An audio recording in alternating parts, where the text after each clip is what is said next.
Chapter 12:11. P.S. Thank you to Cherub, Operation 112, and AAD for their precious monthly votes. Thank you to NXCX, Nickfinney, and GK154 for their tips. A few days passed in the blink of an eye. Why did you think of coming here, my dear king? The witch, Lucretia Sola, was wearing an evening gown with a large V-neck sleeveless tulle dress that revealed most of her breasts and a pair of white and tender arms. She was leaning lazily on the armrest of the sofa with her legs across the sofa. She looked at Sei Ito, who had suddenly appeared in the room. Of course, I'm here to see you. Sei Ito walked straight to the sofa and sat down. He leaned his back against Lucretia's abdomen and gently flicked her long brown hair with his right hand. That really makes me feel flattered. Lucretia looked at Sei Ito charmingly. Sei Ito gently placed his palm on Lucretia's cheek and gently stroked it. He asked softly, "How have you been recently?" "How else can I be?" "Just the same," Lucretia replied softly. "Is that so?" Sei Ito said with a slight nod. Then, Sei Ito straightened his expression and looked at Lucretia. "I remember that you're a witch who has reached the earth extreme, right?" "Yes." Lucretia looked at Sei Ito with some confusion and replied, "Then, if I give you a magic tower, will it help you with your practice?" Sei Ito continued to ask, "Magic tower?" Lucretia repeated with some surprise. She then shook her head slightly and explained, "Although mages will build their own bases and castles to strengthen the effects of their spells and as defensive tools, it doesn't help much with the practice of magic.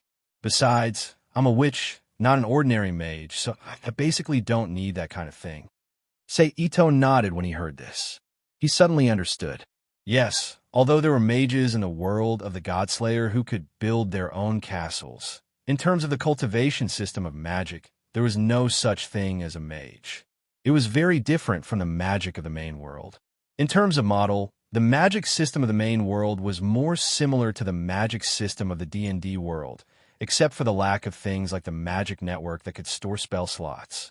Therefore, things like magic towers were helpful to the magicians of the main world. On the other hand, the Godslayer world's magic system was closer to pure mysticism. There was almost no need for magic towers at all. On the other hand, witches like Lucretia Sola, who had inherited secret techniques and was a descendant of the origin goddess and the goddess of heaven and earth, were more inclined towards bloodline cultivation. He had no love for the magic tower. In fact, a shrine and altar dedicated to the Mother Earth were much more effective than a magic tower. "If that's the case, then I'll hand over the mage tower to someone else," Sei Ito said with a smile, having figured out the difference between the two worlds' magic systems. "Whatever." Lucretia smiled indifferently. After that, the two stayed together and chatted for a while. Sei Ito kissed Lucretia goodbye and returned to the main world. "It seems that I need to make a trip to the demonic realm," Sei Ito said softly as he walked out of the room and breathed in the slightly hot air of September. "Little brother, what are you thinking about?" Suzu Ito's voice suddenly came from the room. "Nothing." Sei Ito turned around and looked at Suzu Ito, who was walking slowly in her red and white witch costumes. He smiled and said, "Big sister, are you okay now?" "Yes, I've basically consolidated it. All that's left is to work on it. But it's too uncomfortable to stay like that all the time. It just so happens that Lena has been complaining to me these days that you don't accompany her. So I'll take the opportunity to go to the front yard and accompany her," Suzu Ito said with a smile as she walked slowly to Sei Ito's side. "She's probably having too much fun over there. Otherwise, why didn't I see her complain about the same thing before?" Sei Ito curled his lips and said, "Isn't it all because of you?" Suzu Ito reached out and pinched Sei Ito's cheek with a smile. "But Lena has been slacking in her cultivation recently. It's time for her to settle down," Suzu Ito said with a slightly restrained expression. Sei Ito reached out and grabbed Suzu Ito's hand, gently pushing it away from his cheek, and said, "You and Mother can do as you see fit. Anyway, the conditions are there, so I don't need to prepare anything. Well, speaking of which, I'm ashamed of the virtual game you released. It allowed Mother and I to fight to our heart's content. Otherwise, who knows how long it would take to completely stabilize the damage caused by the previous incident. Suzu Ito smiled. That game was originally developed to make it convenient for the people there to increase their combat experience and resolve disputes. Now, it's just making the best use of it. Saito shook his head slightly. Speaking of the game, what do you think about the application from the administrative office for additional gaming helmets? Suzu Ito tilted her head and asked Saito. Let's wait for a while. Let's wait until the entire city's transformation plan is completed. Releasing it too early won't do us any good. Saito thought about it and replied. Suzu Ito reached out and pinched Saito's cheek again and said with a smile, "You can do as you see fit. After all, you're the real head of our family now." He raised his hands and grabbed Suzu Ito's hand. Saito, who had moved to the side, rolled his eyes at Suzu Ito speechlessly. "All right, I'm going to the front yard to accompany Reina. You can play here." Suzu Ito found it funny. Then, she put on the wooden latch with a V-shaped lock. Ta-ta, he walked towards the front yard and soon disappeared from Ito's sight. After watching Suzu Ito disappear, Saito didn't stay any longer. He put on his shoes, activated the Flying Thunder God technique, and left the shrine. He appeared in an unnoticed alley in the United Kingdom. He chanted a secret incantation to open the entrance to the Infernal Realm and walked in. After arriving at the Infernal Realm, Saito flipped his wrist and took out a piece of magic paper. After writing a message on it with magic power, he shook his hand and ignited the magic paper, sending the message out. Less than half a minute later, a new piece of magic paper fell from a small fireball that suddenly appeared in front of Saito and suddenly exploded. Saito reached out and caught it. "I'm in luck." Saito chuckled as he ignited the magic paper that was no longer useful. He walked straight to the public teleportation circle, paid the fee, and activated it. He then disappeared from the circle in a sudden burst of magic light. "Ingrid, it's me," Saito, who was standing in front of a house, said as he reached out to activate the magic circle set up on the side of the door frame. As soon as he finished speaking, the tightly shut wooden door in front of Saito opened by itself with a soft creak. Saito smiled when he saw this. He stretched out his hand to open the door and walked in. "Sorry, dear. I'm currently conducting a magic experiment. Please wait a moment. It will be over soon. There's your favorite China tea in the kitchen. Please brew it yourself." Ingrid's apologetic voice echoed in the room as soon as Saito walked in. After listening to the magic message, Ito-sei shrugged and walked into the kitchen. He skillfully found the tea set and tea leaves and started to make tea by himself. Then he picked up the green tea. He walked back to the living room, activated the magic circle engraved on the wall, and watched the magic show in the Infernal Realm. Speaking of which, those old magicians in the Infernal Realm are really a pain in the ass. They have ready-made technology, but they don't use it. I really don't know what's going on in their heads. Saito thought as he looked at the magic circle's projection that was no different from the virtual screen. Just like that, he watched the magic show. More than half an hour passed in the blink of an eye. "Sorry, dear. I've kept you waiting," Ingrid said to Saito as she walked down the stairs to the second floor with a gentle smile on her face. She was wearing a simple black robe with hidden magic patterns on the surface. Her long black hair was simply coiled into a disc behind her head. "It's okay, as long as I didn't disturb your magic experiment," Saito said as he stood up from the sofa and opened his arms to welcome Ingrid. Ingrid smiled and lightly threw herself into Saito's arms. She looked up and kissed Itosei, who was looking down. "Your strength seems to have improved." After a while, Saito gently let go of Ingrid. He looked at the faint A+ aura emitted from her body and raised his eyebrows. "My luck is not bad. I made some breakthroughs in the previous monster cleanup operation," Ingrid said with a proud look on her face. Then she looked at Saito and said with a slightly sarcastic tone, "But in the end, I still can't compare to a guy whose real name is Saito. He has already leaped into the legendary realm and is standing at the top of this world." "Ha ha ha," Saito laughed dryly to hide his embarrassment. "You don't have anything to say to me?" Ingrid raised her eyebrows and said, Sorry. For some reason, I used another name to deceive you. Seito apologized sincerely. Of course, that's not a lie. The name I told you before is also real. It's just that I don't use it often. Is that so? What else? Is there anything else that you lied to me about? Ingrid looked at him with a faint smile and said, non-committally, really? As for anything else, I'm sure there's nothing else. Seito tilted his head and thought for a while, then nodded with certainty. As for other things, such as women, when Ingrid had sex with him, she didn't expect Seito to only have her. She just wanted to have a romantic relationship with this little guy who gave her a good feeling. She didn't expect anything to happen between them. It could even be said that she was prepared to part with him directly one day. Well, since you're sincere, I'll forgive you this time. But I hope that this kind of thing won't happen again. I hate it when people lie to me. If it's a next time, don't come looking for me. I won't see you even if you come looking for me. Ingrid looked at Seito seriously and said, Okay. Seito nodded and agreed. Seeing Seito agree, Ingrid's expression immediately changed. She immediately returned to the gentle and charming look she had when they first met, as if everything just now was fake. Seito sighed in his heart that this woman was indeed a natural actress. In fact, Ingrid didn't intend to criticize Seito or anything. Her expression just now was just to make a fuss and appropriately use a subtle way to increase her position in Seito's heart. After all, Seito was different now. Although there weren't many of them, he was no longer an S-level master or a 3-star magician that could be encountered occasionally. Instead, he was a top figure that only existed in legends. A legend. But speaking of which, the return on investment this time is really high.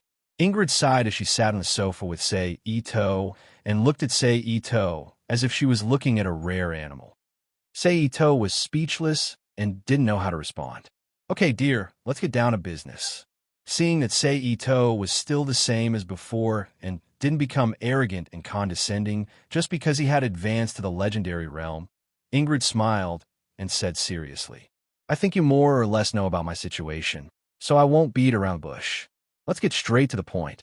Seito also straightened his face and looked back at Ingrid. I'm building a magic tower in Akazurino City, and I need a mage to oversee it. I hope you can go. Ingrid's heart had already skipped a beat when she heard that Seito wanted her to take over the magic tower. Her heart quickly became excited when she heard that Seito wanted her to take over the magic tower. Her lips moved slightly, but she didn't know what to say. You're also a mage, and a legendary level one at that. Why don't you take over it yourself? Ingrid asked doubtfully after she calmed herself down. You know that I don't specialize in magic, so the magic tower won't be of much help to me. Besides, I have other things that I need to do, and I can't always stay in a magic tower. Therefore, it's better to let other mages use the magic tower than to let it go to waste in my hands. Mori-Ito explained softly with a smile on his face. And I only know 2 or 3 magicians, among whom we have the closest relationship. So naturally, I thought of you. Thank you, Ingrid said softly as she was touched in her heart. Don't be in a hurry to thank me. Let me finish. Seito raised his hand to stop Ingrid and continued. Although the magic tower is there are still certain conditions to take over it. First, you have to leave the Guild of Magic and become a free person. Then, you have to go to Akazurino City and be stationed there for the rest of your life. If there are no accidents, you might have to stay there for the rest of your life. Can you accept that? Ingrid frowned when she heard that and lowered her head to think. Seito didn't disturb her.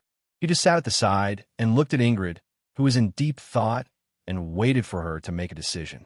After a while, Ingrid looked up at Seito and asked with a frown, If I agree to your request, what about the magic materials I usually use for my magic experiments? Chapter 12:12. Hearing Ingrid asking for more details, Ito Mori knew that Ingrid had basically decided to accept this task. After all, a magic tower was a great help for a sorcerer in the main world, especially for a 2-star sorcerer like Ingrid who had reached level A+ and was about to break through to level S. Moreover, The additional effect of becoming a 3-star magician was extremely tempting for a female magician like Ingrid. It couldn't be helped. After all women were the same. They all hoped to maintain their beauty and youth for a long time. Therefore, the eternal youth effect of becoming an S-rank magician was like a drug to women with special abilities. It was extremely tempting. I just need you to guard the magic tower for a long time. It doesn't mean that you're forbidden from leaving Akakarino City to return to the magic realm or go to other special markets to buy magic materials. Therefore, you can go out and buy them when you need them. Seito explained with a smile. If that's the case, then there's no problem. Ingrid said with a nod as her brows relaxed. So you agree? Seito asked happily. That's a magic tower we're talking about. Only a fool wouldn't agree. Ingrid said with a charming expression as she rolled her eyes at Seito. Since that's the case, then let's start packing so that I can bring you back to Akakarino City as soon as possible. Seito said with a smile. Hey, don't you see what time it is? What are you packing for? Ingrid said unhappily as she pointed at the magic clock hanging on the wall. Seito subconsciously turned his head to look at the magic clock and was slightly surprised. He immediately remembered that he had neglected the time difference between the two places. Only then did he realize that it was already past midnight. Seito withdrew his gaze and smiled dryly at Ingrid. Since it's already so late, then we might as well not stay here any longer. Let's hurry back to the house and rest. Seito said with a flirtatious smile. Okay. Ingrid stretched out her arms and placed them on Seito's shoulders. Her eyes gradually became watery as she looked at him and said coquettishly, Seeing this, how could Seito be polite? He immediately carried Ingrid from the sofa and strode to her bedroom. Then, he skillfully threw Ingrid onto the bed in the bedroom and started to take off his clothes. After a while, Ito-sei, who was naked from head to toe, climbed onto the bed and took off her clothes with Ingrid's cooperation. He didn't know if Ingrid liked to dress like this or if there was some other reason. Therefore, after Seito took off the robe covering her body, Ingrid's naked body immediately appeared before his eyes. You like vacuum suits? Ito-sei threw the robe aside, turned over, and pressed on top of Ingrid. He played with her breasts while looking at Ingrid with a frivolous expression. Is that so? What do you think? Isn't it convenient? Ingrid said with a smirk. It is indeed very convenient. Seito's palm slid down her flat chest and passed through the hills that were completely different from those of Easterners. He stopped in front of a secret realm and gently rubbed it. But I don't remember you dressing like this before. You really believe? Ingrid rolled her eyes at Seito speechlessly. She explained, because I'm doing magic experiments, I need to wear a robe for basic protection. It also shields me from substances that may affect the experiment. That's why I dress like this, although it feels pretty good. I see. Then in the future, when I meet a female mage, weakening disintegration is a good choice for combat. Seito said with a strange smile. At the same time, the images of the robes shattering under the weakening disintegration kept appearing in his mind. The images of female mages with smooth and clean bodies were revealed one after another. I'm starting to regret it now. How did I teach such a filthy mage like you? Ingrid, who understood Ito-sei's intention almost instantly, reached out her hand and grabbed the magic staff under his body. She squeezed it slightly and said in a bad mood. However, as soon as he clenched his fist, the magical staff immediately heated up and expanded. Soon it stood upright. This is called having a quick mind, not dirty thoughts. The real dirty person should be you who thought I was thinking of combat tactics and spells in a dirty way. Seito said righteously as he tightened his grip on the magic staff. Ingrid was too lazy to pay attention to Ito-sei's quibbling. She gently moved her hand and played with the biological magic wand in her hand. She gently moved her magic staff while enjoying Seito's comfort. After a while, Seito felt that it was about time and whispered into Ingrid's ear, I'm coming. After saying that, he moved his body. With Ingrid's active cooperation, he pierced the magic staff into a cave full of strange water magic elements and activated it. Under the intense stirring of Sei Ito's magic staff, strange moans came out of Ingrid's mouth. At the same time, a lewd smell mixed with the smell of their bodies spread in the room. Bang, bang, bang. The sound of their bodies colliding echoed in the room. The next morning in the UK, Ingrid, who looked especially beautiful because she was nourished by high-level energy, tidied up the room with Sei Ito's help. She packed up the things she needed to take with her and personally reported to the Magic Guild. Then, the two left the magic realm. Sei Ito used the Flying Thunder God technique to bring her back to Akakaruno City in Japan. Then, they used instant transmission to appear in front of an octagonal magic tower with a wide bottom and a pointed top. It was 7 stories high and had a faint, mysterious glow on its surface. Ingrid, who had long known about Ito Sei's spatial ability from gossips, was not too surprised by the way he moved from the west side of the earth to the east side of the world in an instant. So when she saw the magic tower in front of her, she focused all her attention on the magic tower and murmured with excitement, "Is this my magic tower from now on?" "Yes, from now on, you're the owner of this place." Sei Ito smiled as he understood Ingrid's feelings. Ingrid didn't answer. She just looked at the dark tower in front of her with a face full of excitement. It wasn't until a few minutes later that she calmed down again. "Let's go in," Sei Ito said after seeing Ingrid calm down a little. "Okay." Ingrid promptly nodded in agreement before following Sei Ito into the magic tower. As you saw from the outside, the magic tower has a total of 7 floors, and each floor has a different function.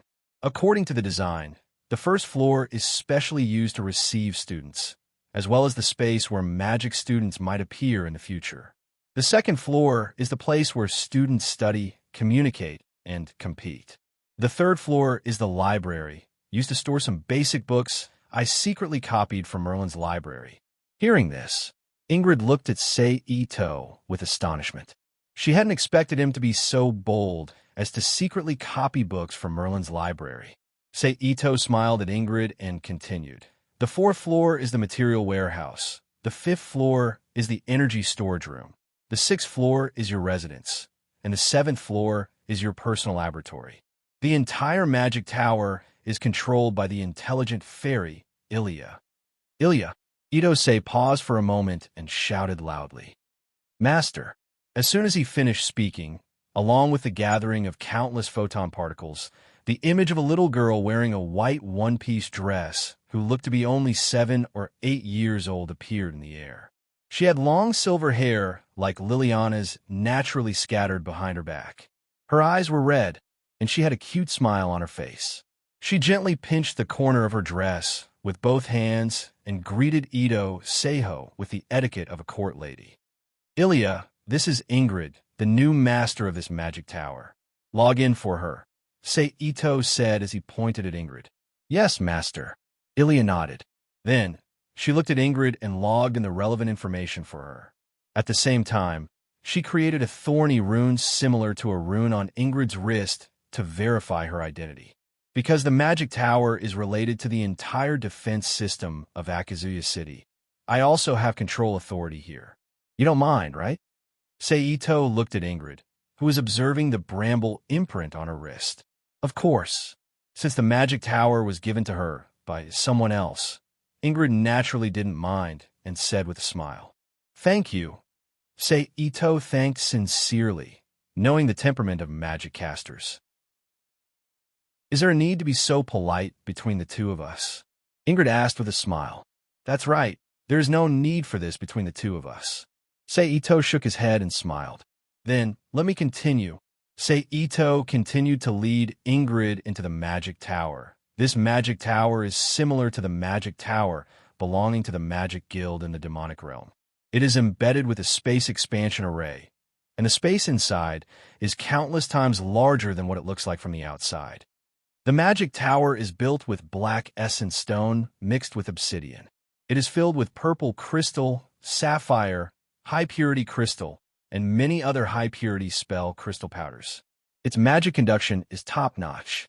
The magic tower is secretly engraved with a level 3 defensive array, as well as a defensive barrier I obtained from other legacies. In terms of resistance, It can completely resist the magic attacks of a 3-star magician. Even a powerful forbidden spell won't be a problem as long as the energy pool is filled with energy. Speaking of energy pools, I didn't build a pure magic energy pool. Instead, it is a non-elemental energy pool that I modified. It can absorb natural energy, ether mana, microwave energy, and many other types of energy and compress them. In terms of energy recovery speed, it is far superior to a pure magic energy pool. After that, there is the Magic Tower's defense system. Apart from the detection and warning domain that covers a radius of 1,000 meters around a magic tower, there are also about 200 soul guardians that are used for normal defense and miscellaneous matters within the tower. Apart from that, the magic tower is also equipped with lightning, sea of fire, curse domain, disintegration ray, and many other magic arrays that can crush powerful enemies. Chapter 12-13. The tour of the magic tower lasted for more than 10 minutes before coming to an end. As for the rest of the details, as the magic tower's spirit, Ilya would naturally be introduced to them, or she would gradually familiarize herself with Ingrid. After that, Sei Ito brought Ingrid back home and introduced her mother, Eriko, eldest sister, Suzu Ito, second sister, Rita Ito, Erika, Liliana, Karen, Valletta, Oriana, Kinuhita Sai, and Shihira Linghua to Ingrid. He had them get familiar with each other so that they wouldn't have any unnecessary conflicts with Ingrid, a stranger who suddenly appeared and took over the magic tower. During this introduction, Ingrid was very reserved. She didn't show any intimacy with Sei Ito in front of everyone. It was as if she was purely an employee and everyone saw her as a subordinate. Little brother, that woman isn't just your subordinate, right? After that, Suzu Ito looked for Sei Ito, who had returned home after sending Ingrid back to the magic tower. She looked at him with a faint smile. How did you know?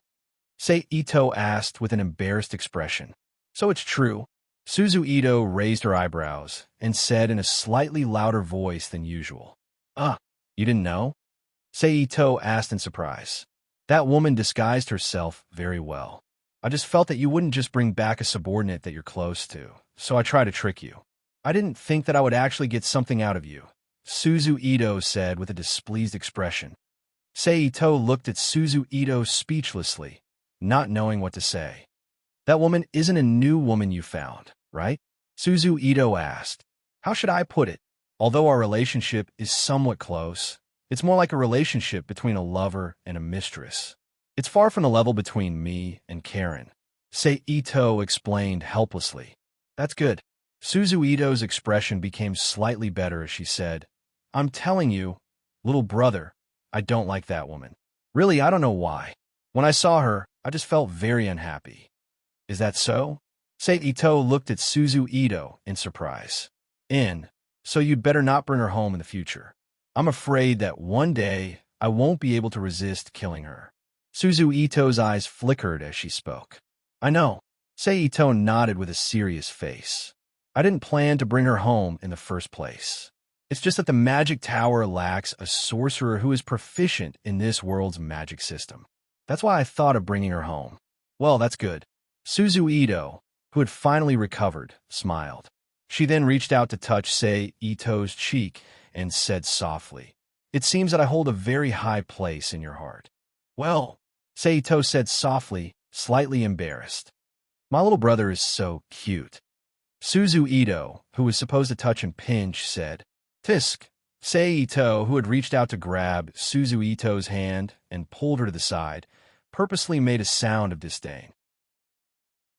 I'm going to take a shower. Little brother, do you want to come with me? Suzu Ito looked at Sei Ito with a flirtatious smile on her face. Sis, you're doing it again. Is it fun to tease me? Sei Ito said with a helpless sigh. You really don't want to come? Don't say that I didn't give you a chance. Suzu Ito continued to tempt him. If you want someone to scrub your back for you, you should ask Reina to help you. I'll pass. Sei Ito quickly shook his head and rejected this very tempting suggestion. Suzu Ito snorted softly. She turned and walked in the direction of the bathroom. The magic tower is already up and running. The Ability Technology Tower is also activated under the control of the AI. Only the Martial Arts Training Pavilion is temporarily unoccupied, but it doesn't matter. As long as there's no problem with the 3 bodies and 3 talents formation, Ito said to himself as he watched Suzu Ito leave.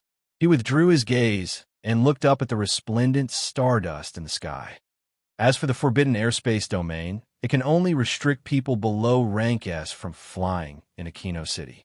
Because Rank S experts use a rather unique method of flight, they can still fly even with the suppression of the Artificial Angel's imaginary domain.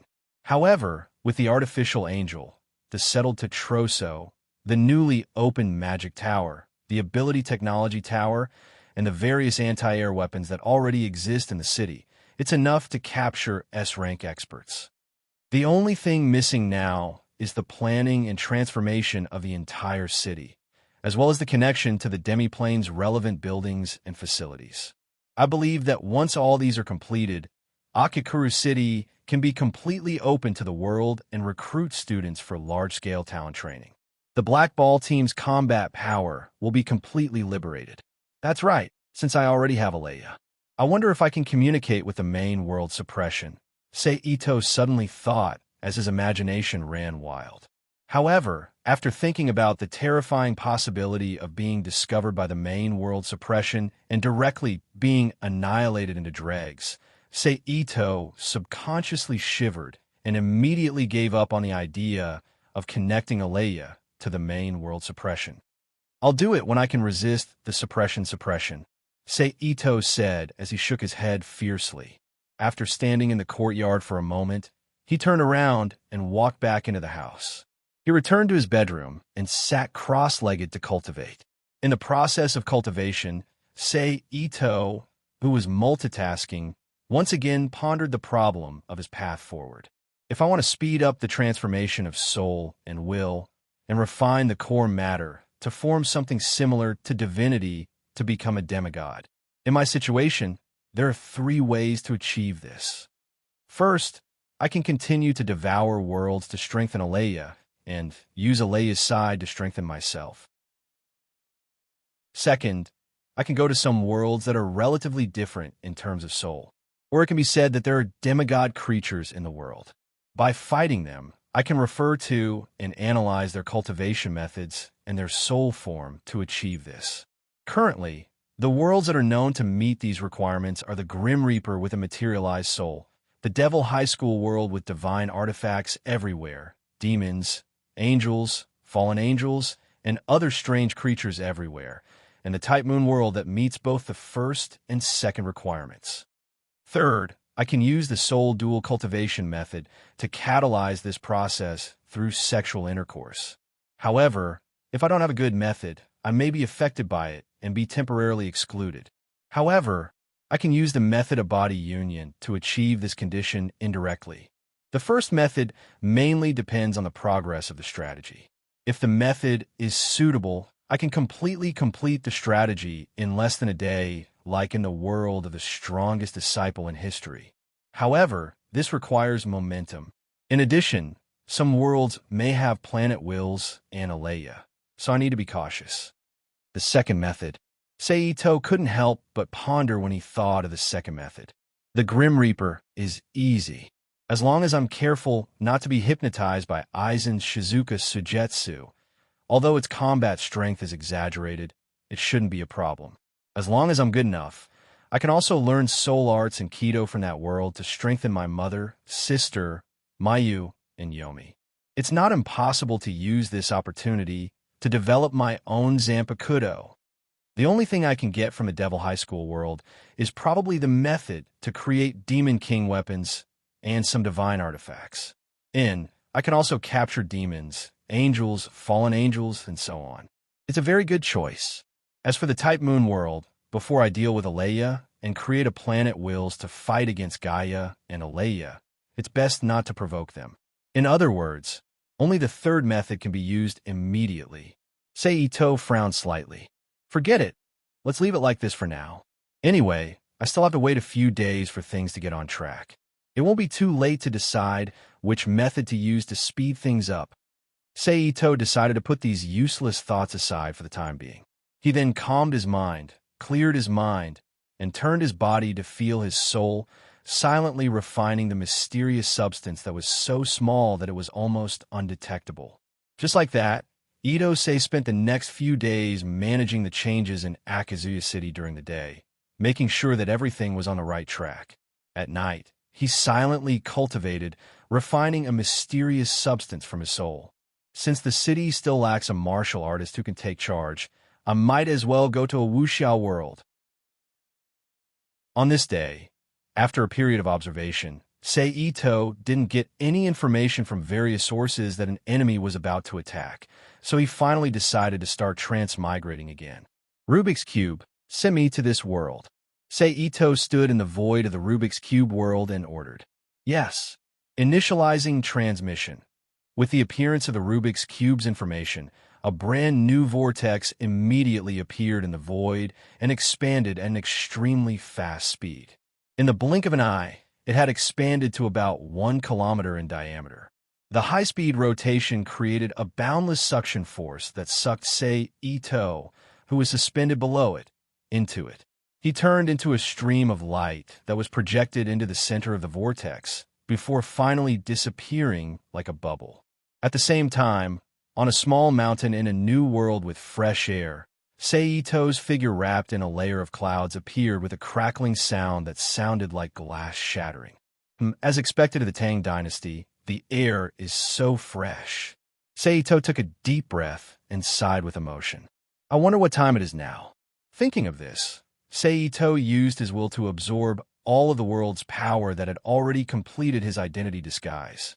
He then used the Taoist divine ability to shrink the ground into an inch and went down the mountain in a flash.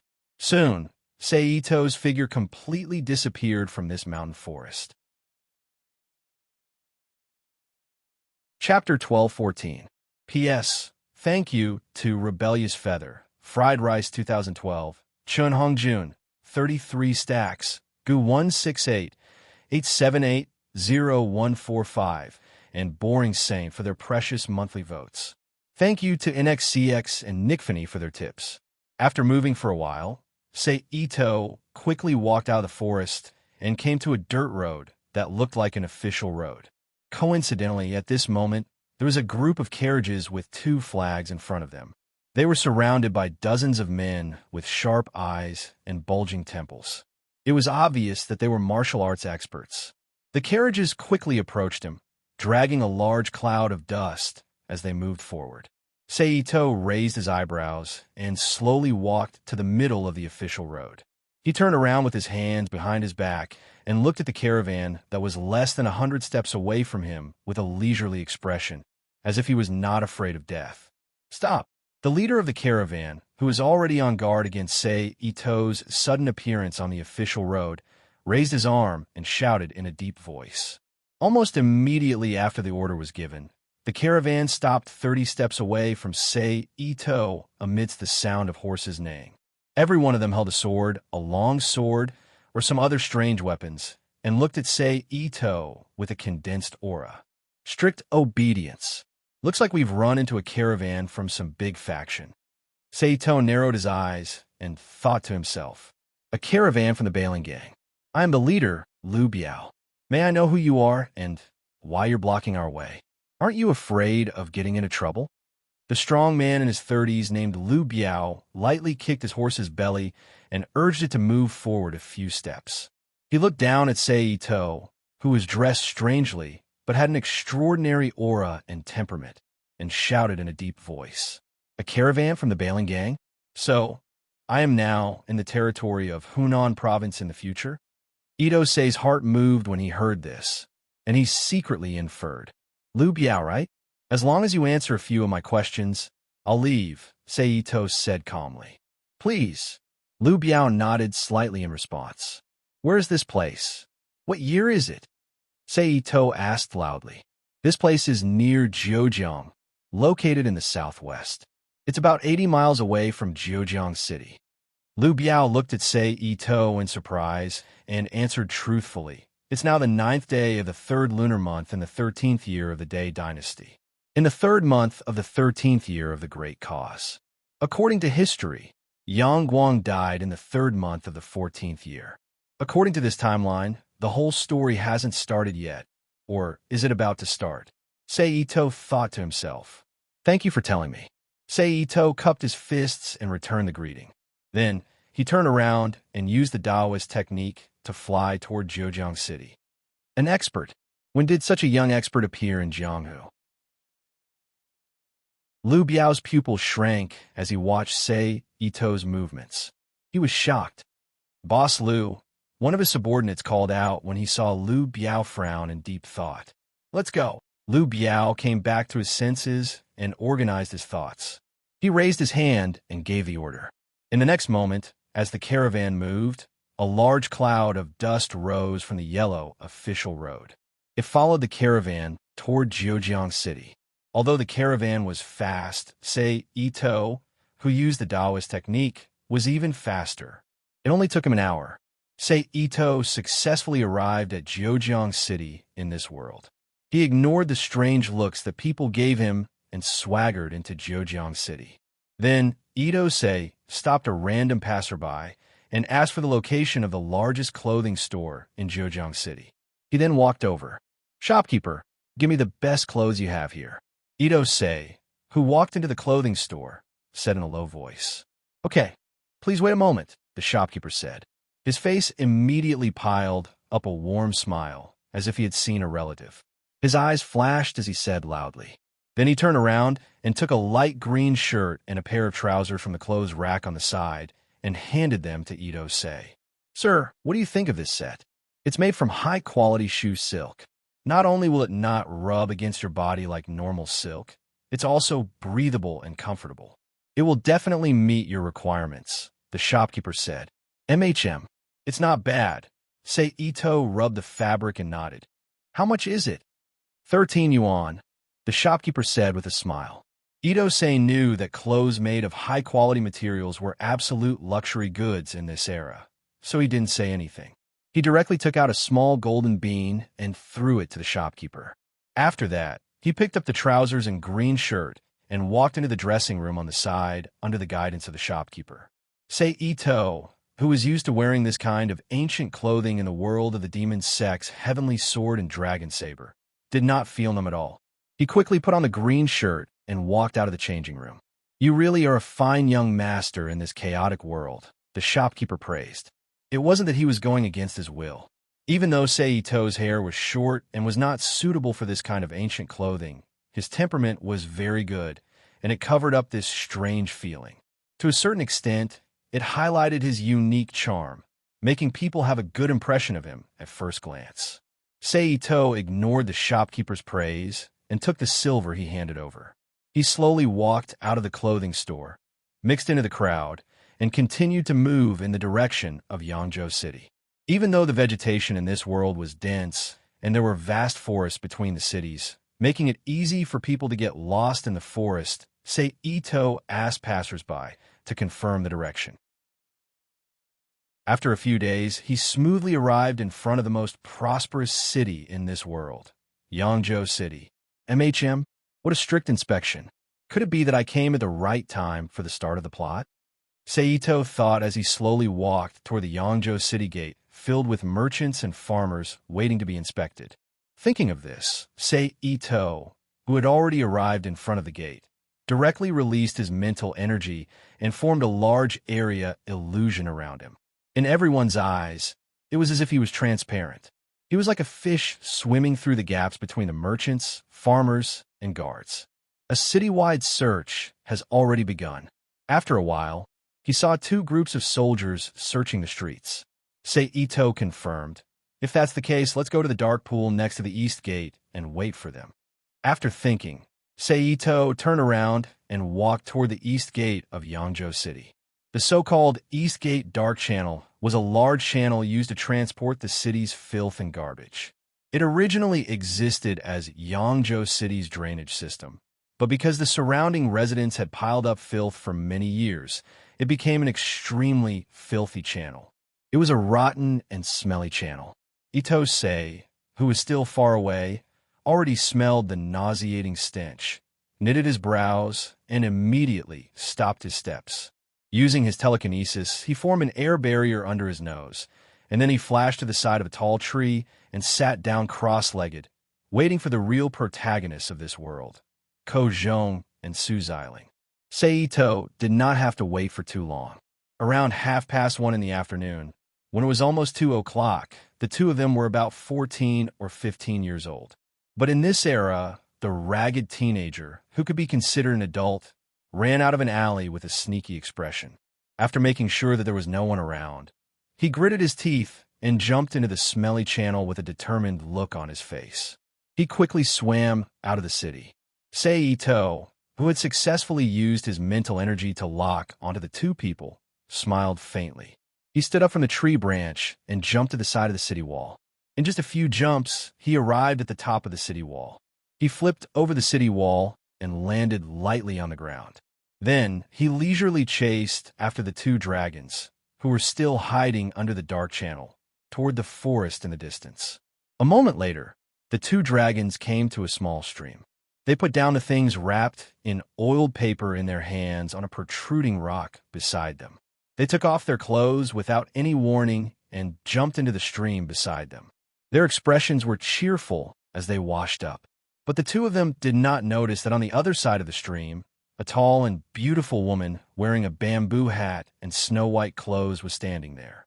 The beautiful woman who appeared first, Fu Junzhou, Seito, who was hiding in the dark, looked at the woman in white not far away with interest. He thought to himself, let me see what kind of beauty that enchanted song Shi Dao is like. What happened next was the same as the original. Fu Junzhou used force to pressure him and asked him why there was a sudden change in Yangzhou City, causing the city gates to close and the soldiers to lock the streets.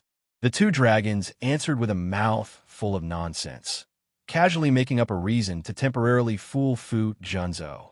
Seito, who only paid attention to this, lowered his head and thought about how he should deal with the two dragons, who were the children of destiny of this world.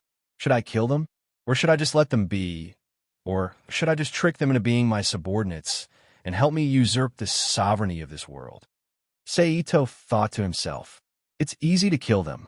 The direct benefit is a huge amount of the world's power, but the disadvantage is that the changes in the world itself are too uncertain. I have to choose a new child of destiny. Or should I just throw all the favor to that guy Li Shimin and let him complete the dragon transformation faster?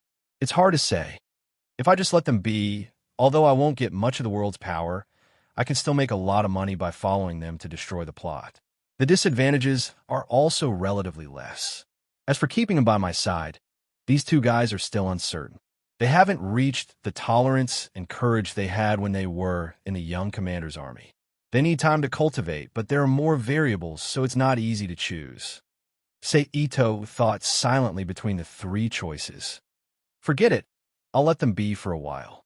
It won't be too late to deal with them after I've settled things here. When Fu Junzhou was about to finish her question, Seito decided to let the two dragons be for the time being. But the art of long life is a good thing. I should get it and study it. Then, Seito chuckled. Then he flashed out and appeared in front of Fu Junzhou and the two dragons, whose aura was thin. Who are you? Fu Junzhou asked in a delicate voice. I'm a wanderer. Seito laughed strangely and sized up Fu Junzhou with a gaze that seemed to be able to see through her clothes. At the same time, he waved his hand, and the art of long life, which had just returned to Ko Zhong and Su Xiling's hands, immediately flew into Seito's hand, and he gently pinched it. Looking at Ito Sei's method of controlling Qi, Fu Junzhou, whose face was hidden behind the veil on the edge of the bamboo hat, narrowed his eyes, and his heart couldn't help but sink. An expert. My book. Su Xiling cried out. You two sure have good luck. You even managed to get your hands on one of the 4 great secret records, the art of long life. As expected, your luck is profound. Seito took off the oiled paper wrapped around the art of long life. He fiddled with the thin book, which seemed to be made of gold, wood, and silk. 4 great secret records. Ko Zhong, who was naturally bold, asked curiously. When she heard Ko Zhong's question, Fu Junzhou, who was on guard all over, quietly perked up her ears and listened attentively. The Taoist Art of Long Life, the demonic sect's secret book of heavenly demon, the compassionate Xing Jing Zhai's sword manual, and the war god catalog hidden in unknown space in the desert beyond the Great Wall. If you learn any one of these 4 books, you will have a chance to break through the void and reach Heaven Realm, Sei Ito said faintly while flipping through the Art of Long Life in his hand. Oomph. As soon as he finished speaking, Fu Junzuo snorted coldly. Clearly, as the disciple of Fu Kalin, one of the 3 great grandmasters, he scoffed at the 4 great secret records and the theory that one could break through the void by learning them. Of course, this is only if the person who learns them is outstanding enough and doesn't get the incomplete version. Sei Ito looked up at Fu Junzuo with a faint smile and continued. Due to the different philosophies of the demonic sect, the Book of Heavenly Demon has been scattered into many volumes. Aside from being able to cultivate superclass or even grandmaster experts, there's basically no hope of breaking through the void. But there are exceptions. The Daoheart Seed Demon Great Technique is a martial art manual that still exists, and some people have already mastered it and broken through the void. The sword manual is just a trick. It's fine if you don't learn it. Although the War God Catalog is complete and has the miraculous ability to help people break through the void, because it is hidden in the outer space, you can't find it without great luck, so it can be eliminated. There is only the Art of Long Life. As long as you learn it well, breaking through the void is not an illusion. Sei Ito said as he closed the Art of Long Life in his hand. The Art of Long Life had a total of 7 pictures. If it weren't for Sei Ito wanting to see the oracle bone inscriptions inside, Sei Ito would have been able to see through it in less than a minute. So this is the Art of Long Life. Sei Ito suddenly understood after reading the Art of Long Life. The so-called Art of Long Life was summarized by the legendary Guang Chengzi. It could allow one to connect with the essence of heaven and earth and open the 7 keys to the treasury in one's body without being limited by one's aptitude. They were respectively described by the Taoist concept of yin, yang, and 5 elements. According to the original situation of the twin dragon's cultivation, it was clearly the water element and the fire element. Doesn't that mean that as long as the 2 of us practice the martial arts in the book, we can immediately become great experts? Ko Zhong asked excitedly. Which martial artist didn't start building the foundation from a young age to have any achievements? If you start practicing martial arts at your age, without great luck, you can only be a 3rd-rate martial artist for the rest of your life, or even not enter the mainstream. Fu Junzuo sneered. That's why I said they have great luck. Sei Ito looked at Fu Junzuo and laughed strangely. Chapter 12:15. The eyes of Ko Zhong and Su Xiling, who were originally disappointed by Fu Junzuo's words, immediately lit up, and they looked at Sei Ito with hopeful expressions. Your opportunity hasn't arrived yet. Can't say. Sei Ito, who had secretly left a flying thunder god imprint on the secret of longevity, casually threw the secret of longevity back to Ko Zhong and shook his head mysteriously. AI, Ko Zhong and Su Xiling, who had reached out to catch the secret of longevity, looked at each other and sighed in unison. Miss, would you mind accompanying me? Sei Ito raised his eyebrows and looked at Fu Junzuo. We don't know each other. Forgive me for not accompanying you. Fu Junzuo coldly said. Why bother? Sei Ito sighed and shook his head. Then he took a step forward, and his figure suddenly disappeared and reappeared behind Fu Junzuo. He waved his hand and struck down at Fu Junzuo's neck. Sensing the attack from behind, Fu Junzuo tapped her foot and quickly leaped out like a white rainbow. She turned around in midair and slashed her sword at Sei Ito, sending out waves of biting cold sword chi. Sure enough, the senses of the martial artists in the twin dragon world of the Great Tang are very strong. Even if their level is lower, they can still exchange a move or 2 with others through this kind of perception, Sei Ito thought to himself after his palm missed. However, even though he thought so, his movements didn't stop at all. He still used a wandering footwork that combined instant movement and appeared behind Fu Junzhou, who had yet to land on the ground and had nowhere to borrow strength. Both of his hands reached out and slapped Fu Junzhuo's body with a paw sound. Fu Junzhuo's body immediately flipped over and landed on the edge of the shore. Then, without looking back, she turned into a white rainbow and fled into the distance. This time, Seito did not launch another attack. "You can't escape from the palm of my hand," Seito said with a chuckle as he watched Fu Junzhuo disappear into the distance. Later, Ito-sei glanced at Shuanglong, who was stunned by the short fight between the two men. His figure flashed, and he disappeared in front of the two men like a ghost. He returned to Yangzhou City, which had been under martial law. "Ling Xiao, hit me," Ko Zhong said blankly. "What you doing?" Su Xiling asked, baffled. "Don't talk nonsense, just hit me. Let me make sure that this is not a dream," Ko Zhong impatiently urged. Seeing this, Su Xiling was not polite either. He waved his hand and ruthlessly slapped Ko Zhong's bare back, creating a crisp "pa" sound. "My goodness, Ling Xiao, do I have any enmity with you? Why are you so ruthless?" Ko Zhong let out a strange cry and pretended to be wronged. "All right, stop messing around.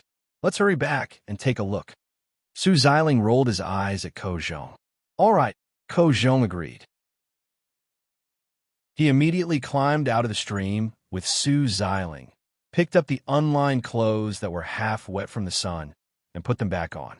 Then they carefully rushed back to Yangzhou City. I don't know if that strange guy was telling the truth.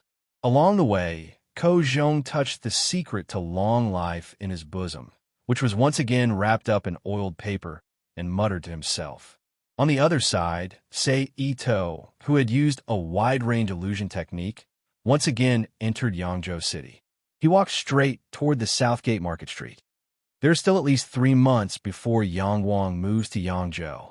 Instead of waiting here, I might as well go directly to Chang and to see the emperor, Seito thought as he followed the flow of people and walked step by step toward the South City. But the only thing worth worrying about is Yangwang's mental state. Is he like in a manga where he has peerless martial arts? His mental state is very condensed. At this moment, an alluring fragrance came, interrupting Seito's contemplation and attracting his attention. "We're here," Seito thought as he looked at the small steam bun shop in front of the entrance and the beautiful woman selling steam buns in front of the shop. Immediately, Seito stepped forward and entered the steamed bun shop. "Gongzi, what do you want?" The beautiful woman, Jean Saw, who was even a waitress, walked lightly to Seito's side and asked in a soft voice, "If you want Xiaonyang, would you be able to satisfy me?" Seito looked up and down at Jean Saw.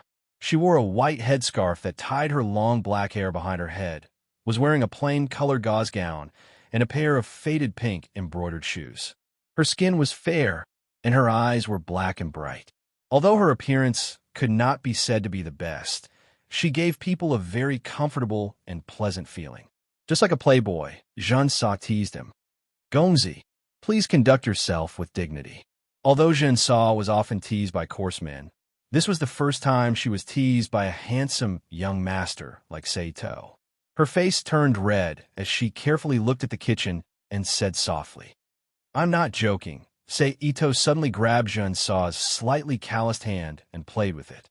While saying this, he looked at her with a wicked smile. Jean Sa did not appear much in Tang Dynasty and only appeared a few times. However, she was indeed a pitiful character. Thus, with the intention of helping people escape from the sea of suffering and earning the power of the world, Seito took the initiative to go to the Feng family steamed bun shop and planned to use some means to bring Jean Sa out. Of course, there was also a desire for beauty.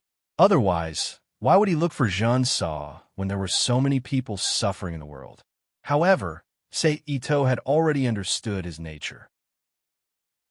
He was no longer the kind of person who would take a liking to a woman's body.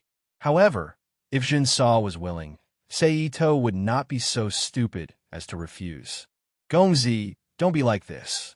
Although Jean Sa realized that she was being molested, She was still afraid that Saito would be beaten up by Old Feng's temper. She had a pleading look on her face. This is not up to you to decide. Saito slightly pulled Junsaw into his embrace. He sniffed the faint fragrance of her body that was hidden under the thick smell of steamed buns and whispered in her ear. At this moment, because the movement was too big, it immediately attracted the attention of everyone in the steamed bun shop. Sure enough, he is a source of calamity. A certain guest laughed bitterly while eating his steamed bun. He looked at Ito-sei and Aunt Jun in his arms with a gloating expression and shook his head. This brat is going to be unlucky. Another customer who was waiting for Junsaw to sell steamed buns said with a smile, "It can't be. This Gongzi has an extraordinary temperament. Old Feng, that donkey, won't really do something to him."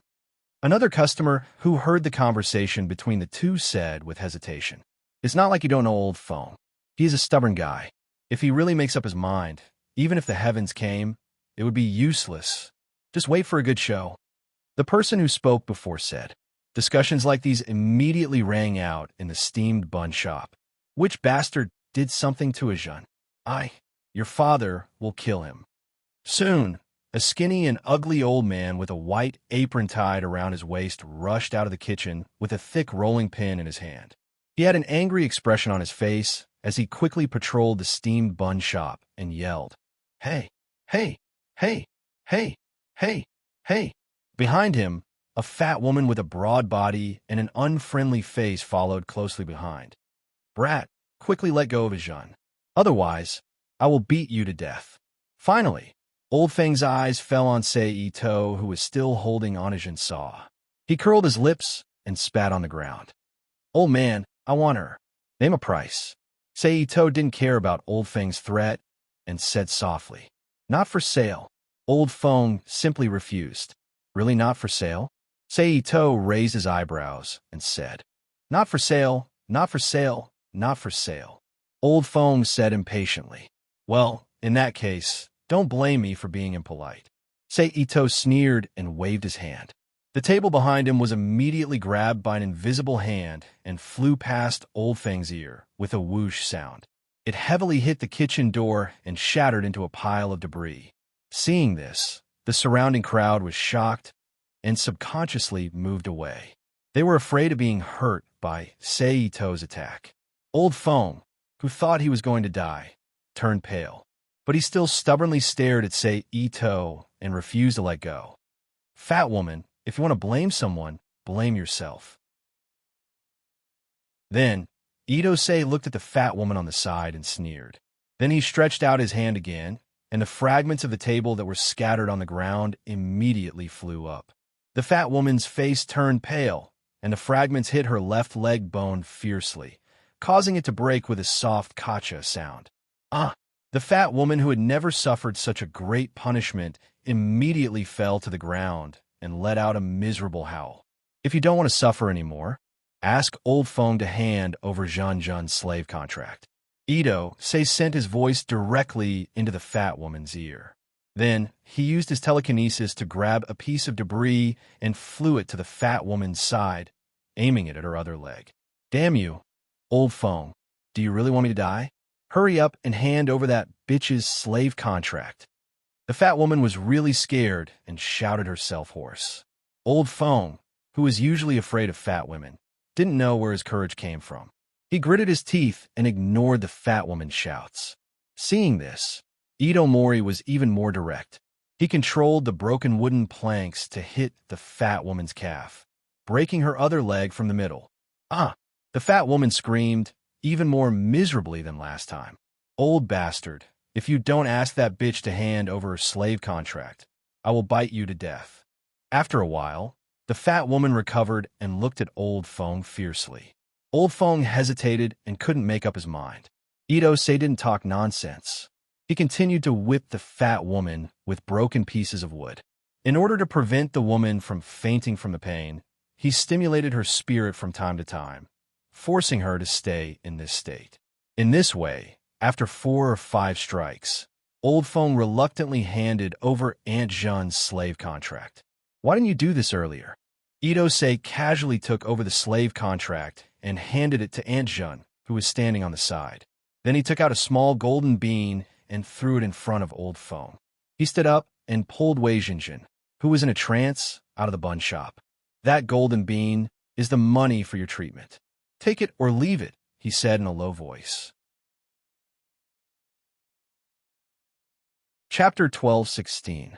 Gongzi, Wei Jinjin, who had walked a long way with Ito-sei in a trance, finally recovered for what had happened suddenly. She looked at Ito-sei's side face with a complicated expression and whispered softly. Sei-Ito turned his head and looked at her with a smile. "Gongzi, what do you plan to do with me?" Wei Jinjin hesitated for a moment before asking. "I've never thought about it. Do whatever you think is appropriate." Sei-Ito replied indifferently. Wei Jinjin looked at Sei-Ito in shock, not knowing what to say. "Since I've already given you the indenture, you can do whatever you want," Sei-Ito continued.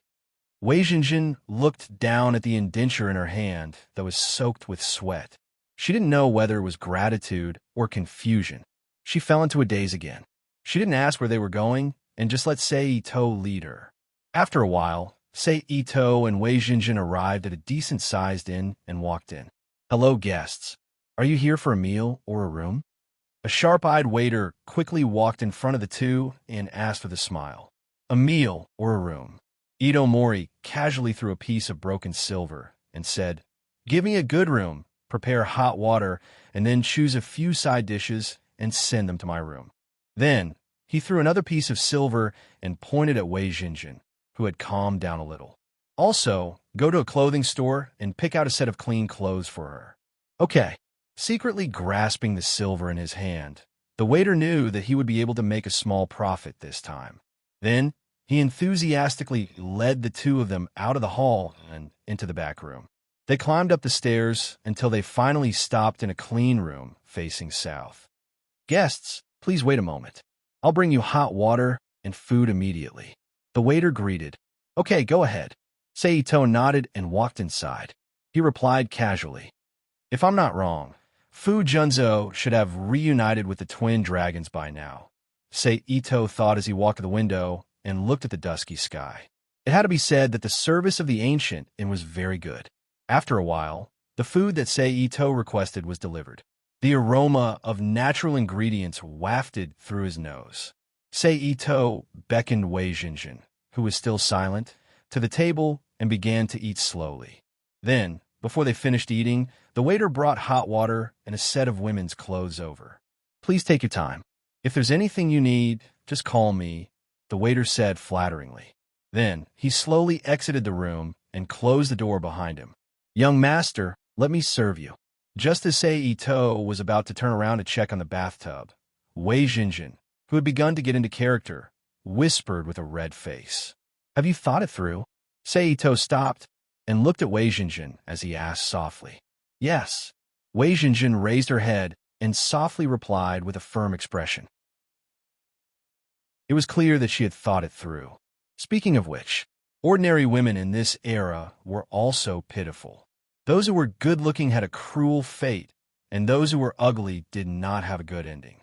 Even if they were to live in a small mountain village with their husband, they would still be robbed and burned by bandits one day. It was unknown whether they could survive or not. It was really a portrayal of people who would rather be a dog in a prosperous age than a person in a chaotic age.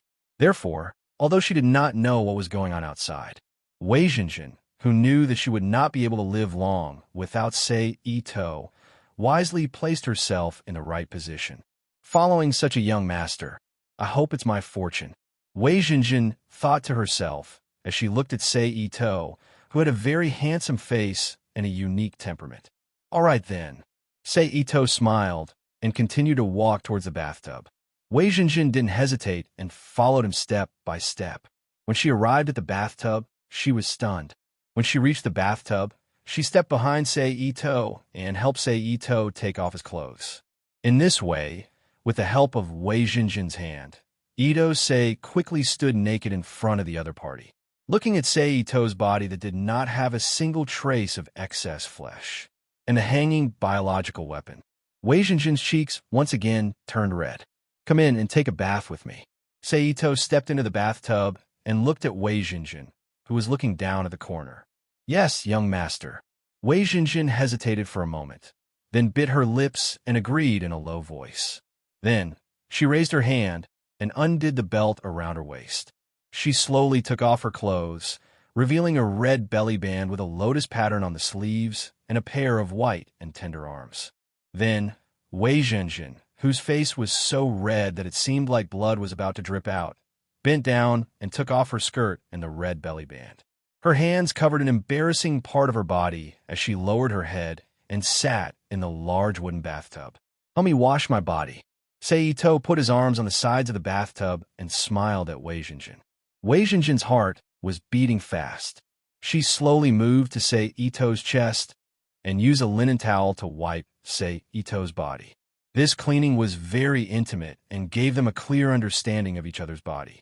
"Young master, please take pity on me." After a while, Wei Zhenjin, who was under Seito's body, turned her head and said in a low voice with a red face, "I will let you experience new joy and happiness," Seito said softly. Then, he gently moved his body and stabbed the biological weapon into Wei Zhenjin's secret realm. Wei Zhenjin suddenly felt a strange feeling and her breathing stopped. She bit her lower lip with her teeth to prevent herself from making shameful noises that were considered dirty by the people of this era. "Don't hold it in," Seito said softly as he nibbled on Wei Zhenjin's earlobe. However, this kind of thing couldn't be changed in a short period of time. Therefore, although she heard Seito's words, Wei Zhenjin still subconsciously bit her lips to prevent herself from making shameful noises. However, this persistence was quickly broken by Seito's attack. She let out soft moans with a dazed expression, stimulating the fire in Seito's heart. Creak, creak, creak, pop-pop-pop-pum.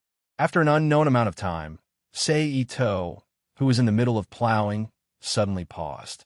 A glint flashed through his eyes. Fu Junzuo and Yuan Huaji have already fought. Then, not long after, they should encounter the Song household fleet and die. Seito thought to himself as he began to move again. The reason why he was certain that Fu Junzuo was fighting with someone was because of the two palms that Seito had struck her body. Although those two palms didn't contain any strength or inner chi damage, there was a flying thunder god art imprint and a mental sensing imprint in the center of his palms. Not only did it allow him to vaguely sense Fu Junzuo's state at the time, it also allowed him to appear beside her when he felt the need to do something.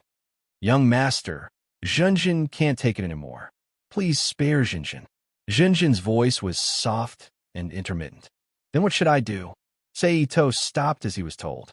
Then, he pretended to be wronged as he looked at Wei Zhenjin, who was panting and blushing.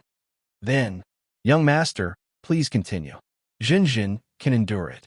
Wei Zhenjin hesitated for a moment before she said with determination, "Forget it. I don't want to hurt you." Seito shook his head and said, "How about this, you?"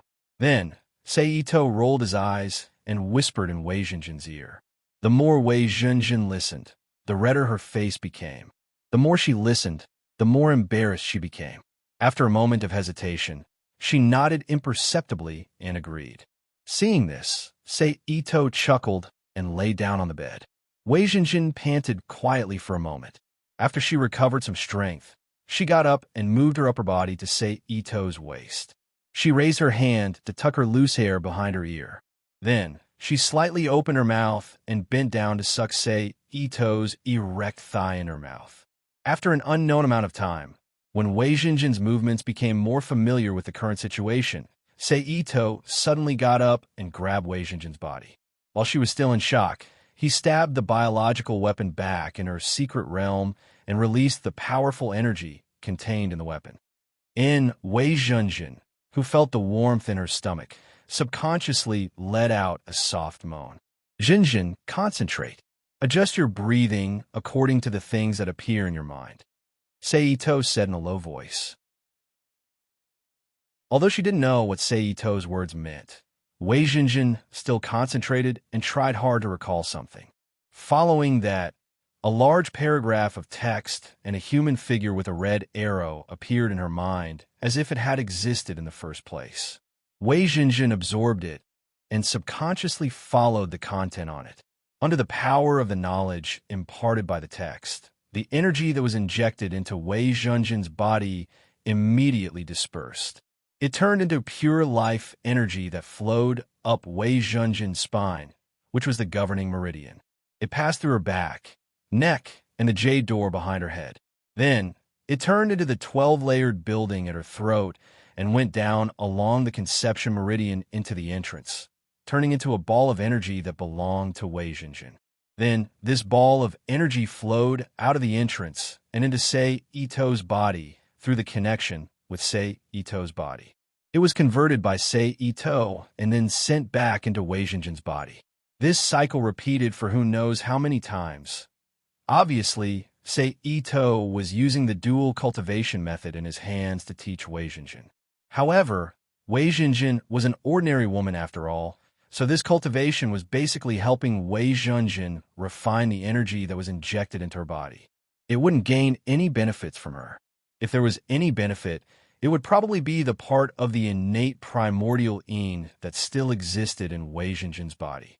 After a long while, Sei Ito and Wei Jinjin both lay back on the bed and fell asleep in each other's arms.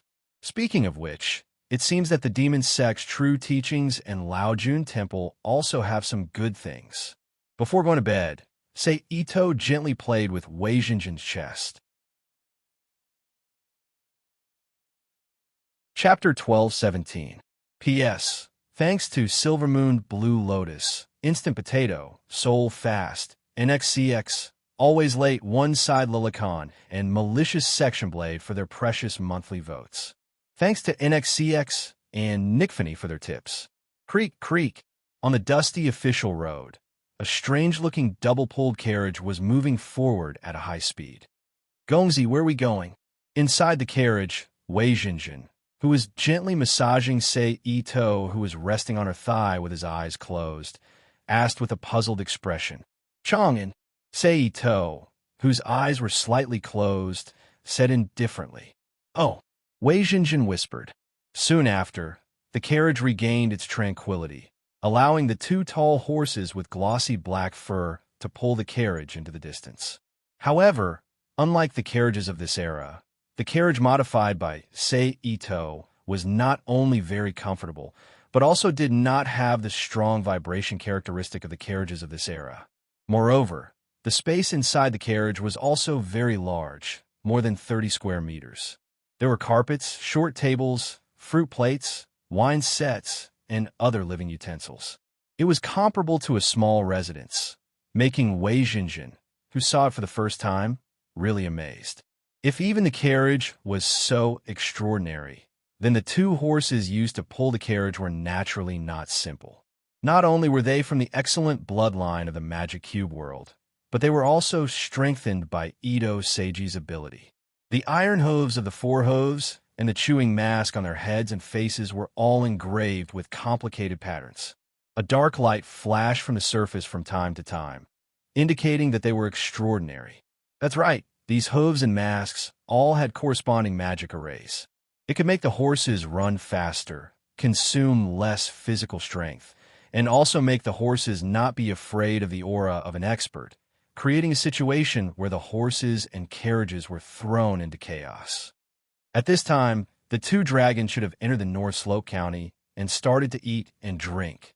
Then Yuan Huaji's troops would arrive, and Fu Junzuo would appear again to take the two away and start to truly unlock the fate of the two people and become the child of destiny. Sei Ito thought to himself as he lay on Wei Jinjin's thighs, feeling the warmth and softness under his head. Sei Ito wasn't interested in joining in the fun for the time being. He continued to enjoy the beautiful scenery of the car hurrying along, waiting for a certain moment to arrive. That was it. Although Fu Junzuo and the others had set off from Yangzhou half a day later, they were still able to reach Liang City before them, pulling the two black horses that had been modified to be even more famous than the famous colts. Fu Junzuo and the others were able to reach Liang City first. As soon as they entered the city, Say Ito's car attracted a lot of attention. They were guessing which family's young master had come here. Prepare a room with a sharp tip for me. Make a few good dishes. If you feed the horses with premium feed, you will benefit greatly. Say Ito, who was casually holding Wei Zhenjin's hand as they got out of the carriage parked in front of an inn, ordered the waiter, who eagerly ran to the side of the carriage to hold the reins. Yes, young master. The waiter hurriedly replied. Then he turned his head and shouted into the inn, one of the best rooms, prepare the dishes. Yes. Another voice echoed in the inn. We will stay here for the day. If there is nothing else, we will continue our journey tomorrow.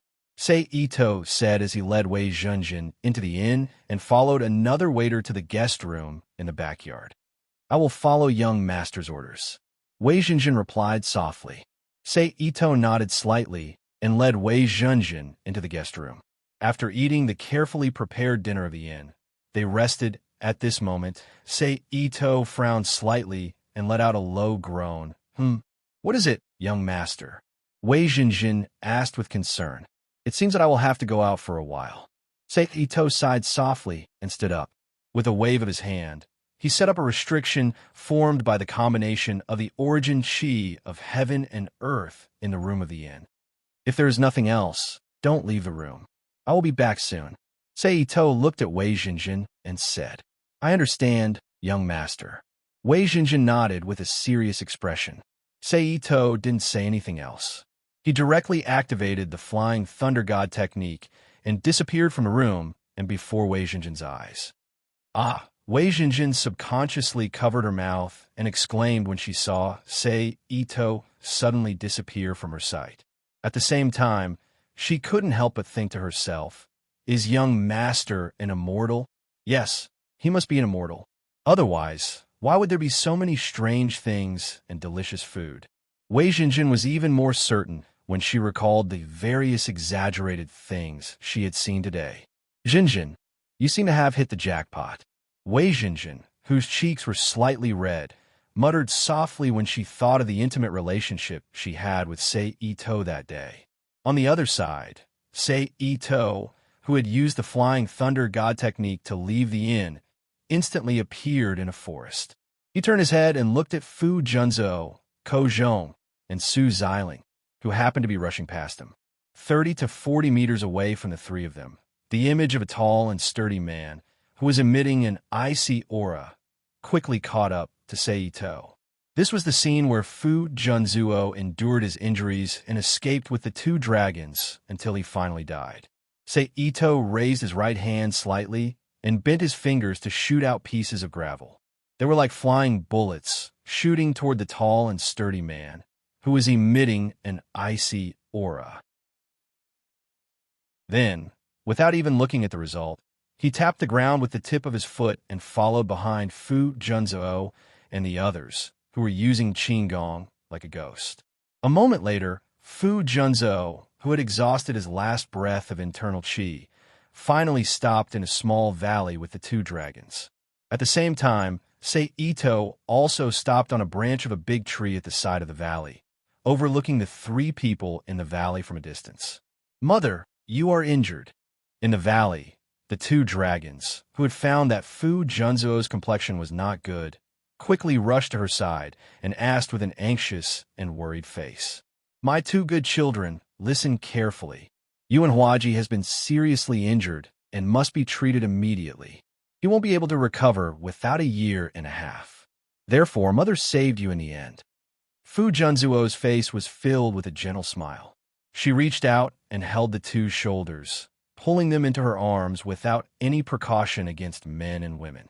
She let their heads and faces lean on her shoulders and chest, and said softly with tenderness, Mother, why haven't you treated your injuries yet? The two dragons looked up and said anxiously, Mother also wished that she could spend more time to cultivate you, to see you get married and have children. I never thought that Mother, who has always hated Han people, would forget the national enmity and family hatred when I see you, and would willingly recognize you as my children. Fu Junzhou shook her head and said with a mournful face, Just now Mother risked her life to stab Yuan Huaji with a sword. but he also punched me with all his strength. His mysterious ice energy was indeed worthy of its reputation, and Yuan Huaji was the most outstanding martial art master in his family, second only to Yuan Shan. Mother's life is gone. Even if Shifu came in person, he would not be able to save me. After Mother's death, you can bury me here. Mother likes to be alone. Later on, you don't have to come to pay your respects. After listening to Fu Junzuo's story, Ko Zhong and Su Xiling, two boys, could no longer bear the grief in their hearts. They burst into tears and howled. This time Mother traveled a long way from Gali to come here. Who would have thought that the martial art masters in his palace are as numerous as the clouds? Both times he could only rely on his lightness skill to escape. Thereupon he changed his plan to reveal the treasures he obtained from the Duqiang's treasure trove to Jianghu, so that when you men were killing each other, you would coincidentally come across you guys. Knowing that she was going to die, Fu Junzuo was very calm and composed as she narrated her purpose in coming here, as well as what happened afterwards. Right now, the two boys were only thinking about Fu Junzuo's life and death. How could they have the heart to care about the Duqiang's treasure, which had nothing to do with them at all? Therefore, their faces did not even show the least bit of interest. I went to Yangzhou to look for Shilong. It was precisely because the informant we placed by Yuan Huaji's side knew that Yang Guang sent him to look for Shilong that I went to investigate. Thereupon I came across my two darlings. Fu Junzuo revealed a tender expression as she gently stroked the two dragons' cheeks and continued. All right, Mother can't hold on any longer. I originally had a lot of things to say, but when I thought about how fate makes fools of people, it's as if I didn't say anything. I don't know if people are particularly well-informed before they die, but Mother suddenly feels that both of my sons will be extraordinary people in the future. You must not disappoint Mother. Mother, how could you abandon us like this? The two dragons cried out mournfully. The treasure is at the capital's Yuma Bridge. Fu Junzuo seemed to have regained consciousness before she cried out loudly. However, in the next moment, her voice suddenly stopped, and she lost all signs of life. However, right at that moment, Seito used a large-scale illusory technique to confuse the two dragons, who were in a weakened state. He carried a fake Fu Junzuo's corpse that had just been made out of wood and appeared beside the real Fu Junzuo. Then, he used the pure life force extracted from his right to life to infuse it into Fu Junzuo's body, who was not completely dead in Seito's eyes and still had some hope of being saved. Then, he used the fake corpse to replace the real Fu Junzuo and used the Flying Thunder God technique to return to the inn in Lyon. Seeing Seito suddenly appear, Wei Jinjin, who was originally sitting on the bed and waiting, quickly got up and called out, "Young master." Seito nodded and bent over to place Fu Junzuo's half-dead body on the bed. Then, he began to really save her. First of all, Ito Sei used his powerful strength and various abilities to extract Yuan Huaji's mysterious ice force genuine qi from Fu Junzuo's body, which had already become empty like the wild, out of Fu Junzuo's body. "I'll give it to you," Seito said as he handed the mysterious ice energy Jin Qi that he had condensed into an ice rose to Wei Jinjin. "So beautiful," Wei Jinjin softly exclaimed as she took the ice rose that was emitting faint mysterious qi, but did not feel cold when touched. Seito faintly smiled and retracted his gaze. Then, he turned his gaze back to Fu Junzuo, who was lying on a bed. Then he pressed his palm on her chest Tanzhong point and used his own strength to warm her meridians and help Fu Junzuo deal with the injuries in her body. Under the nourishment of Seito's high-quality strength, Fu Junzuo's body completely recovered in less than half an hour. "I'm not a good person." Looking at Fu Junzuo, who was lying on the bed with a rosy complexion, Seito secretly laughed. He reached out and pressed his hand on her forehead. He launched his spiritual sensing ability to invade the core of Fu Junzuo's consciousness. Taking advantage of the time when Fu Junzuo thought she was dead and curled up her will to the core, he carried out a deep level of hypnosis and brainwashing on her. because she believed she was dead, even though Fu Junzo's spiritual realm was not low because she practiced the 9 mysteries technique. She still didn't resist at all. Therefore, after Sei Ito spent about half an hour or so, except for the core consciousness that was finally condensed into a point, Fu Junzuo's emotions had completely changed. She could be considered to have temporarily become Sei Ito's subordinate. The reason why it was said to be temporary was because the seed was still planted in the core consciousness. However, this kind of thing was not urgent. In this situation where the external environment was changed, as long as the core consciousness was activated, Sei Ito could complete the modification in the shortest time under the influence of the external environment. Immediately, Sei Ito began to awaken Fu Junzuo's core consciousness. Fu Junzo, male, female, old, young, kind, angry, ethereal, and illusory voices began to appear around Fu Junzo, who was curled up like a baby, lying in a small ball of light, and sleeping peacefully, calling her name. "Who is it?" Fu Junzo's eyelids moved slightly as she whispered softly. "Fu Junzo." The voices did not answer, but continued to call her name. "Who's calling me?" Fu Junzo opened his eyes slightly and sat up with a dazed expression. He looked up at the void that was pitch black except for the light around him and murmured. In the next moment, as the core of Fu Junzuo's consciousness awakened, a large number of memory fragments connected one by one into several long strips that resembled movie tape.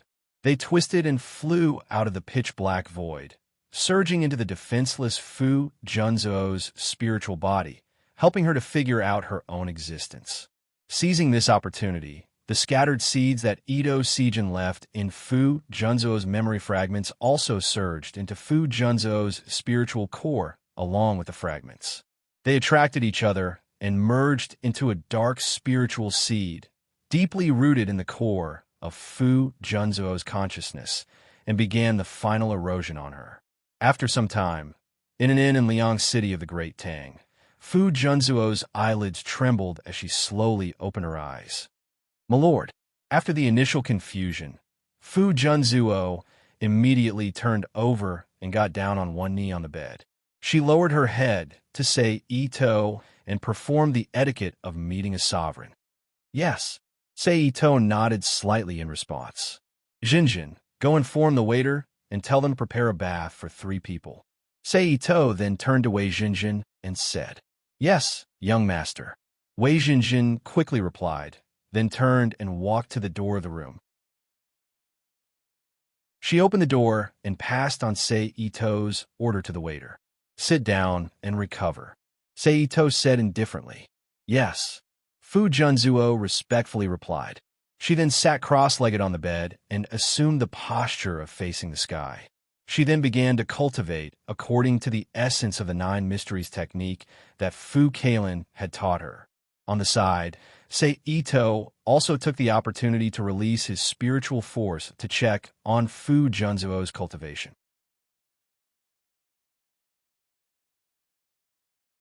Chapter 12:18. Please recommend. Please collect. Please buy tickets from Sanjiang. It's already past 14 o'clock. You can go collect them now. On the Sanjiang page. After 2 days of rest, the 2 of them had recovered to their peak condition. That night, the 2 of them had a simple meal and changed into black night clothes. They jumped out of the inn and quickly headed towards the Imperial City from the rooftop of a nearby building. The 2 of them weren't weak and had good concealment skills, so they carefully avoided the patrolling soldiers and successfully arrived at the base of the Imperial City. The Imperial City of Yuan-do wasn't the Forbidden City of the future. It didn't have the red brick walls of the Forbidden City, and the entrance wasn't the Great Gate, but the location of the Chongwen Gate. The 2 of them found a wall that was slightly shorter than the rest of the group and quickly threw out a flying rope with a 3-pronged head. Only a slight ding sound was heard as the flying lock was stuck in the brick of the short wall. Sei Ito stretched out his hand and felt that it was very sturdy. He then nodded to Yi and signaled her to go up first. Yi didn't hesitate and quickly grabbed the rope and stepped on the wall and quickly walked up step by step. Then Ito Mori also crawled for a while before grabbing the rope and climbing up. Yi was very fast. When Seito was halfway up, she had already jumped over the short wall and quickly crouched down to guard the entrance to prevent patrolling soldiers from passing by.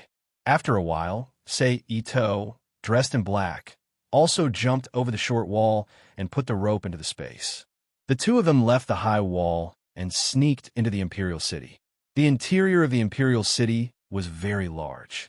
Fortunately, most of the areas still retain the characteristics of the future. Seito didn't have too much trouble finding them. The two of them first came to the Hall of Supreme Harmony. After seeing that it was pitch black inside, they quickly turned around and walked towards the large group of buildings behind. On the way, Seito grabbed a palace maid who was about to do something and brought her to a corner to threaten her. Then, she fearfully brought the two of them to the palace where the Emperor of Yuanda was staying. The palace maid was already slow to begin with, and in addition to her fear, she slowed down even more. After a long delay, she finally brought the two of them to an unnoticed corner not far from the palace where the Emperor of Yuan was sleeping. She stopped and said with a trembling voice, "Two great heroes there." Seito looked at the palace. Outside the palace, a large number of Mongolian soldiers were holding machetes and surrounding the palace. Their eyes were wide open as they stared at the surroundings. At the same time, on the way to the tunnel leading to the palace, 3 groups of soldiers with spears patrolled the door from time to time. In the shadows, dozens of Mongolian archers aimed their bows at the road. As long as there was a slight abnormality, they would shoot and kill the person who came. Even a martial arts expert would die here if they weren't paying attention. Seito frowned and waved his hand to kill the palace maid who was leading the way. He said to Yi, "I feel that other than these ordinary soldiers, there are also martial arts experts lying in ambush." "That's right, I feel it too." Yi nodded and opened his dragon eye, concentrating on sensing the surroundings.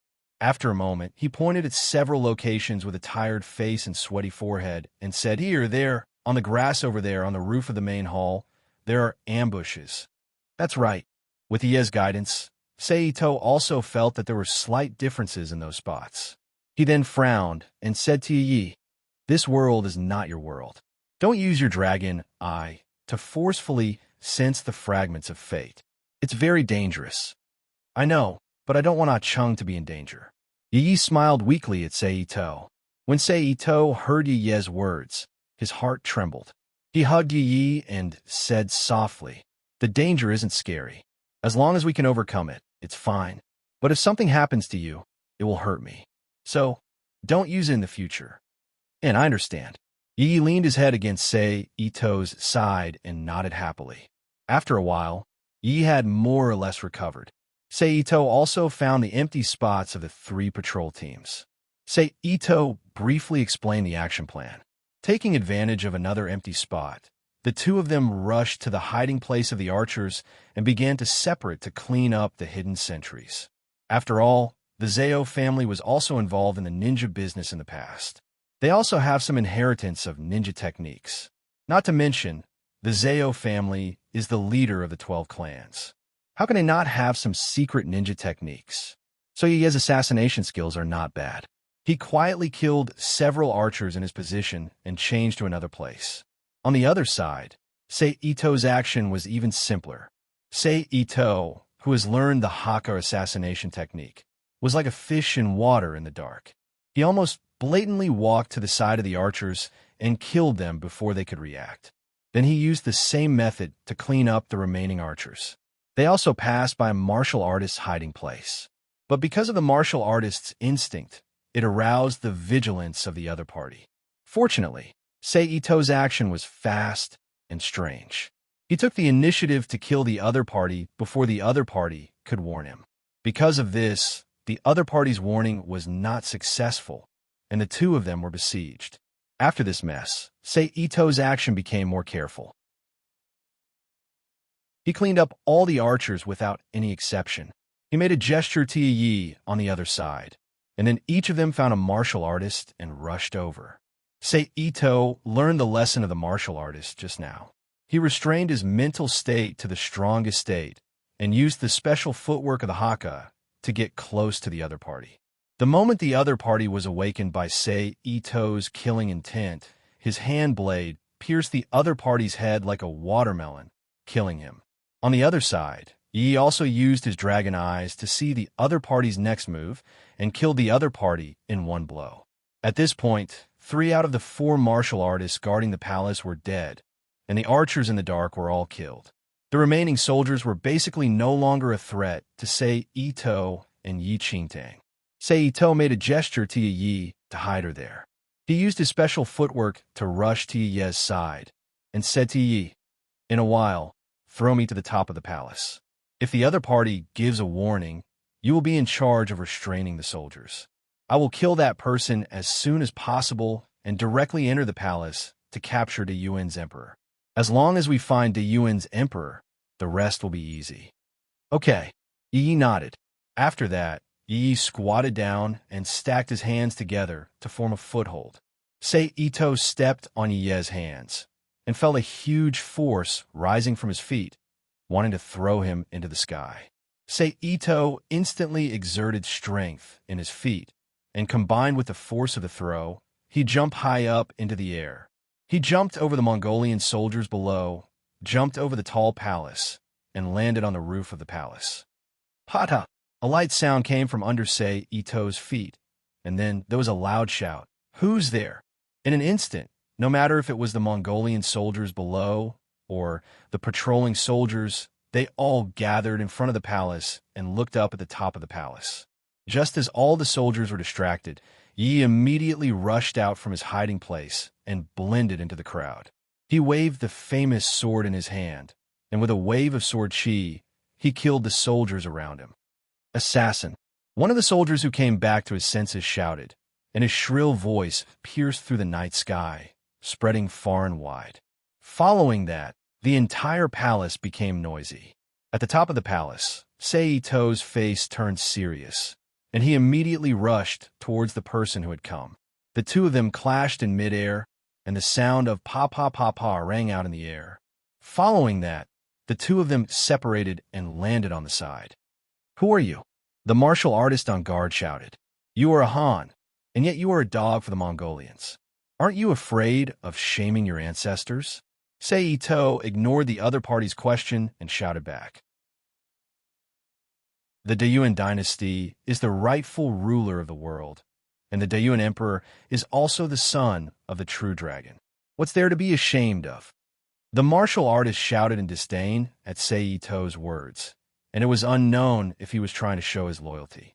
You are just deceiving yourself and others," Ito said and rushed forward again.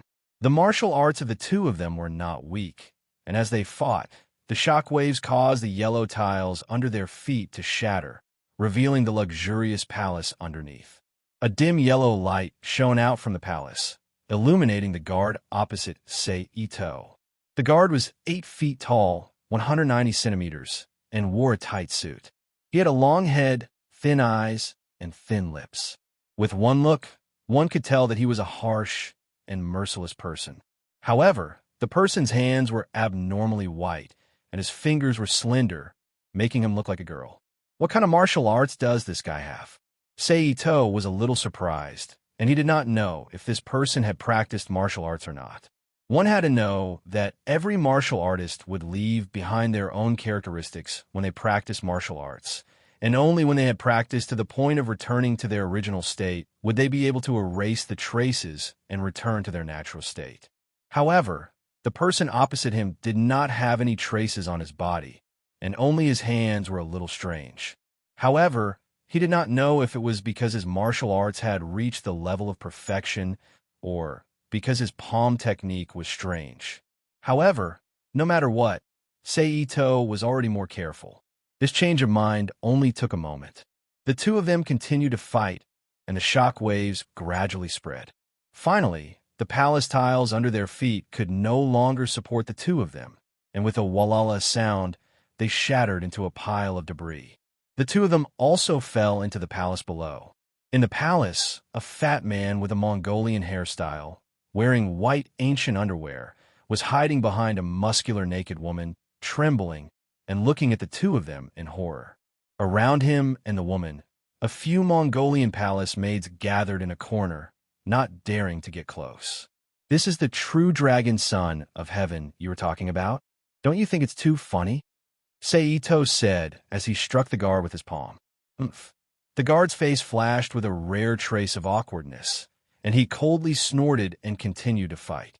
However, Seito did not intend to be in a stalemate with the guard.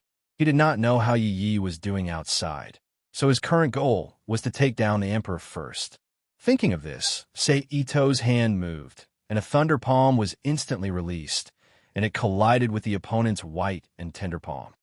Crackle, beating a bolt of lightning and frost appeared at the same time when the two of them clashed, making ear-piercing sounds. Chapter 12:19. Fu Junzuo saw this and called out in alarm, "Milord." When she realized that Seito had no intention of paying any attention to her, she clenched her teeth and rushed out of her hiding place. She tightly gripped her scabbard and warily followed Seito into the palace. But what Fu Junzuo found strange was that the two of them had clearly appeared within the range of the patrolling imperial guards. So why did the guards not react at all? Sensing Fu Junzuo's surprise, Seito turned and smiled at her, but he still did not explain. There was no need to guess. Seito was using his psychic energy that could crush all of the Great Tang to create a large-scale illusion. Although these soldiers were clearly elites, their psychic energy was not very profound, making them think that Seito and Fu Junzuo did not exist. Ignoring the surrounding imperial guards, the two of them swaggered into the palace where Yang Guang was sleeping. The interior of the palace was very large, more than 60 square meters. There were carved beams, painted pillars, blooming flowers, screens that could be considered works of art, tables and chairs made of Nanma wood that would be sold for astronomical prices in the future, and exquisite porcelain. The entire palace was filled with extravagance.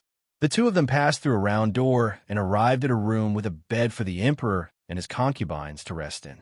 In an instant, several white and tangled bodies appeared before Seito and Fu Junzuo. One of the men's bodies was wrapped around by 4 or 5 women, who were either wearing only a doo-doo or nothing at all. The two of them quickly caught sight of the man's body. Fatuous ruler, Fu Junzuo cursed as she waved her arm. He pulled out his sword and was ready to kill. Judging from your reaction, this person must be Yang Guang, Seito said as he grabbed Fu Junzuo's arm to prevent her from ruining his plans. How should he put it? Yang Guang was quite good-looking. After all, he was a mixed-blood descendant of the Hu and Han. His face had both the charm of the Han people and the deep facial features of the Westerners. Coupled with his tall body, he gave off a strong sense of existence. Yes, my lord, this man is the fatuous ruler, Yang Guang. Because of the spiritual seed in the core of his consciousness, Fu Junzuo, who was completely loyal to Ito Sei, kept his sword back into its sheath. He glared at Yang Guang, who was sleeping soundly on the bed. Perhaps it was because the anger in Fu Junzuo's heart was too strong, causing her eyes to be unable to block the blazing flames of anger. Because of this, Yang Guang was alerted. Or perhaps, Yang Guang was just like a comic book character. He practiced the 9 Dragons art, which was secretly passed down by the royal family. He was once an earth-shattering expert. Even though his body had been hollowed out by wine and women for the past 7 or 8 years, his foundation was still there. Yang Guang, who was sleeping soundly with his concubine in his arms, suddenly opened his eyes and turned his head to look in Seito and Fu Junzuo's direction. Who goes there? Yang Guang stood up and shouted, wanting to call on the guards outside. However, Ito Sei had long been on guard against this move. So when he entered the palace with Fu Junzuo, he had set up a layer of prohibition in the palace to block out the sound that might be made when he was doing things later. Therefore, even though Yang Guang's loud shout contained Jin Qi, and the sound was rolling, other than waking up a few beautiful concubines beside him, it didn't attract half a soldier. Seeing this, even if Yang Guang was stupid, he knew that something was wrong. Furthermore, he was not stupid. Thus, he did not hesitate to throw away the panicking concubines and stood up from the dragon bed. "Who are you people?" Yang Guang asked with a gloomy expression. "Chun Shiqing." Since he had entered China's world of martial arts, Sei Ito naturally reported his Chinese name. "Chun Shiqing." Yang Guang repeated in his heart. At the same time, his mind was constantly searching for information about Chun Shiqing. Unfortunately, Sei Ito was not someone from this world. Thus, he could only suppress the doubts and anger in his heart. After this matter, he would find trouble with Sei Ito. "What business do you have with coming to the palace to see me in the middle of the night?" Yang Guang asked with the air of an emperor. However, his choice of words was quite clever. Even though he was clearly sneaking in, he said that he was entering in the open to have an audience. "Two matters. First, I came to see you and see your current state. Then, I came to decide what method I should use to make my second request." Sei Ito calmly sized up Yang Guang as he spoke. Yang Guang's eyes flashed with tyranny, but he did not speak. Instead, he asked with a gloomy expression, "How is it?" "Not bad, but it did not meet my expectations. Thus, I will give you two options for the second request. First, you agree to my request. At the same time, I promise that I will not do anything to you. Second, I will use my methods to make you agree to my request." Sei Ito shook his head regretfully as he spoke. "How dare you?" Yang Guang, who was being judged and threatened verbally, could not take it anymore. He immediately shouted angrily. "So what?" Sei Ito looked at Yang Guang with a faint smile. "Do you really think I can't do anything to you?" Yang Guang's aura surged, and a faint golden dragon appeared in the hall. It filled the hall and pressured Sei Ito as he spoke coldly. 9-dragon supreme technique? Not bad. It actually fused the dynasty's fate together. Sei Ito's eyes flashed as he looked at the golden dragon behind Yang Guang. Yang Guang frowned when he heard that. He stepped forward and appeared in front of Sei Ito. His hand formed into a claw, and with the sound of wind and thunder, he clawed at Sei Ito. Sei Ito did not move his body or his feet. His left hand moved first and blocked Yang Guang's claw. Then, he flipped his hand and grabbed Yang Guang's wrist. At the same time, he exerted force with his shoulder and slammed it into Yang Guang's chest. Bang! In an instant, a muffled sound rang out. Yang Guang's tall body flew backward and slammed into the wall of the bed behind him, creating an irregular dent in the wall. Seeing that Yang Guang was injured, those concubines, who had been covering their bodies with quilts, immediately screamed and ran out of the palace in a panic. Junzuo. Sei Ito appeared in front of Yang Guang and used a profound strike to dodge Yang Guang's attack.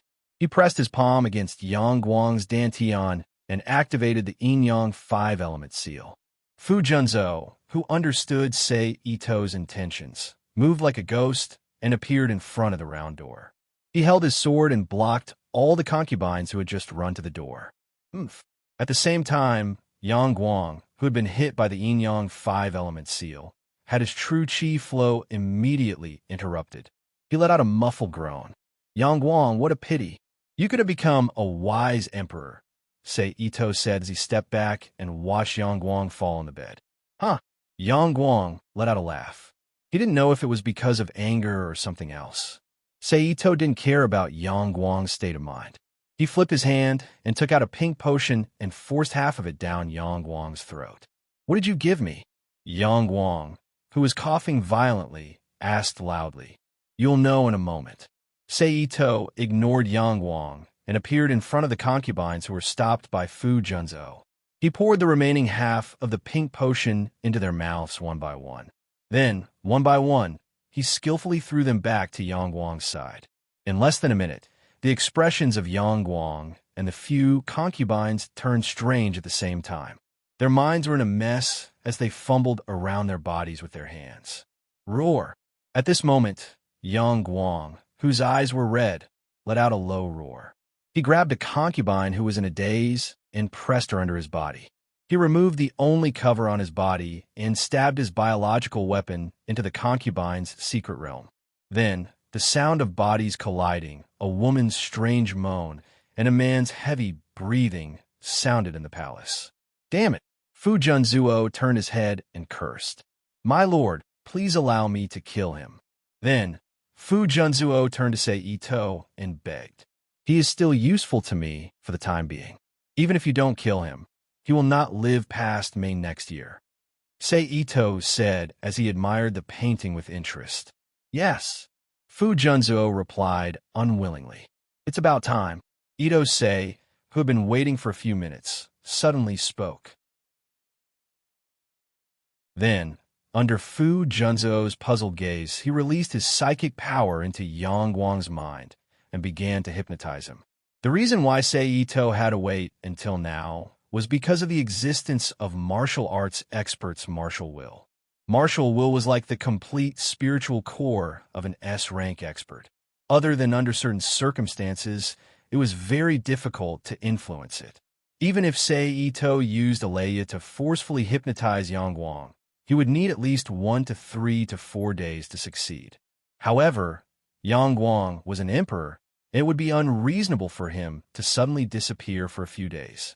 Therefore, Sei Ito had no choice but to find another way to create the necessary circumstances to achieve his goal.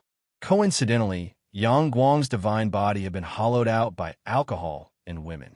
Although his martial will was still there, it was not as complete as before. In addition, he had obtained a special drug to stimulate Yang Guang's desire.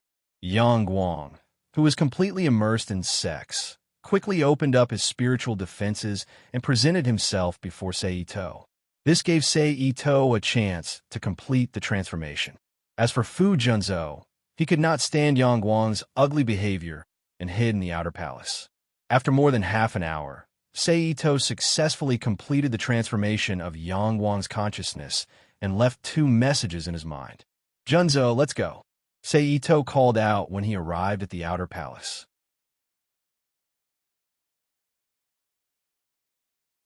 Chapter 1220. P.S. Thank you to Fried Rice 2012, Tjar, NYJY, Idler Xiao Chi, Xin Yen, and Instant Potato for their precious monthly votes. Thank you to NXCX and Nickfany for their tips. This morning, accompanied by the sound of hurried horse hooves, a group of gold-wielding soldiers in silver armor, red tasseled helmets, and curved spears were escorting a middle-aged man in the uniform of an internal servant.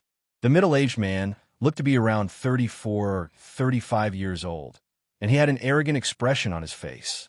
It was as if he didn't take anyone seriously as he walked along the street. It didn't take long before they arrived at a large inn in the east of Chong and City, near the Easter market, and stopped. This humble one greets Lord Yu. Seeing the soldiers standing at the entrance of the inn, the manager of the inn, who looked to be in his 40s, hurriedly ran out of the inn, bowed and greeted the soldiers with a smile on his face. He was a little fat and had a short beard under his chin. He looked to be in his 40s. Immediately thereafter, the shopkeeper carefully observed the man whom he had addressed as Master Yu before asking, "May I know why you're here, Master? How can a lowly commoner like you ask about this official's affairs?" Lord Yu said with disdain as he glanced at the innkeeper. Yes, this humble one has spoken out of turn. The innkeeper's forehead was slightly sweaty. A pleased look appeared on Master Yu's face upon seeing the shopkeeper's reaction, and he asked, "Do you have a young man with an extraordinary disposition staying in your store?" A trace of hesitation appeared on the innkeeper's face. He lowered his head and frowned. "Innkeeper, the guest in Sky Room 2. Just as Lord Yu's expression was becoming more and more displeased, a quick-witted waiter walked up behind the innkeeper and reminded him in a low voice. The innkeeper's eyes lit up when he heard this. He immediately thought of the man and 2 women with unique temperaments. There was no need for that. The 3 of them were Sei Ito, Wei Jinjin, and Fu Junzuo. "Lord, there is a young man with a different temperament staying in my inn." The innkeeper hurriedly bowed and reported, "What are you waiting for? I'll bring him over." Lord Yu said loudly, Yes. Sir, please come with me." The innkeeper nodded. He then turned around and led Official Yu, who was followed by 2 soldiers, through the front hall of the inn that was used to attract customers to the rear courtyard. They quickly walked towards Sei Ito's Sky Room 2. Sir, we're here. This is the one. A moment later, the shopkeeper, standing in front of a room, said in a low voice. Lord Yu's eyes moved when he heard this, and he solemnly straightened his already neat clothes before stepping forward to knock on the door. Creak, the next moment, accompanied by a strange sound, a plain white robe appeared. Wei Jinjin, with her long black hair tied up behind her head, appeared from behind the slowly opening door. You are? Wei Jinjin asked hesitantly as she looked at the one official and two soldiers who clearly belonged to an official's family. Miss, this is Inner Assistant Minister Yu Shiji, official Yu. I wonder if your young master is inside. Please allow your young master to come out and meet us. Although he didn't know who Itsunari was, he could tell from Yu Shiji's serious expression that he wasn't an ordinary person. The shopkeeper said to Wei Jinjin kindly, Jinjin, let them in. Just as Wei Jinjin was hesitating whether or not to open the door, Sei Ito's gentle voice suddenly sounded in her ear. Yes, young master. Wei Jinjin hurriedly replied. Then she turned to the side and opened the door, making way for them to enter the room. Yu Shiji didn't stand on ceremony. After ordering two soldiers to guard the door and not to let anyone else in, he stepped into the room. Then, Sei Ito, who was dressed in a green robe and had a strange hairstyle, was sitting on a chair and gently drinking from a white porcelain teacup. He was also dressed in a white silk robe and held a sword across his chest. He had a clear expression on his face. But Fu Junzhou, who was wearing a strange silver mask, appeared in front of Yu Shiji's eyes. Yu Shiji's eyes flashed as he took in the two's temperament and appearance. They really do have some skill. No wonder His Majesty the Emperor repeatedly told me to treat them with respect. Then, Yu Shiji put on a fake expression, but he still looked comfortable as he cupped his hands and bowed. I am Yu Shiji, filling the position of Inner Assistant Minister. I am here on the Emperor's orders to invite the strange man, Mr. Chun Shiqing, into the palace for a chat. After hearing Yu Shiji's intentions, Sei Ito slightly smiled and said with slight disdain, he is quite well informed. Yu Shiji, who was a shrewd person, quickly lowered his head and pretended that he hadn't heard anything. That's fine. Sei Ito, who was laughing in his heart, continued to pretend to be an expert. Junzuo, you stay in the inn and guard your chastity. This young master will be back soon. Then, Sei Ito stood up from his chair and instructed Fu Junzhou. Yes, young master. Fu Junzhou replied in a cold voice. Lead the way. Sei Ito nodded and looked at Yu Shiji. Sir, please follow me. Yu Shiji bowed and led Sei Ito out of the room. They met up with the two elite guards at the door. Accompanied by the innkeeper, they carefully walked out of the inn and mounted the horse parked in front of the inn. Then, they turned around and slowly walked toward the palace. Because they were taking the proper route this time, the group directly exited the East Market and stepped onto Vermilion Bird Avenue. They swaggered toward the palace. During this process, Yu Shiji fully displayed his exquisite thoughts and eloquence as a eunuch. He introduced the scenery along the street to Sei Ito to pass the time. Just like that, they traveled for more than 10 minutes without stopping. Finally, they entered the palace and stopped outside the palace where Yang Guang usually stayed. Mr. Chun, please wait here for a moment. I will go in and inform His Majesty. Yu Shiji cupped his hands and said to Sei Ito. After saying that, Yu Shiji quickly walked into the hall and disappeared from Ito Seiji's sight after seeing that Ito Seiji didn't have any other intentions. It wasn't until a few minutes later that he ran out again and returned to Ito Sei. Mr. Chun, His Majesty invites you in. Yu Shiji quickly said. Ito Sei nodded and followed Yu Shiji into the hall in front of him. The interior of the palace was very spacious. It was about 50 to 60 square meters. However, there were many more decorations inside. Paintings, fresh flowers, and anything that could be considered cultured could be found here. Yang Guang, who was dressed in an imperial robe, was sitting behind a large wooden table placed in the middle of the hall, being served by two beauties. His face was filled with contentment and enjoyment. Ha ha, Mr. Chun, you've kept me waiting. Seeing Sei Ito's arrival, Yang Guang, who had part of his memory altered by Sei Ito, immediately stood up from his seat. He said with a hearty laugh, "I'm an idler. I can't be compared to your majesty, who is so carefree," Sei Ito said sarcastically. Yang Guang's expression froze. A murderous intent flashed in his eyes, but he quickly suppressed it. Yu Shiji, who was standing to the side, was so frightened by Sei Ito's words that he broke out in a cold sweat. "If Mr. Chen wants it, just say the word.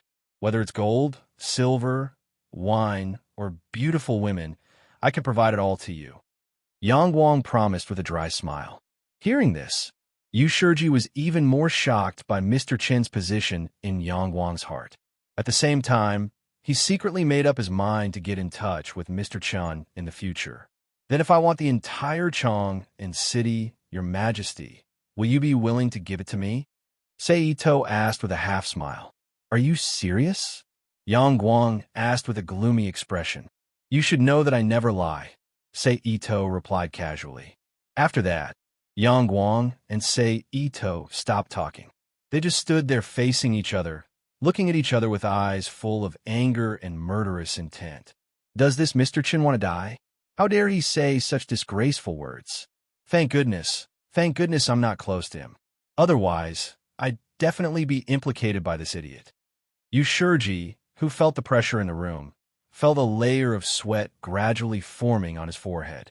He was relieved. "All right, I promise you," Yang Guang suddenly said in a low voice. As soon as he said that,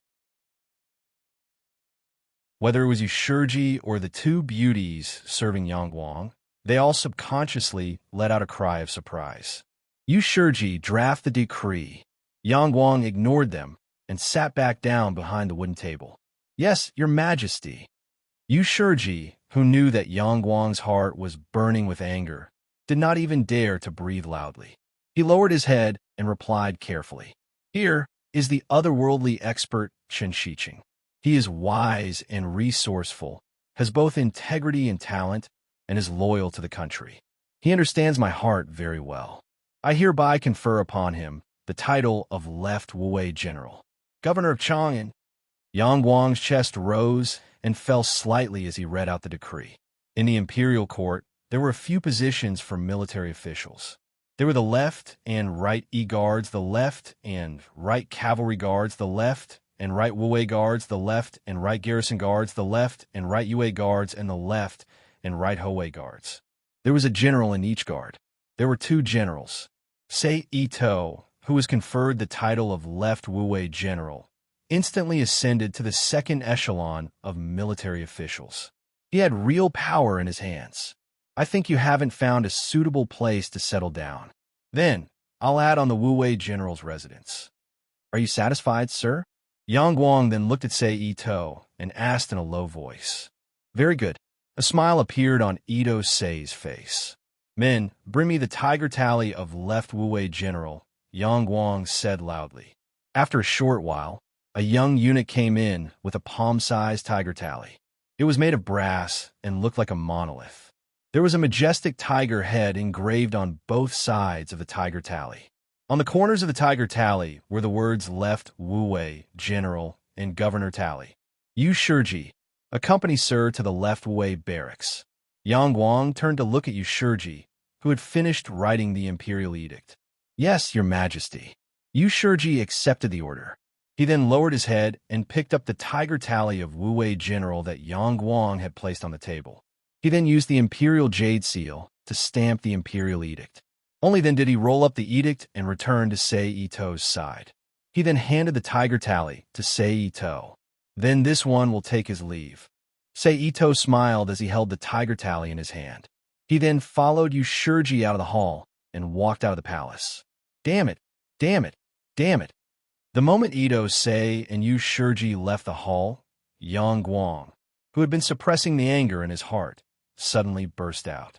His arms randomly swept the pen, ink, paperweight, and other things on the table in front of him to the ground, making a crackling sound. Then he stretched out his hand and grabbed the beauty on the side and pressed her on the table.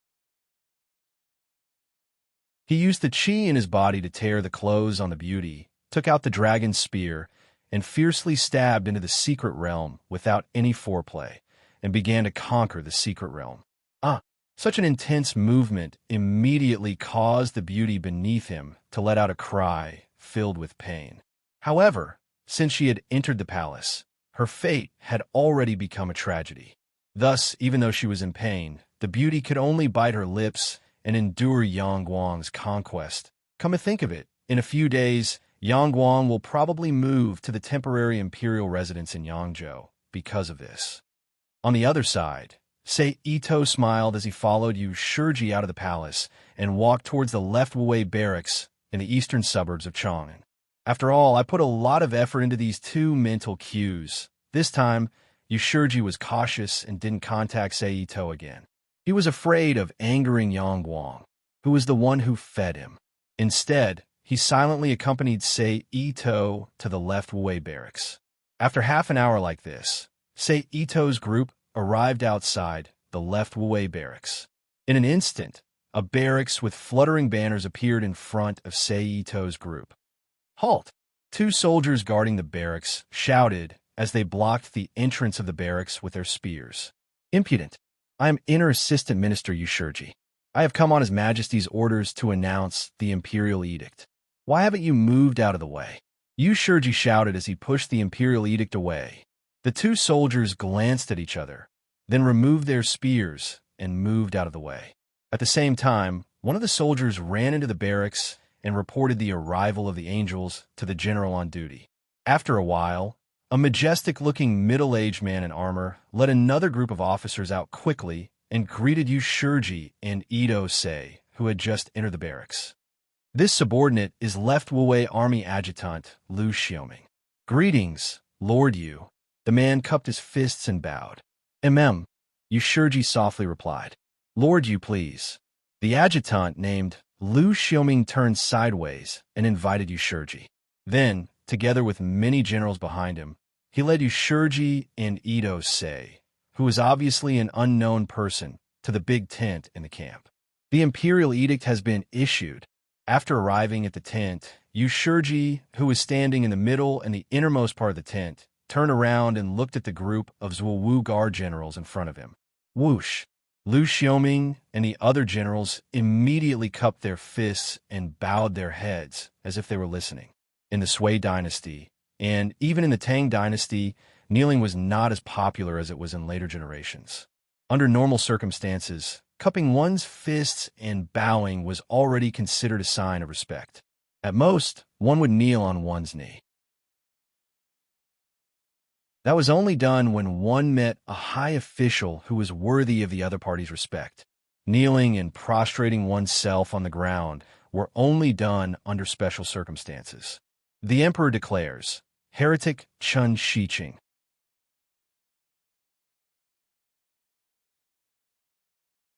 Chapter 1221. Greetings, General. After the imperial edict was read, Lu Xiaoming and the other generals saluted Sei Ito with their fists cupped. With Yu Shiji, Yang Guang's favorite, present, even if Lu Xiaoming and the others had some thoughts, they didn't dare to express it immediately. Therefore, the initial meeting ended smoothly and harmoniously. Dismissed. Sei Ito, who was now the general of the left Wuwei camp, ordered lightly. Although Sei Ito was prepared to use Chang, and as the starting point for his invasion of the world, Sei Ito didn't care too much about these soldiers. Moreover, he wasn't interested in playing any tricks with these soldiers. He was going to wait until all the generals in the left Wuwei camp received the news tomorrow before he started his operation. As for what would happen after the operation, he would deal with it when the time came. Anyway, it wasn't as if he didn't have someone who could command an army, such as a man named Li Shinka. Yes, General. Lu Xiaoming and the others responded in unison and turned to leave the barracks. Since General doesn't want to stay in the camp for long, follow me to see the new home that His Majesty has bestowed upon you, Yu Shiji said with a smile when he saw that Sei Ito didn't want to stay in the camp for long. Okay. Sei Ito nodded in agreement. Then, The two walked out of the tent together and left the left-away camp under the escort of the small group of soldiers. They returned to Chang and city.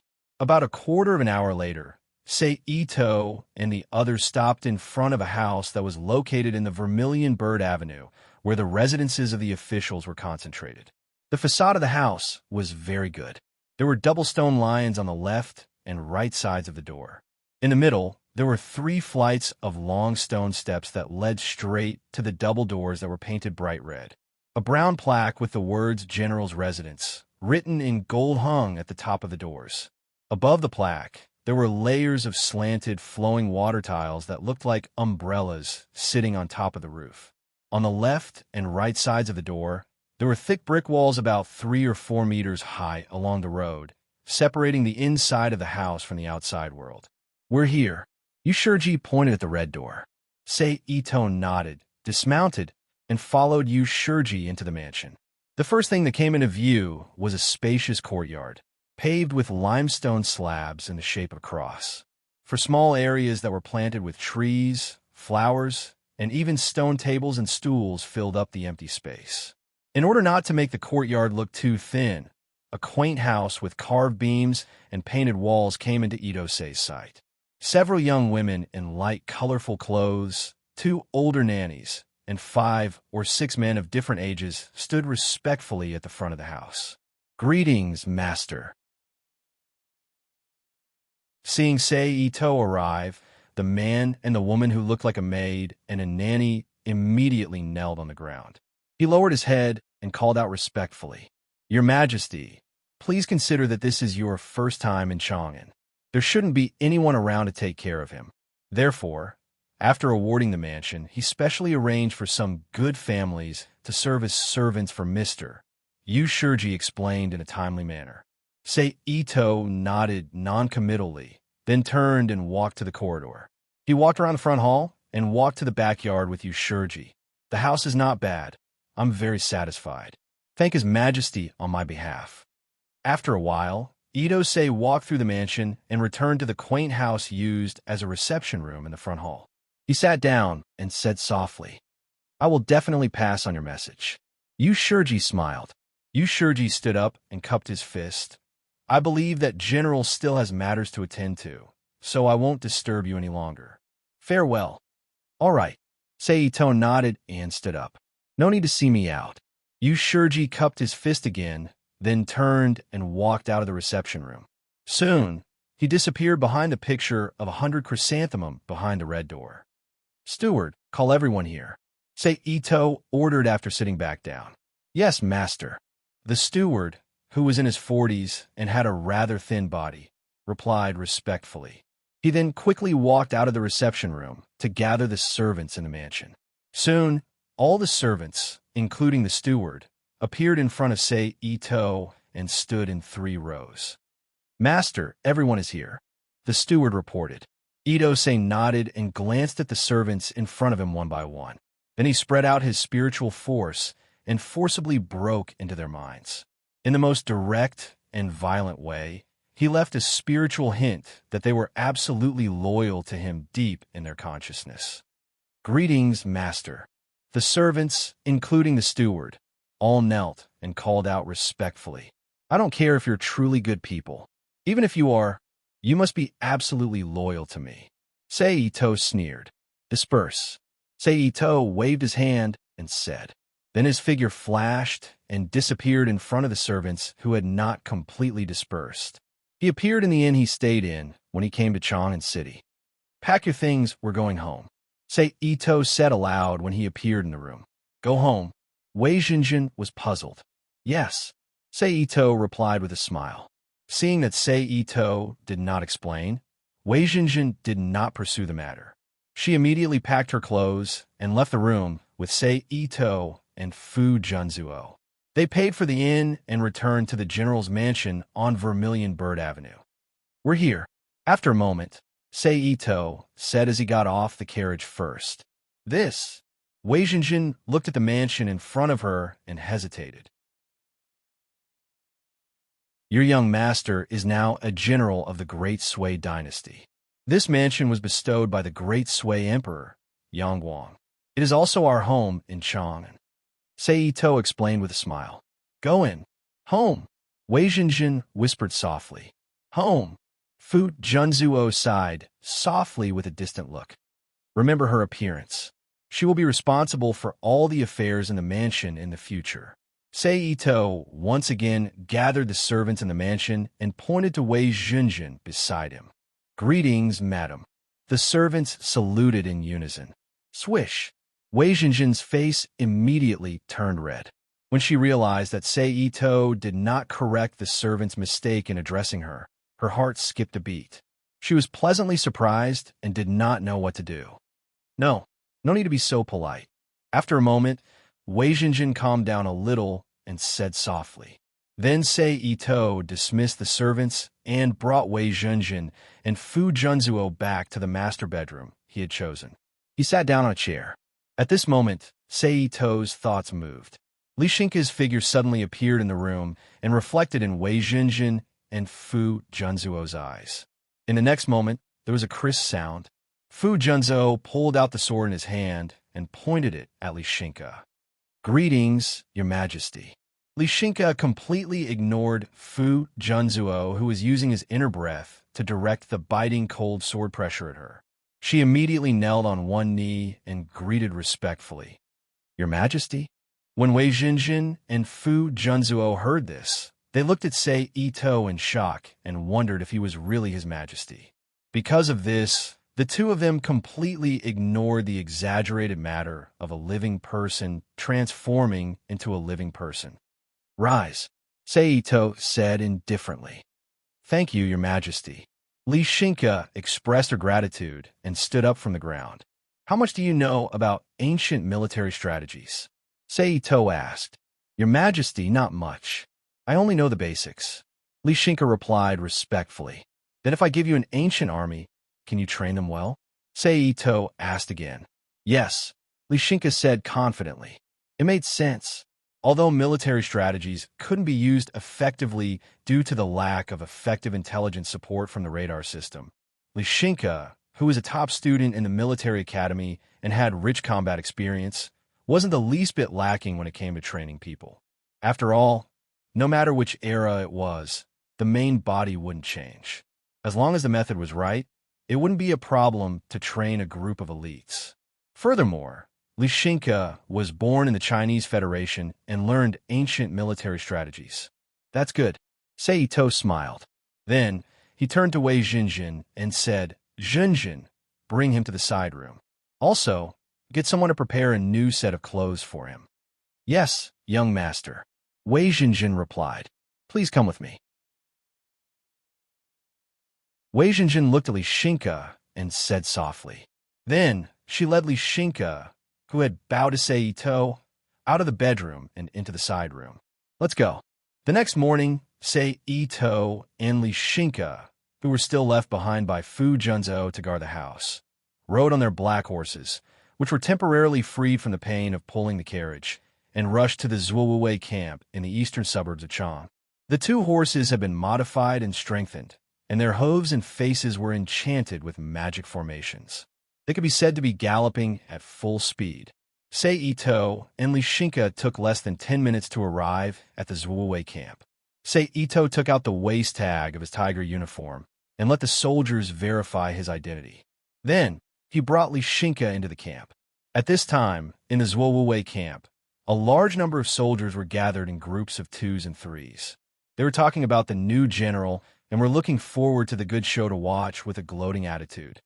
See, these are the soldiers I'm going to give to you. A group of soldiers. Seito said to Li Xingke. Sir, don't worry. I will definitely train them into real soldiers. After some instructions, Li Xingke, who had temporarily changed her way of addressing Seito as Sir, said. Seito nodded slightly and did not speak. He brought Li Xingke directly into the camp tent. Greetings, General.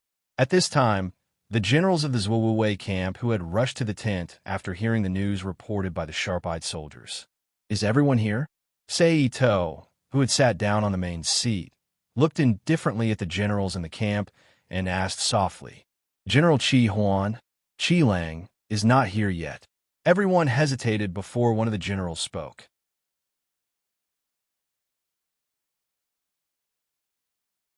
Chapter 1222.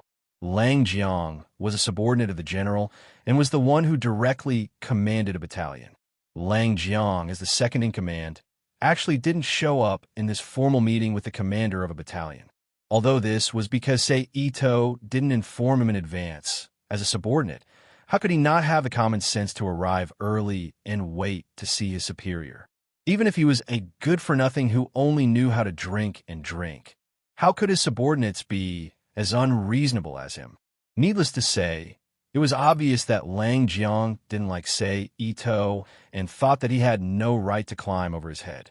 Lang Jiang deliberately did this to put him in his place. The other generals who thought of the same thing also looked at Sei Ito with different expressions but didn't say anything. Sei Ito sneered and asked again, "Apart from him, who else isn't here?" General Hotsun, General Hotsun, and General Wang surely aren't here, one of the generals replied. I didn't want to kill anyone, but since they don't give me face, they can't blame me for not giving them face either. Sei Ito sneered. Then, without waiting for the generals to respond, he spread out his psychic energy and used his hypnosis ability on them. In this chaotic era where the emperor was muddle-headed, the world was in chaos, and the army didn't care about defending the country or protecting their families, these generals' willpower wasn't strong at all. Thus, Sei Ito used less than 10 minutes to hypnotize all the generals present into living puppets loyal only to him. Sir, the generals who came back to their senses cupped their fists and saluted in unison. Pass down my order. As long as Chi Huan, Hotsun, and Wang Shirley appear, immediately arrest them. Sei Ito ordered coldly. Yes. The generals accepted the order. Isli Shinga. From now on, he will be in charge of the battalion and will take over all the affairs in the battalion on my behalf. You just need to follow his orders. Sei Ito pointed at Li Shinga, standing beside him, and said, Yes. The generals looked at each other and replied in unison. Sei Ito turned to Li Shinga and said, I'll leave this place to you. As for those 3 people, kill them to boost our morale. Yes. Li Xing cupped her fists and bowed. Sei Ito nodded and stood up from his seat. He walked out of the large tent under the bows of the various generals. He led the modified black horse that was parked outside the tent and mounted it. With a shake of the reins, he urged the horse to leave the military camp and return to the general's manor. Not long after Sei Ito left the Zhuowei camp, Chi Huan, Hotsun, and Wang Shirley, who had received news from the spies in the camp, walked into the camp in an unbridled manner, accompanied by a dozen soldiers. Before they could react, the soldiers who had received the order immediately pounced on them and tied them up. After that, Li Shinka, who had become Sei Ito's temporary manager of the camp, ordered the soldiers to behead Chi Huan and the others in front of all the soldiers on the drill ground. This was the first time he had established his authority.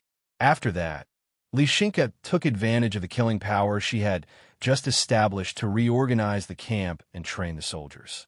In the blink of an eye, more than a month had passed, of course, while Li Shinka was reorganizing the Zhuowei camp.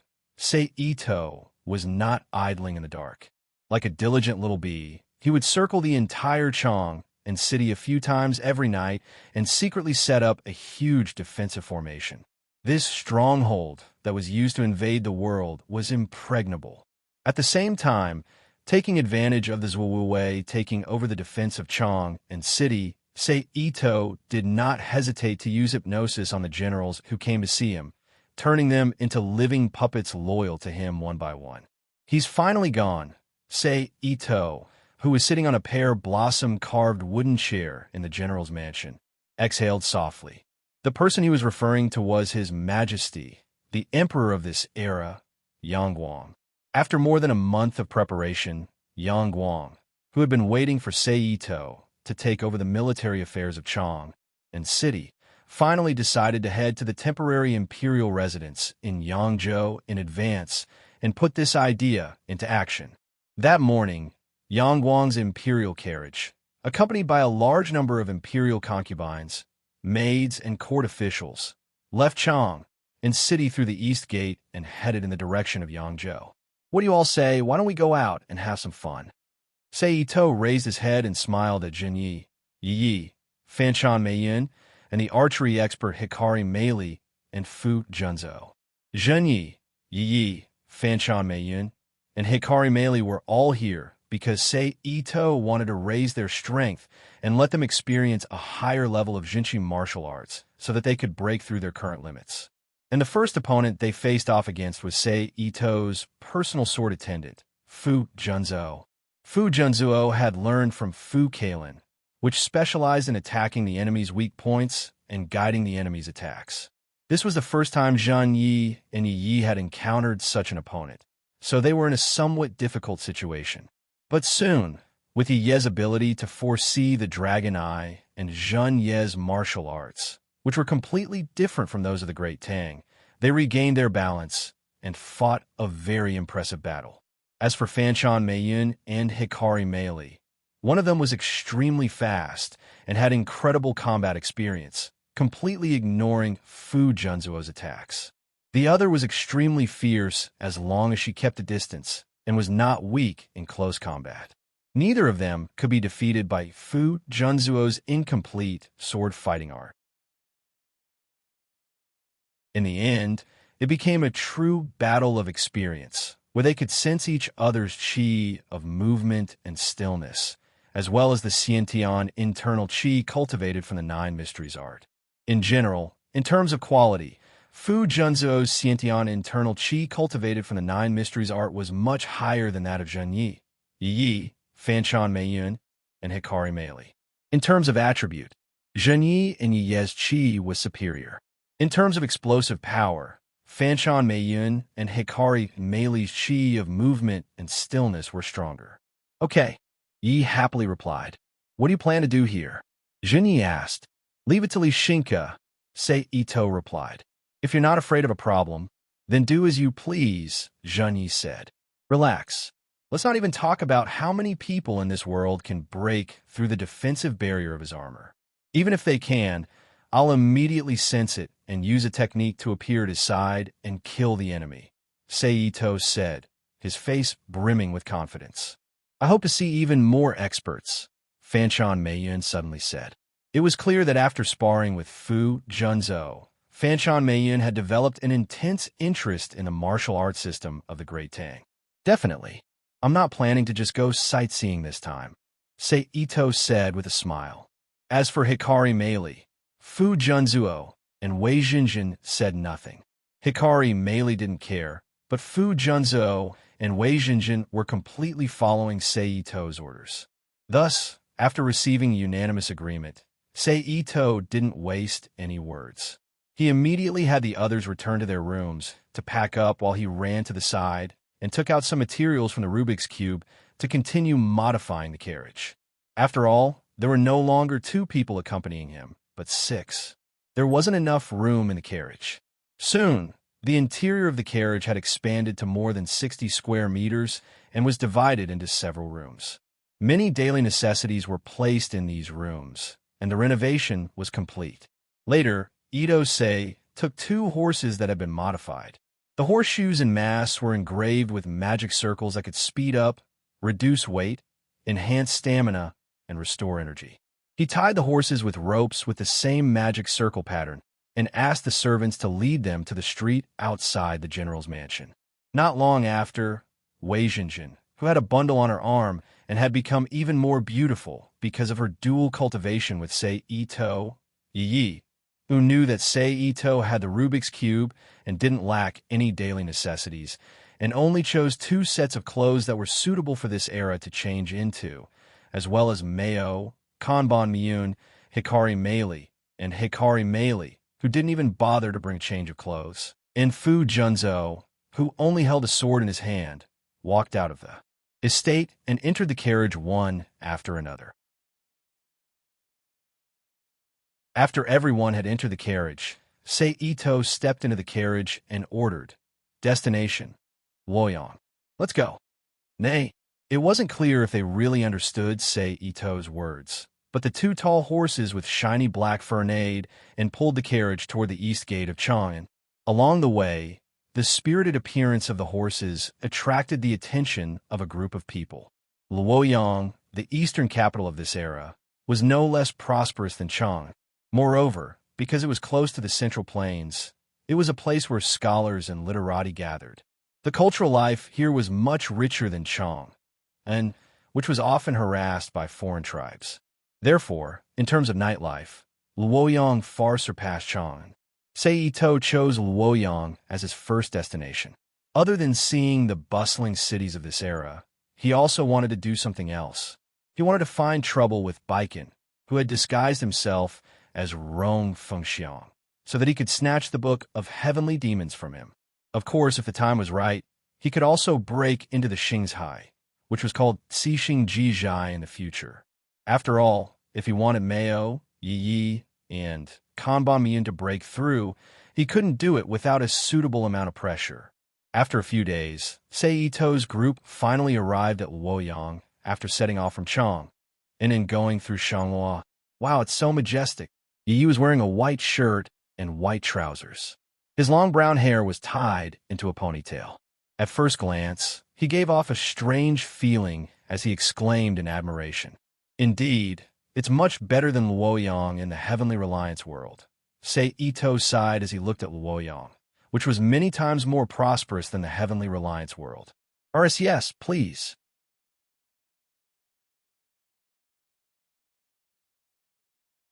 Chapter 1223. P.S.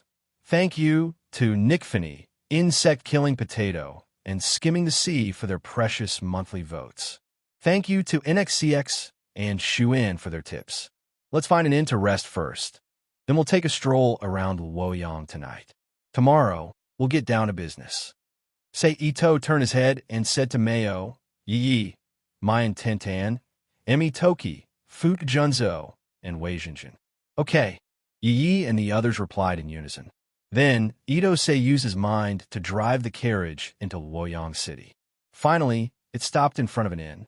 The modified carriage was originally very comfortable.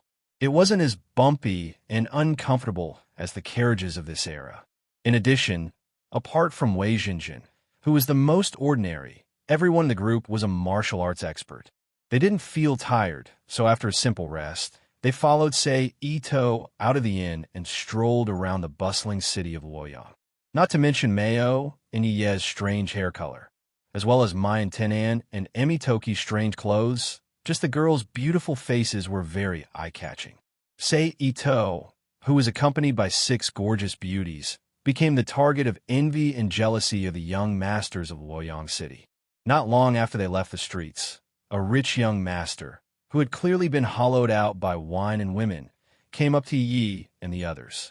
He ignored Ito's existence and struck up a conversation with Yi and the others.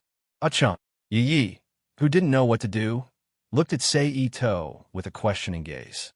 But before Ito Seiji could speak, Zhang Yi, who was already annoyed, immediately stepped forward and kicked everyone, including the rich kid, flying out one by one.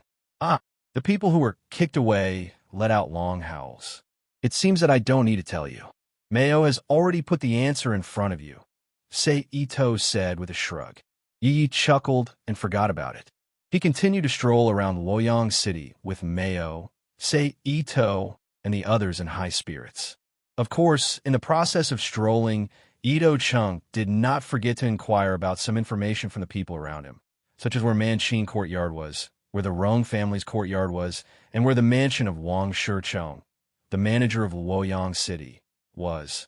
Speaking of Wang Shicheng, Ito naturally thought of Wang Shirley, the general of the left Wuwei battalion, who he had ordered to be beheaded. He remembered hearing people report that Wang Shirley and Wang Shicheng were brothers of the same clan, but their blood relationship was very distant. He didn't know if Wang Shicheng remembered such a brother. With Wang Shicheng's ambition, even if he does remember such a person, would he dare to fall out with me, the general of the left Wuwei battalion, who controls the entire defense of Chang'an City? Ito's eyes flashed with disdain. until 10 o'clock at night. After strolling around Luoyang City's night market, Sei Ito and the others returned to the inn and rested in their rooms.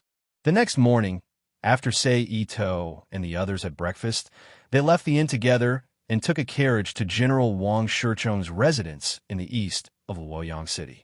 Report to your master that the general of the left Wuwei Battalion, Chun Shicheng, is here to see him, Sei Ito said to Wang Shicheng's servant as he got off the carriage with the girls. Yes, this lowly one will go and report. Those who could become servants were all astute people, not to mention that Sei Ito had already reported his identity. He completely understood that the person in front of him was a servant of an important person and did not dare to be negligent. He hurriedly agreed and ran into the residence. At the same time, another shrewd servant hurriedly led Sei Ito and the others into the residence and into the reception room.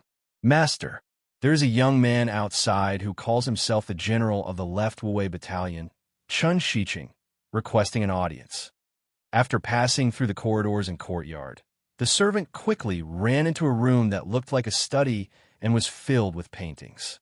He bowed and greeted a tall and burly man sitting behind a long brown table. His facial features were deep, and he did not look like a Han person. His hair and beard were somewhat brown, and he looked to be in his 40s with a rough face. At a glance, one could tell that this was a man who had weathered many hardships. This person was the actual commander of Luoyang City, Wang Shicheng. Wang was the surname he had received after returning to the Han dynasty. Later on, he was given the surname Yang because of Yang Guang's favor. However, in the end, he was still a Hu, so it was no wonder that he looked different from a Han person. General of the left Wuwei Battalion, Chun Shicheng. Wang Shicheng put down the book in his hand and repeated with a frown. Yes, the servant confirmed. What is he doing here? Wang Shicheng muttered to himself in confusion. After all, he had never had any relationship with this Chang and garrison that had suddenly appeared and was appointed by Yang Guang as an exception. He had never even seen him before and had never thought that he would come to pay him a visit. Lead the way. However, no matter what he thought, he could not neglect Sei Ito and put down the book in his hand. He said as he stood up from his chair. The servant did not say anything else and immediately turned around to lead Wang Shicheng out. This must be the newly promoted general of the left Wuwei Battalion, General Chun Shicheng. This lowly one is Wang Shicheng. Nice meeting you. Wang Shicheng, who had followed the servant to the reception area, had a sincere smile on his face.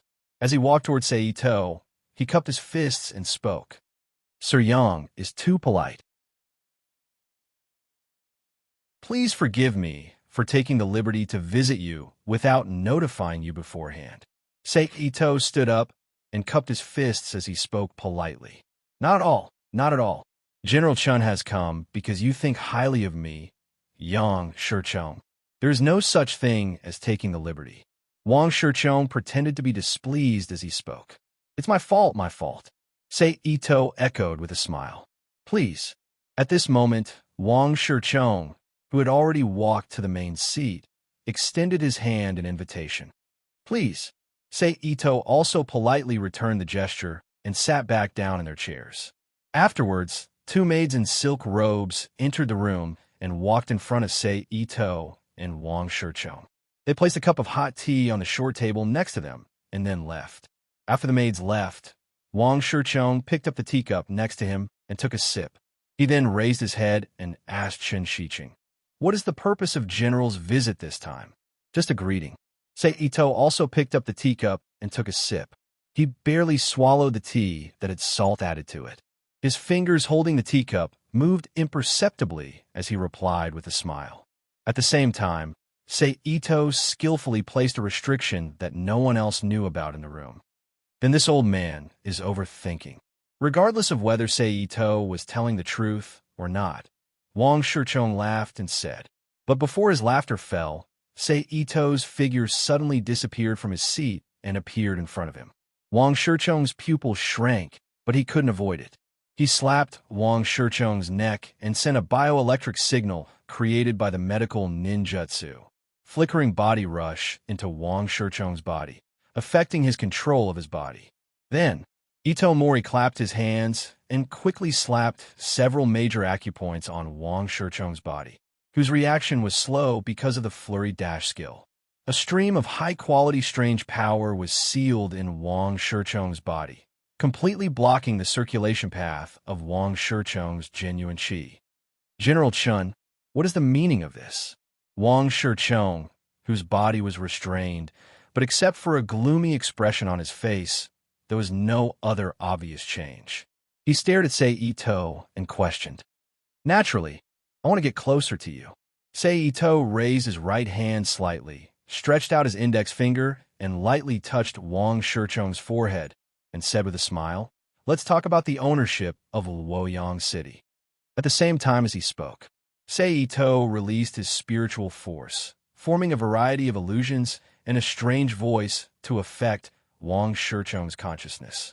And this situation fell into Wang Shicheng's eyes. Sei Ito's body was like an illusion, twisting and distorting and gradually disappearing. The voice seemed to come from the sky, ethereal and boundless, arousing bursts of sleepiness. Knowing that this was an illusion, Wang Shicheng fiercely bit the tip of his tongue. He stimulated himself with pain to maintain his consciousness. "You are from the Devil's Sect?" Wang Shicheng asked loudly. "People from the Devil's Sect are not necessarily as powerful as me." Sei Ito's voice that seemed to come from the sky sounded. At that moment, Wang Shicheng felt his surroundings change. He had returned to the study he had been in earlier. He was reading a book on the art of war in his hand. It was as if everything that had just happened was just a dream, unreal and unreal.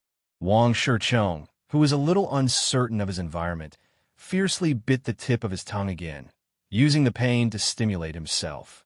Wang Shicheng, who found that there were no changes in his surroundings, frowned and silently stirred up the true qi in his body. It was the same. There was no feeling of sluggishness at all, and it was very smooth. Could it be that what I was thinking just now was just a dream? Wang Shicheng said to himself hesitantly. Everything he had experienced before was naturally not a dream, but a real scene. And the environment he was in now was a fake illusion created by Sei Ito's hypnosis ability and spiritual sensing ability that could be passed off as reality. Wang Shicheng, who was still skeptical, suddenly stood up and strode out of the study room. He wandered around the mansion to observe and test the servants around him to see if there was anything wrong with him. It was just that everything in this environment was originally based on the memories in his mind, so everyone's behavior, tone, and demeanor were exactly the same as he remembered.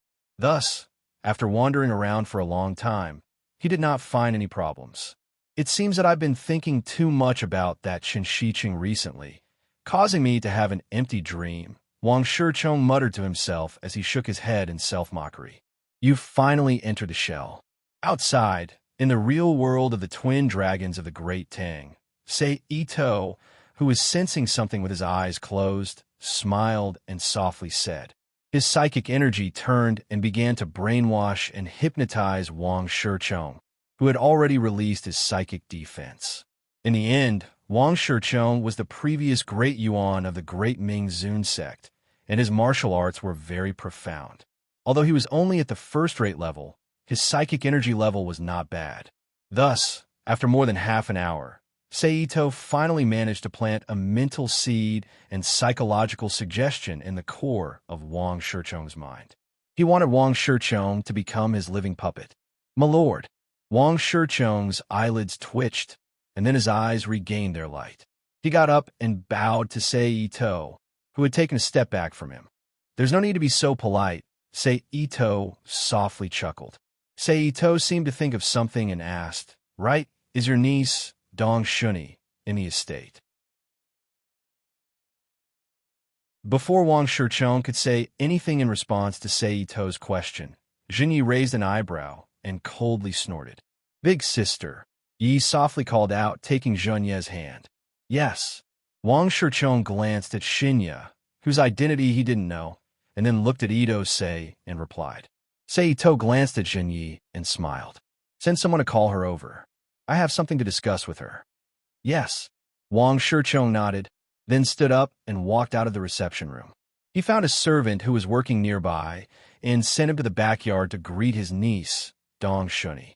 Not long after, Wang Shicheng walked back into the room with a tall and slender young girl. She was wearing a plain silk dress that exposed half of her chest. Her skin was abnormally fair, and her long black hair was casually tied into a beautiful bun.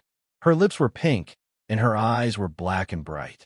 Her expression was full of loveliness and naivety. "My lord, this is this one's niece, Dong Shuni," Wang Shicheng said respectfully as he led Dong Shuni to Sei Ito. Dong Shuni didn't expect her uncle to be so polite to a young man and even address him as my lord. She was stunned and looked at Sei Ito in a daze. Her eyes were filled with curiosity. "Shuni," Wang Shicheng frowned and said in a low voice, reminding rather than reprimanding. "Shuni greets my lord." Dong Shuni returned to her senses and immediately displayed her noble demeanor. She lowered her head and gave Sei Ito a lady-like salute. "Not bad. You truly live up to your reputation as one of Luoyang's two beauties," Sei Ito praised as he sized up Dong Shuni with interest. "My lord is too kind," Dong Shuni said with a smile. However, at this moment, Sei Ito's eyes suddenly lit up. A powerful spiritual force shot out from his eyes and directly entered Dong Shuni's mind. Dong Shuni only had a few martial arts skills and could be said to be an ordinary girl. He began to hypnotize her. As a result, Sei Ito planted a spiritual seed in the depths of Dong Shuni's mind in the blink of an eye, implying her loyalty. "Contact Yang Shuyin and tell him to come back immediately," Sei Ito ordered in an indifferent voice. "Yes." Dong Shuni's expression froze for a moment before she lowered her head and agreed. Clearly, she was still worried about her lover after receiving the spiritual seed and didn't want to call him back. It was also at this moment that Zhang Ye's expression returned to normal after discovering that Sei Ito wasn't as she thought. "Wang Shicheng, have someone prepare a few rooms for us. I'll be staying here for the time being." Sei Ito turned to look at Wang Shicheng, who had been standing respectfully at the side the entire time. Apart from the slight movement of his eyes when he heard Dong Shuni and Yang Xuyin's words, he had been standing respectfully at the side the entire time. "Yes, my lord." Wang Shicheng received the order and then led Sei Ito, Jinyi, Yi, Fanshan Miyun, Tuki Emi, Fu Junzuo, and Wei Jinjin out of the reception room.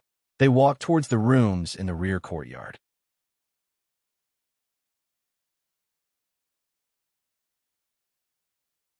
Chapter 1224.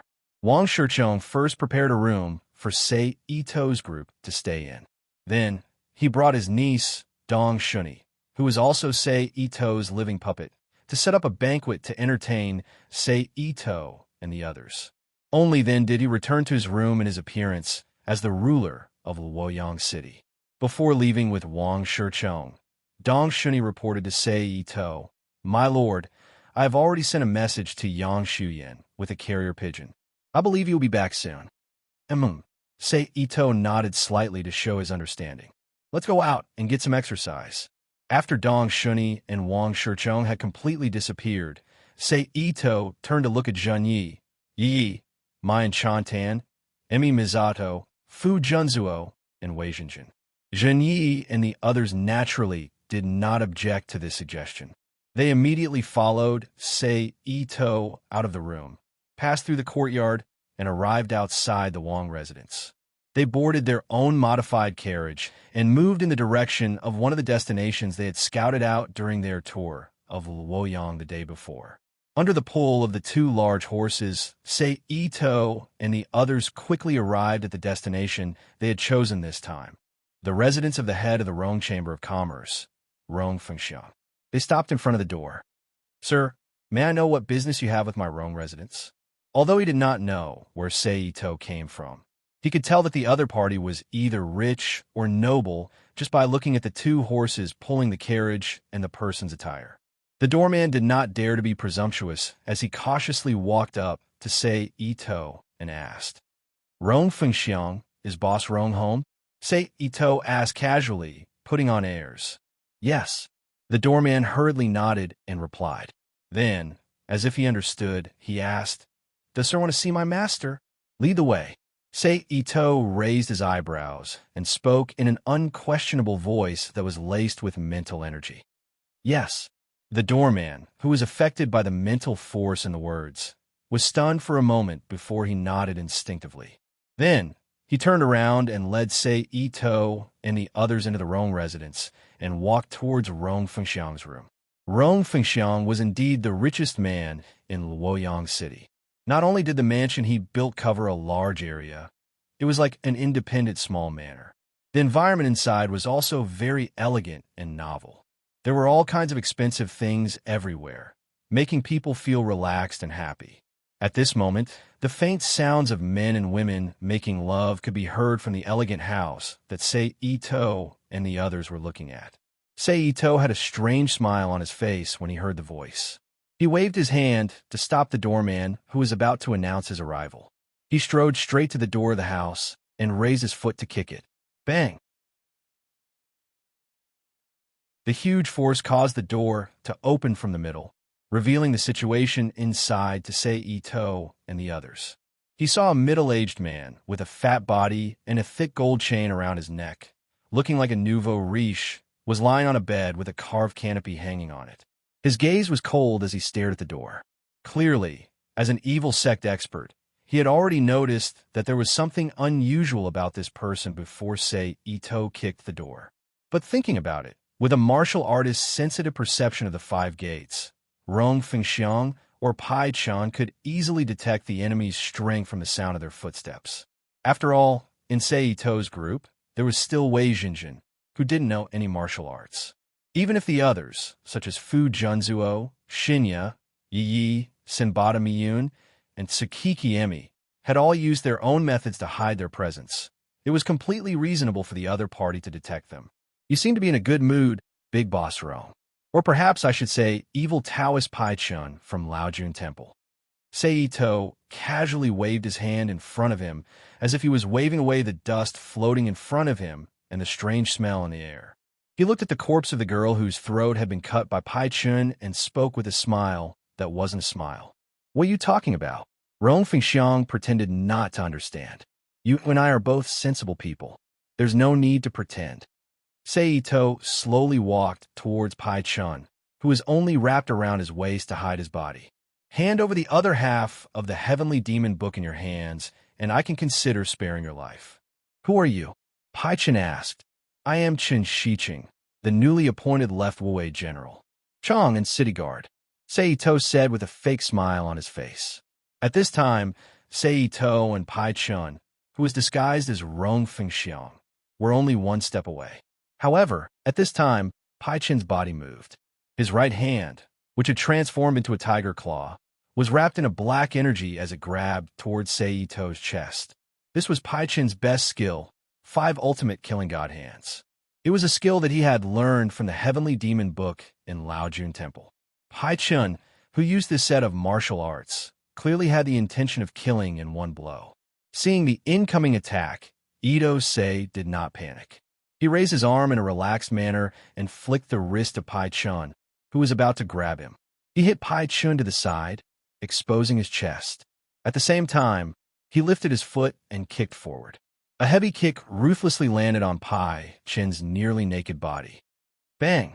The huge force caused Pai Chun to fly back like a cannonball. He crashed heavily into the wall behind him, leaving a huge irregular crack mark on the wall. Pai Chun, who had discovered that the person in front of him wasn't easy to deal with, snorted. He forcibly suppressed the nausea in his chest. With a backhand slap, he once again flew in front of Sei Ito. His hands repeatedly waved, creating a cold claw shadow that grabbed towards Sei Ito's vital points. Then, just as he was about to reach Sei Ito, he quickly turned around and bypassed Sei Ito, rushing towards the door behind him. He's giving you guys practice. Sei Ito casually waved his arm and used his green robe's hanging sleeve to display a martial art similar to the Taoist heaven and earth sleeve. The soft cloud sleeve swept away the claw shadow that filled the sky. Okay, Yi happily agreed. He immediately flipped his hand and took out his long sword from the space bracelet on his wrist. Using the strengthening system's chi to cover the blade, he brandished his sword to meet the rushing Pai Chun. Seeing Ye's movements, Fu Junzuo and Masao, who had originally wanted to step forward, stopped. Together with Mayan Tanaka and Emi Toki, they took Wei Junjin, who didn't know martial arts, and retreated to the side, creating a sufficient space for Yi and Pai Chun to fight. Pai Chun, who also saw Yi coming forward, didn't feel that Yi was very strong. He coldly smiled and once again stretched out his black claw to grab the blade that Yi was chopping down. Obviously, he didn't think that with the 5 ultimate killing God's hand activated, his palm, which was as hard as diamond, would lose to a strange sword. That's right, in Pai Chen's eyes, the Japanese sword that was improved from the Tang sword was a strange sword with a strange shape. But it was a pity that Pai Chen's estimation was wrong. The katana, which had already become very sharp under Sei Ito's forging, was even more exaggerated under the strengthening system's chi. It almost completely ignored the sinister black chi that wrapped around Pai Chen's palm and directly chopped his palm. With a muffled sound, Pai Chen's palm was cut off. Humph! Pai Chun, who didn't expect this to happen, immediately retracted his hand and turned around. His body was like a spinning top as he circled behind Yi. He used his uninjured left hand to grab at Yi's neck. Yi, who seemed to feel something, stepped forward and escaped from Pai Chen's claw by a hair's breadth. He appeared in another place 1 meter away. Then, with a tap of his foot, he used a sword style to turn into a shooting star and once again stabbed at Pai Chun. Pai Chun, who had long known that Yi's katana was sharp, didn't dare to meet it head-on. He immediately stirred up the Jinshi in his body and used the highest level of Qigong. He flew backwards and then, without stopping, turned around and ran outside. As a member of the demon sect, Pai Chun was well aware of the meaning of ancient sayings, such as where there's a clear mountain, there's no need to fear a lack of firewood. It's not too late for a gentleman to take revenge 10 years later. But although he had thought it well, before he could run a few meters, he was immediately blocked by an invisible barrier. I've already set up a defensive restriction around here. If you don't get what I want, you won't be able to escape, Pai Chun. At this time, Sei Ito's voice timely explained. While Sei Ito was speaking, Yi also stopped attacking. He still maintained an attacking posture and stared at Pai Chun, waiting for his reply. How can you guarantee that after I hand over the thing, you won't kill me to silence me? Pai Chen's eyes flickered as he slowly swept his gaze over Zhen Yi, Fu Junzuo, Fanshan Meiyun, Tuki Emi Miri, and Wei Jinjin. While sensing their strength, he asked, "Right now, I'm the knife, and you're the fish. You can only trust me."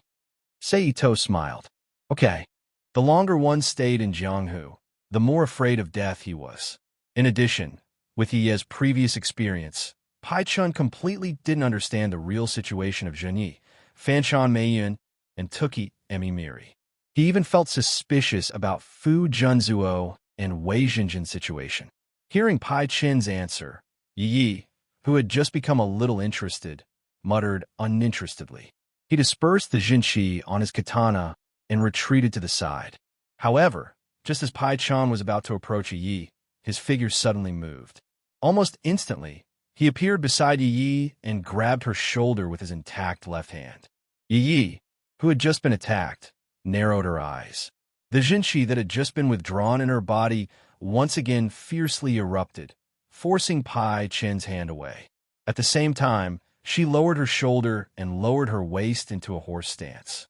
A flowing golden jujube ruthlessly slammed into Pai Chen's chest. Kacha! One could almost hear the crisp sound of bones breaking.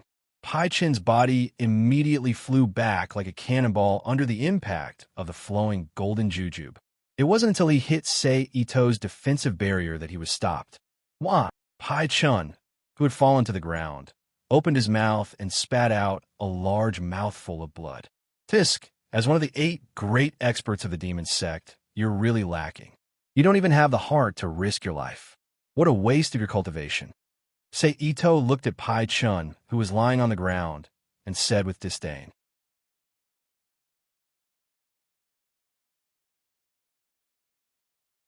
Chapter 1225. P.S. Happy New Year to everyone. Many thanks to Nickfany for the tip. Finally, the cold was very uncomfortable. As the loser, Pai-chun didn't refute Ito-sei's words at all. He just endured the pain of his broken bones and got up from the ground. He looked at Ito-sei with cold eyes and didn't speak. Seito was not angry at this. Instead, he chuckled and used psychokinesis on Pai-chun. Pai-chun's body uncontrollably floated in front of him, and he could only watch as Seito's left hand grabbed his dantian. A moment later, Pai-chun sensed that the foundation of his sluggish, true energy had been severed, and his face paled as he groaned. Although you're a little lacking and don't even have the qualifications to be my woman's sparring partner, you're still the sectmaster of a sect and have decent connections. You're still somewhat useful to my unification, so I'll save you. After using the Yin-Yang 5 elements sealing art to seal Pai-chun, Seito waved his right hand, and the half of Pai-chun's hand that had fallen to the ground immediately floated to Seito. Seito placed it in front of Pai-chun's severed hand, and then with a thought, he used the authority of the god of life to refine a stream of pure life energy into Pai-chun's hand. In the next moment, the wound on Pai-chun's palm, which was wrapped in an inexplicable warm energy, began to heal at a speed visible to the naked eye. In a short while, it had completely disappeared, and it had once again returned to its original state. There wasn't even the slightest trace left behind. Pai-chun subconsciously moved his hand a few times to confirm that this was not an illusion, and his face was filled with shock. Fu Junzhou and Wei Jinjin were also shocked by Seito's methods. After all, to them, who were born in the world of the Great Tang, becoming a living person was far less shocking than reattaching a severed limb. On the other hand, Shinya, Yi, Mayan Fanchan, and Meili Suki, who often witnessed Seito's miraculous powers, didn't have any reaction and just watched as usual. After that, Seito waved his hand again and sent a stream of pure world energy into Pai-chun's body, reconnecting the broken bones in his chest. Go and give me the Heavenly Demon Book, Seito said faintly as he released Pai-chun's telekinesis imprisonment. Pai-chun, who had been intimidated by Seito's godlike methods, didn't say anything. Nodding, he walked into the previous room and took out a dark brown solid wooden box from a hidden compartment. He walked out again and handed the box to Ito-sei. Seito didn't hesitate. He covered his hand with a layer of energy as a defense. Then, he grabbed the box and opened it. Immediately, a book made of unknown materials instantly appeared in front of Seito's eyes. After taking out the book, Seito threw the wooden box to Pai-chun and opened the book in front of him.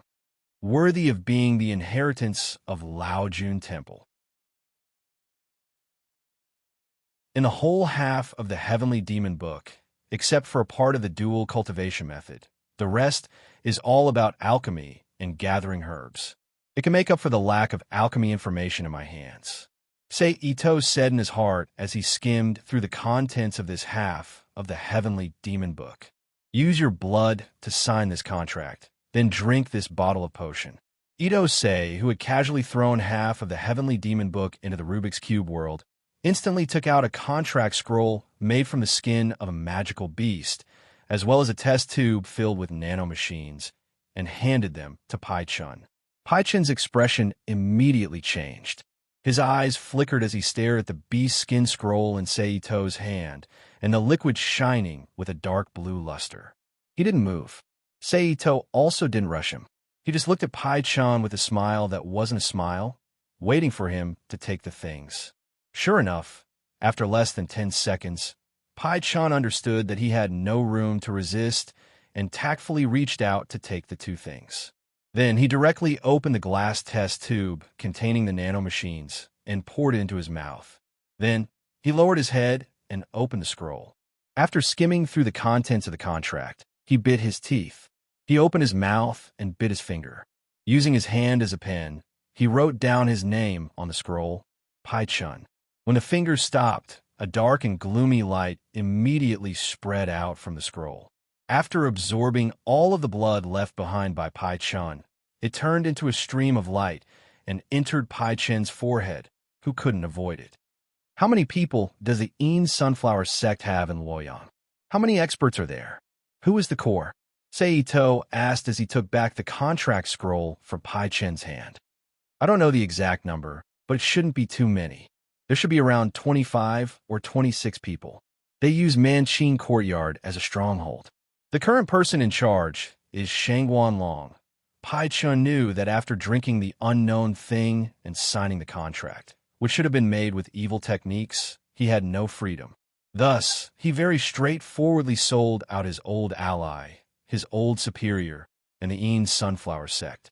Of course, it couldn't be ruled out that he wanted to borrow the Een Sunflower sect's hand to get rid of Seito's group. What about the elders? Seito asked again. After all, Luoyang is too close to Ci Hang Jing Temple and Meditation Temple. If the elders frequently appear here, it's very easy for the stronghold to be exposed. Moreover, it's not safe. Thus, apart from Zhu Yuyan occasionally coming to check on the situation, there are no high-level people here. Pai Chen shook his head. That's right. Where's your good daughter, Rong Jiaojiao? At this time, Seito suddenly changed the topic. Previously, Jinyi had already seen Seito casually ask about a certain woman's behavior in the prince's estate. When he heard this, he inwardly curled his lips, but he didn't give a cold snort or show an expression like last time. She just went out to visit a friend and isn't home. If Darren needs it, I can immediately send someone to call her back to serve Darren. A strange light flashed through Pai Chen's eyes as he lowered his head. How does she feel? Seito suddenly asked with a non-committal expression. Pai Chen's expression slightly changed as he cried out in surprise. Seito's expression that all men were moved faintly smiled and reached out to pat Pai Chen's shoulder. Then, he turned around and walked out of the Rong estate while clearly saying, My name is Chen Shiqing. If I need it in the future, I'll directly send someone to find you. For now, you can continue to disguise yourself. At the same time, Seito, Zhenyi, Yi, Fan Tamian, Tsukiki Emi, Fu Junzhou, and Wei Zhenjin also disappeared from Pai Chen's sight, hiding in the corner of the corridor. I didn't expect that Pai Chen, one of the demon sect's 8 great experts, would actually be so weak. After leaving the Rong estate, Seito softly sighed. Since that's the case, let's go to Manqing Yuan and seize this place on the way. After saying this, he sat in the carriage with Zhenyi and the others and drove the horses to Luoyang's largest and most famous brothel, Manqing Yuan. In ancient times, brothels weren't just brothels that provided sex and helped people get rid of their inner desires. At the same time, they were also responsible for cultural dissemination, similar to modern entertainment companies. As Luoyang's largest brothel, Manqing Yuan was even more so. Therefore, even during the day, there were many young masters who pretended to be cultured, or those who thought they were talented enough to drink and socialize here, enjoying the singing and dancing of the singers who sold their skills but not their bodies. Therefore, when Seito and the others arrived, Manqing Yuan was already in full swing and was filled with people. Young master, are we really going to go in? Wei Zhenjin asked with some hesitation in a low voice. And of course we're going in. If you don't go in, what if my soul is stolen by the flower girls inside? Seito looked at Wei Zhenjin and teased. Humph. Zhenyi coldly snorted when he heard Seito's joke. Obviously, he didn't believe in Seito's character. See how I'll teach you a lesson when we get back. Seito glanced at Zhenyi, who was next to him, and put his head close to his ear. He spoke fiercely in a voice that only the two of them could hear. Sir, seeing Seito bring girls into the brothel, even the Manqing Yuan's receptionist was stunned. He didn't know what this young master meant. What? Could it be that your Manqing Yuan doesn't allow women to enter? Seito raised his eyebrows and said, How could that be? Sir, please come in. The pimp quickly smiled and led Ito Sei and the others into the Manqing courtyard. Then, A spacious hall with several red painted columns and pink gauze hanging on the top of the columns with several round tables under the vines immediately came into Itosei's sight. At the round tables placed under the gauze, rich young masters or men dressed like rich businessmen sat at the side. They held wine glasses or simply hugged the girls next to them and teased them.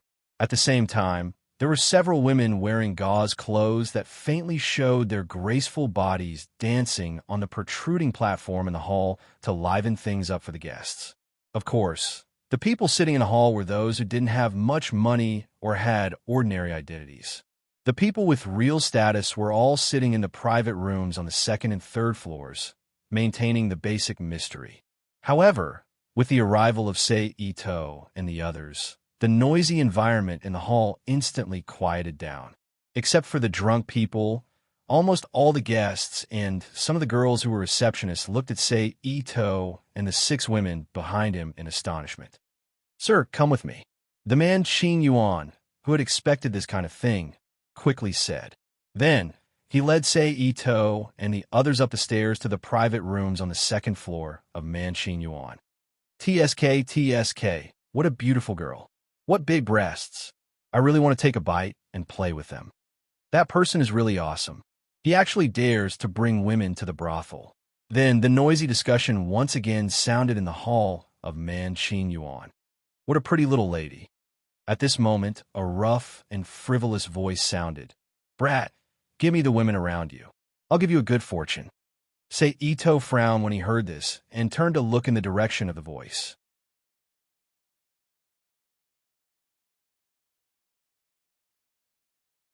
Chapter 12:26. P.S. Thank you to Night Spirit, Boring Saint, Instakill Potato, and Stylish Spider for their precious monthly votes. Thank you to NXCX and Nickfinney for their tips. P.S. I hate colds the most. If I'm not awake, I'm always sleepy. I need to make up for it. The person who spoke was nearly 7 chi tall. According to the standards of the Tang Dynasty, he was about 1.9 meters in modern times. His figure was on the skinny side, and he wore a dark purple robe with a black belt around his waist. A jade pendant dangled from his waist. He had a long face, deep eye sockets, dark circles around his eyes, a straight nose, and thin lips. At first glance, he gave off the image of a harsh, ungrateful, and excessively perverted prostitute. Something interesting is about to happen. Who's that? You don't know him? Who? Dugu clan's second master, Dugu Ba. The noise that could be suppressed once again rang out in the Manchine courtyard. Dugu Ba, the drunkard who raped Shin Luoyin in the original work and was later killed by Ko Zhong? Sei Ito thought to himself when he heard the discussions around him. But even though that was what he thought, Sei Ito had no interest in interacting with Dugu Ba. Thus, after figuring out the other party's identity, he turned around and spoke to Tanabe Meiyun. "Meiyun, I'll leave him to you. You sure know how to order people around," Tanabe Meiyun said expressionlessly. After speaking, Tanabe Meiyun, who was wearing a red and white witch robe that made people want to peek at her, walked over to Dugu Ba step by step. "Sir," the pimp, whose heart was beating slightly, bent down and carefully spoke to Sei Ito. "Oh, you're taking the initiative to deliver yourself to me? You're quite tactful, kid." Before the pimp could finish speaking, Dugu Ba licked his lips with a perverted look on his face. His eyes were fixed on Tanabe Meiyun's half-exposed chest. At this moment, Tanabe Meiyun had already arrived in front of Dugu Ba. Just as Dugu Ba raised his hand to grab Tanabe Meiyun's chest, Dugu Ba's expression suddenly changed. His claws quickly turned into claws as he swiped at Meiyun's neck. In the next moment, Fantam Meiyun, whose neck was being held by Dugu Ba, disappeared from everyone's sight. "It's actually an illusion," the onlookers exclaimed in a low voice. At the same time, Tanabe Meiyun's figure appeared beside Dugu Ba again and reached out to grab his face. Dugu Ba's pupils shrank when he saw this. He raised his hand to block his face. At the same time, he struck out with his other hand towards Tanabe Meiyun's body. But in the next moment, Tanabe Meiyun's figure disappeared again and reappeared beside Dugu Ba. Her hand seemed to be completely unimpeded as she pressed her leg down. Taking advantage of the moment when Dagobah's center of gravity was destroyed, he ruthlessly pressed Dagobah's head onto the wooden floor of the second floor of Manshin Courtyard. Bang! A large crack immediately appeared on the solid wooden floor under Mayun's smashing. Large amounts of tiny wooden splinters flew out and left slender wounds on Dagobah's wretched face. Drops of bright red blood seeped out from the wounds and flowed down Dagobah's cheeks.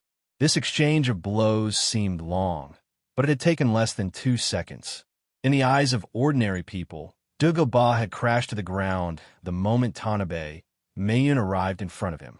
But if one thought about it carefully, this wasn't too surprising. The martial arts of the twin dragons world of the Great Tang were completely different from those of Jin Yang's world.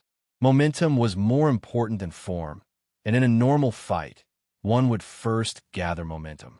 Often, the stronger one's momentum was, the more one would be able to display one's fighting strength, even reaching the level where one could fight above their level.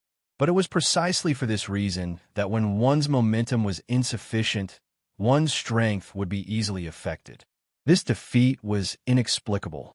As for Dagobah's failure this time, it was not entirely due to the problem of momentum, but rather, it was due to the sensing of qi. The so-called sensing of qi was a kind of sixth sense that was produced through the interaction with the surrounding environment after one's strength and internal qi reached a certain level. It was the ability to perceive first, and through it, one could determine the opponent's attack position and the changes in reality and falsehood. Unfortunately, Tanabe Mayun was the best at using momentum explosion in the world of the strongest disciple in history, which could completely affect the sensing of qi in the world of the Great Tang Empire. Therefore, when facing her, if one's mental state was not enough and his foundation was not solid enough, it was easy for him to be fooled by her momentum explosion technique that she could use as she pleased. In the end, Tanabe Mayun cleverly grasped the loophole and succeeded in one strike. In the eyes of outsiders, this was really demonic. She was worthy of her title in the world of the strongest disciple in history, the woman of Demon Fist. "I'm going to kill you." Dagobah, who had never been humiliated like this, roared. He gathered his Xiantian true qi and leaped up. His hands, fists, palms, sabers, and claws evolved into true qi phantoms that enveloped Tanabe Mayun. Seeing the attack coming, Tanabe Mayun's figure flashed and suddenly split into 7 or 8 identical qi phantoms that surrounded Dagobah's body. Each phantoms used momentum explosion techniques to pretend to attack, tricking Dagobah into subconsciously changing his body movements. When Dagobah's center of gravity was unknowingly destroyed again, Tanabe Mayun reappeared beside Dagobah and used the Tanabe school jutsu to throw Dagobah to the ground. Bang! With another muffled sound, Dagobah was thrown to the ground with his face down, creating a human-shaped dent in the wooden floor. However, it had to be said that the Xiantian true qi in the world of Great Tang was top-notch in terms of body protection. Even with this degree of attack, it was only a flesh wound, far from the degree of internal injury that would cause him to lose the ability to fight. Tanabe Mayun probably also realized that a simple throw wouldn't do much to Dagobah. She twisted her wrist, and Dagobah's arm that she was grabbing immediately broke with a kacha sound, forming a strange twisted shape. Dagobah, who was suffering from the pain of having his arm broken, let out a mournful howl. Tanabe Mayun then swung her arm and threw Dagobah's body like a broken cloth bag toward Seito. Without needing Seito's order, Yie's figure immediately appeared in front of him and used the jujube technique to catch Dagobah's flying body. With a twist, Dagobah's other arm also broke with a kacha sound, turning into a strange shape. Then, Yi swung his arm and threw Dagobah's body to the ground. With a kick, Dagobah's thigh followed in the footsteps of his arm and broke in the middle. That was it. Even though Dagobah didn't suffer any internal injuries, he had basically lost the ability to fight. His body twitched as he howled in pain. SSS, seeing this, the bystanders who were watching the show all sucked in a breath of cold air, fearful of Sei Ito's ruthlessness. "Bring me to the private room." Sei Ito glanced at the constricted eyes of the pimp beside him and said indifferently, "Yes, my lord." The pimp hurriedly replied, "Knock him out and drag him away. Since we ran into him, we might as well take advantage of him." Sei Ito turned his head and ordered Fu Junzo. Fu Junzo didn't say anything when he heard this. He walked straight to Dugu-ba, whose face was filled with hatred, and kicked him unconscious. Then, he leaned over and grabbed his collar. Like dragging a dead dog, he dragged him to the private room with Sei Ito's group. Crazy, crazy. Someone actually dares to touch the whiskers of the Dugu financial group. There will be a good show to watch later. Yeah. After Sei Ito's group disappeared, an even louder discussion sounded in the Manchin courtyard. While the others were discussing, there were also a few quick-witted people who quickly left the Manchin courtyard and headed to the Dugu Financial Group's territory in Luoyang City to inform the Dugu Financial Group. Get familiar with them. I want to see Shangwan Long on the other side. Sei Ito, who was sitting in a private room, looked at the pimp standing not far away and ordered, "This." The pimp's face showed hesitation. He didn't know how to answer. Tell him that Generals Wuwei and Chong and Garrison Shiching have a business to discuss with him. Sei Ito continued. Hearing Sei Ito's words, the pimp suddenly raised his head and looked at Sei Ito. After confirming that the other party wasn't joking, his face became serious. He bowed and cupped his hands, then quickly turned and left the room. He reported to the shopkeeper of the Manchin courtyard. Shangwan Long Sei Ito wasn't surprised at all by the pimp's behavior. After all, the pimp was the first person in the brothel to come in contact with the guests other than the procuress. As a stronghold of the Kuei sect, the Manchin courtyard had to make special arrangements for the pimp. When special people came, the pimp would inform the courtyard to have the disciples in charge of gathering information to accompany them to drink or sleep with them. More than 5 minutes later, along with the sudden opening of the private room's door, a man with a pair of protruding ears appeared. He was neither tall nor big. He looked to be around 50 years old. His face was pale, his eyes were swollen, and he looked like he had overindulged himself. He held a steel dragon-head iron crutch and was led into the private room by the pimp who had left earlier. "You must be the newly promoted General Zuwuwei and Chong, and Garrison Shiching, General Shiching. This one is the shopkeeper of the Manchin courtyard, Shangwan Long. I didn't know the general was coming, so please forgive me." Shangwan Long said apologetically with a smile on his face. "It's fine. Those who don't know are not guilty," Sei Ito said arrogantly. Shangwan Long waved his hand at the pimp next to him, indicating for him to leave. The pimp tactfully bowed and left the private room. He then closed the door behind him. Seeing this, Ito Senari smiled and pretended to be frivolous as he raised his arm and waved it. Then, it fell to the waist of Zheng Yi, who was sitting next to him, and pulled Zheng Ye's body into his arms. However, without Shangwan Long noticing, a transparent restriction quickly spread out and enveloped the entire private room. Shangwan Long, who was sitting in the chair opposite Sei Ito, asked with a puzzled expression, "I wonder what the general is looking for me for. I want to talk about a business deal. A business deal that is quite important to me." Sei Ito leaned back in his chair and looked at Shangwan Long with a smile on his face. He then used his mental strength to connect with Chanan Meiyun, Yi Yi, and Fu Junzuo and gave the order to attack. In the next moment, just as Shangwan Long focused his mind and prepared to listen carefully to Sei Ito's words, Fu Junzo, who was standing to the side, suddenly drew his sword and split it into sword lights that stabbed toward Shangwan Long. Shangwan Long, who had a bad omen in his heart, didn't dare to hesitate. He immediately raised his staff to protect himself and blocked all of Fu Junzo's sword lights. However, before Shangwan Long could feel at ease, Chantan Miyun's figure suddenly appeared beside him. She released a deceptive burst of aura, forcing Shangwan Long, who had to focus on dealing with Fu Junzo's attack and rely on his perception of aura, to forcefully withdraw his attack and change his position. After this exchange, Shangguan Long immediately felt a tightness in his chest. An abnormal blush appeared on his pale face. However, at this moment, Yi Ye's figure suddenly appeared behind Shangguan Long. He twisted his arm and struck out with a dragon-shaped needle forging technique, ruthlessly bombarding Shangguan Long's back. Bang! With a muffled sound, a pale white pillar of qi as thick as an arm shot out from Shangguan Long's chest and slowly disappeared into the air. PFFF. Shangguan Long, who was already feeling tightness in his chest from forcefully changing his attack, couldn't endure it any longer. He immediately spat out a mouthful of bright red blood and took a step forward, his breathing chaotic. Swish, swish, swish, swish. Fu Junzuo saw this and quickly rushed forward. He used a long sword in his hand to leave long and narrow wounds on Shangguan Long's body, forcing Shangguan Long to flee. His legs went weak, and he crashed into the round table in the room filled with wine and dishes. He fell to the ground along with the overturned table.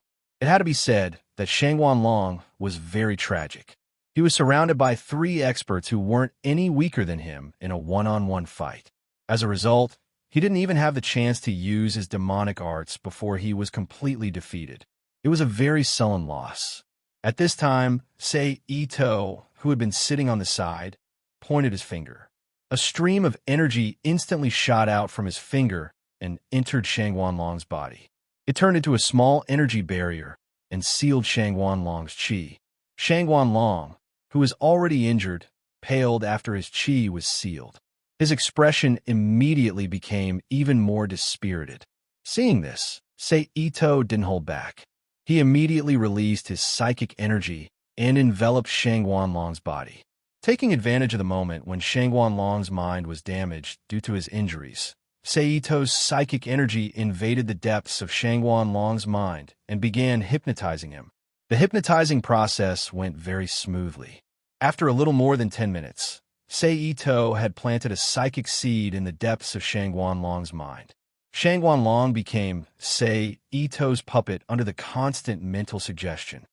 Well, speaking of which, my actions are somewhat similar to those who cultivate the Tao Heart demonic seed technique and plant demonic seeds everywhere.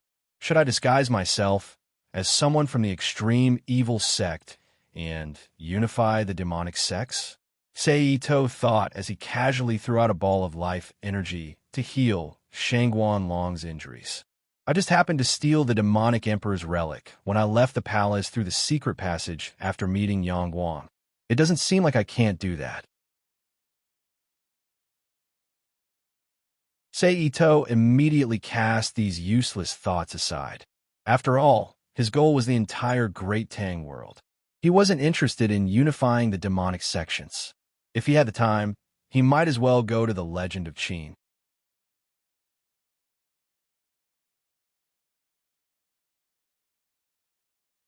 Chapter 12:27.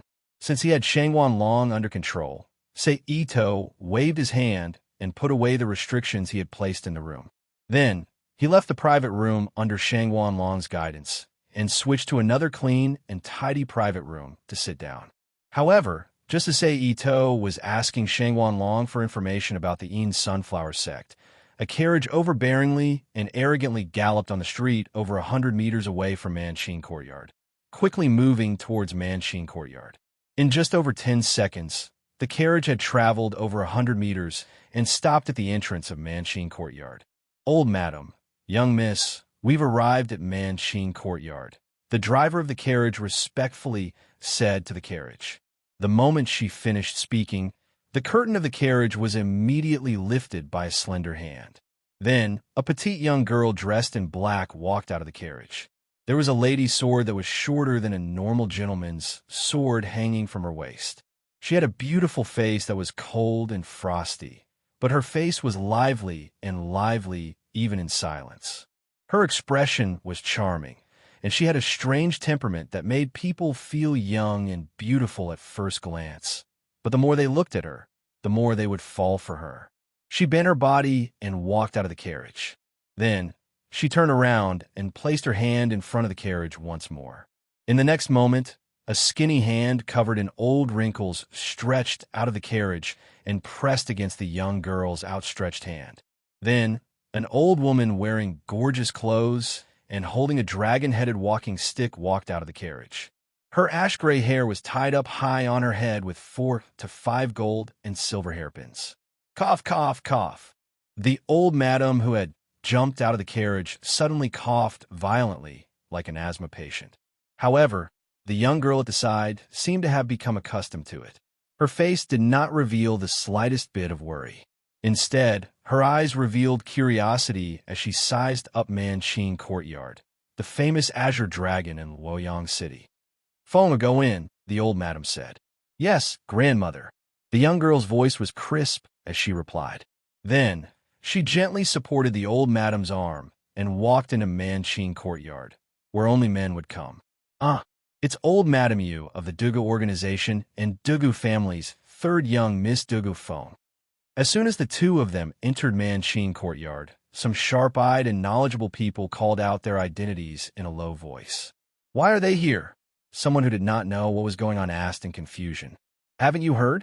Dugu organization's second master Duguba's limbs were just broken in Manqin Courtyard and detained. As Dugu organization's old madam and Duguba's mother, how could old Madam Yu not come?" A kind person explained. "Who's so bold?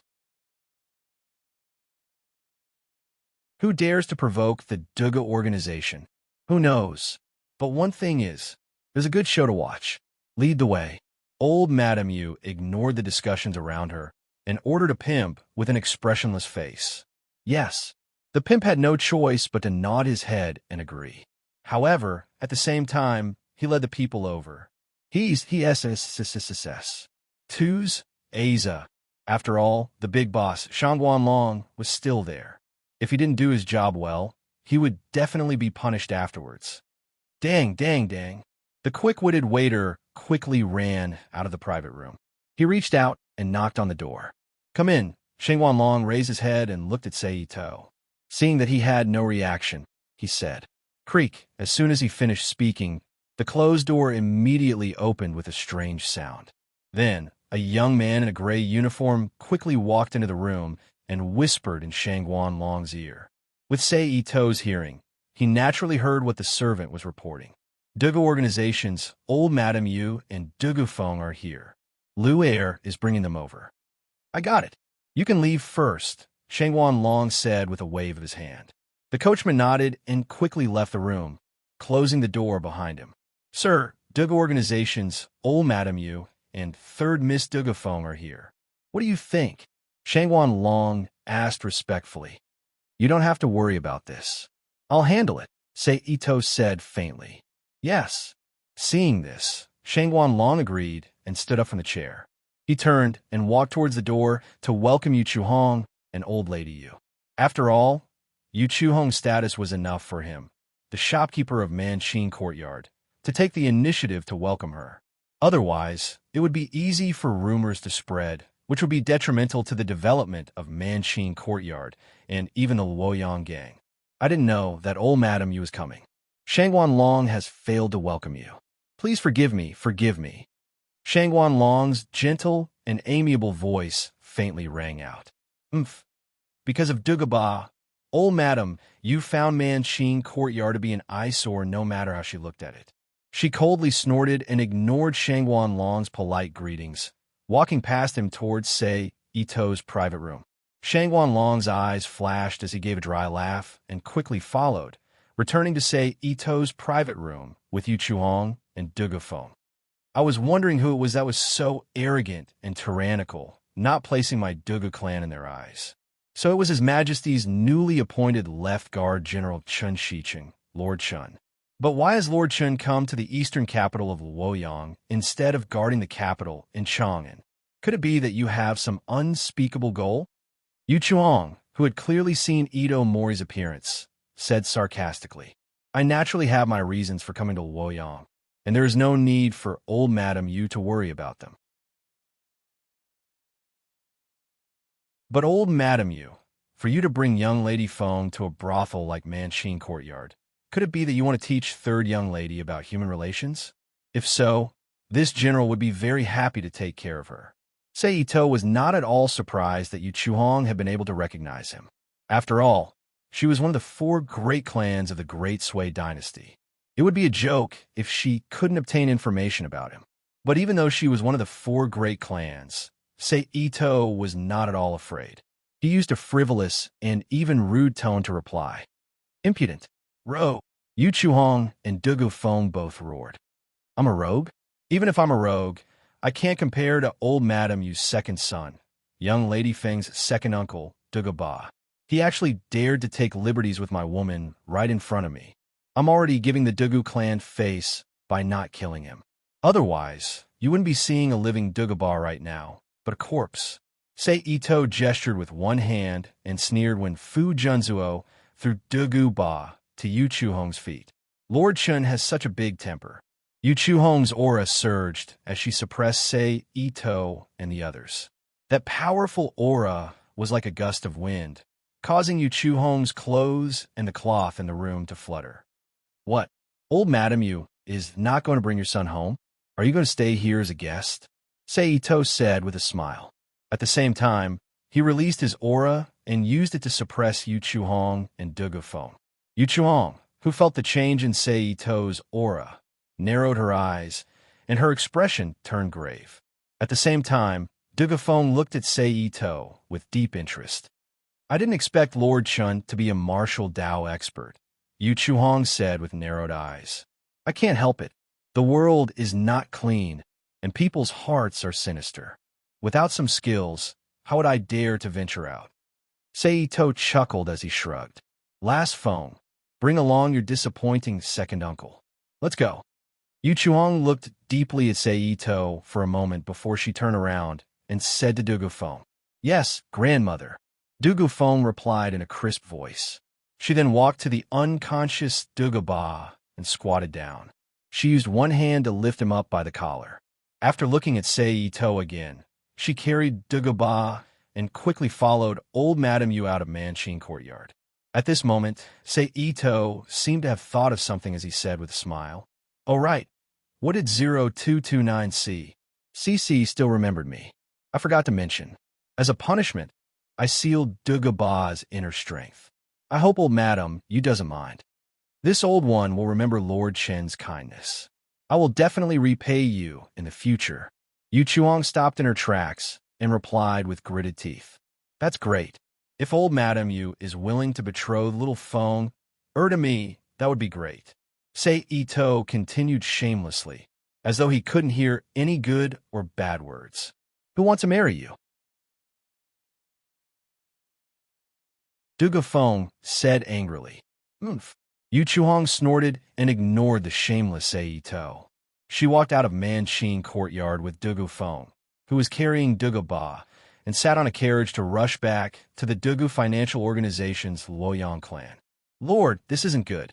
Shang Wanlong looked at Seito and said hesitantly, There's nothing good about it.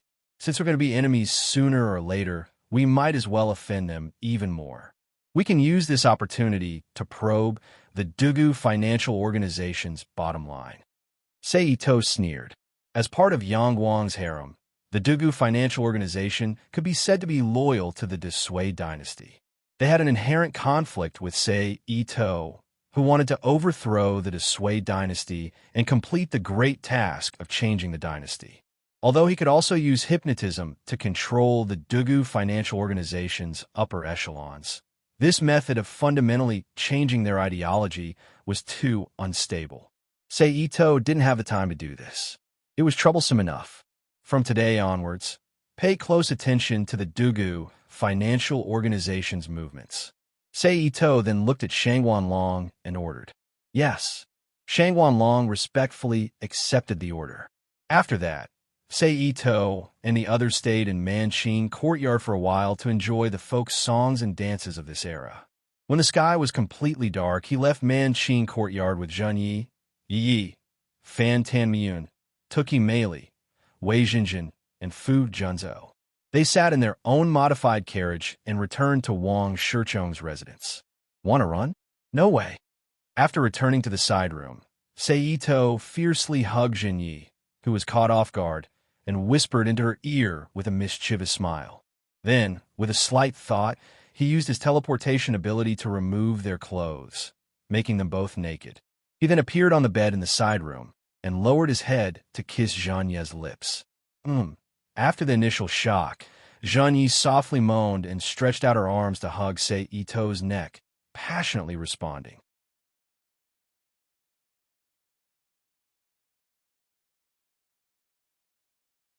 Chapter 1228. On this night, accompanied by a gentle breeze, a black shadow suddenly appeared in the forest outside the Zen temple of meditation. It stood on the tip of a towering ancient tree, swaying in the wind like cotton.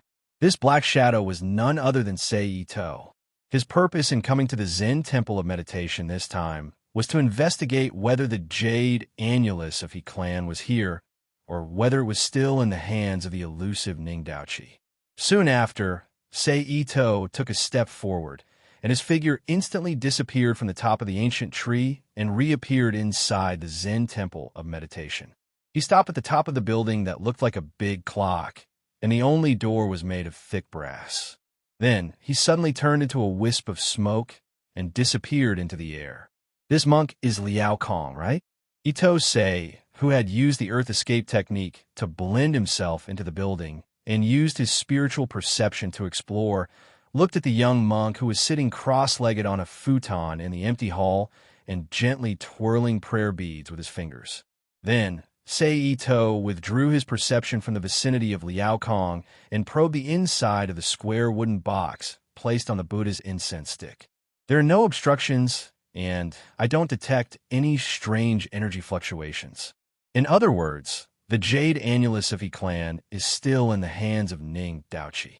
Sei Ito frowned as he didn't detect anything strange from the square wooden box.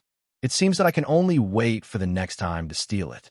Thinking of this, Sei Ito's figure reappeared at the top of the building outside. He used instant transmission to disappear from the Zen temple of meditation and moved towards C.I. Hang Jing Zhai, which had also set up its mountain gate nearby. As absolute allies, C.I. Hang Jing Zhai's mountain gate was not far from the Zen temple of meditation. Sei Ito used instant transmission twice to appear in C.I. Hang Jing Zhai, which was surrounded by a large bamboo forest. The courtyard was simple and natural, and it looked like an otherworldly wonderland. At this time, Shifei should have left the mountain, Sei Ito thought with some uncertainty. Speaking of which, Sei Ito really didn't know when Shifei left the mountain.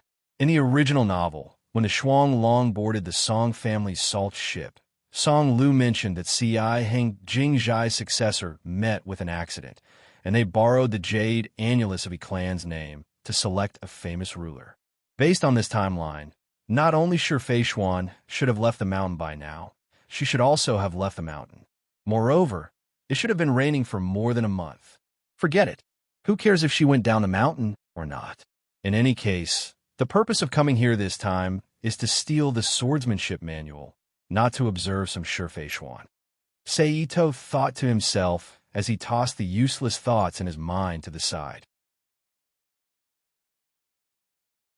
Then his figure flashed, and he used instant transmission to quickly search the benevolent boathouse.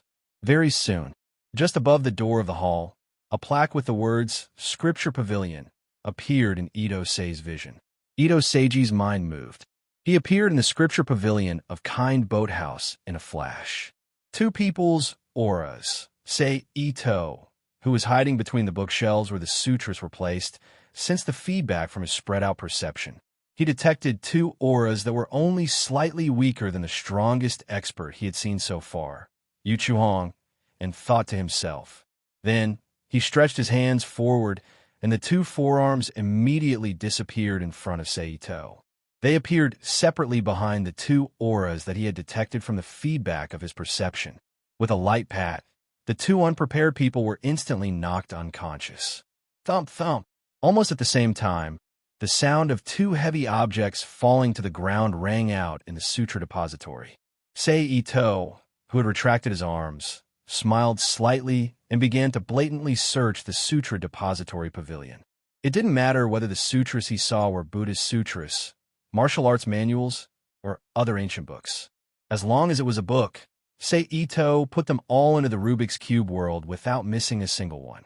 When Sei Ito stole the swordsmanship manual and left the Sutra Depository Pavilion, the Sutra Depository Pavilion, which was originally filled with all kinds of rare books, was empty. Only a few bookshelves were still standing in place. So this is the swordsmanship manual, Sei Ito, who was sitting on the bed in the side room, said in realization as he closed the swordsmanship manual in his hands. The so-called swordsmanship manual was actually somewhat similar to the Taoist sword cultivation.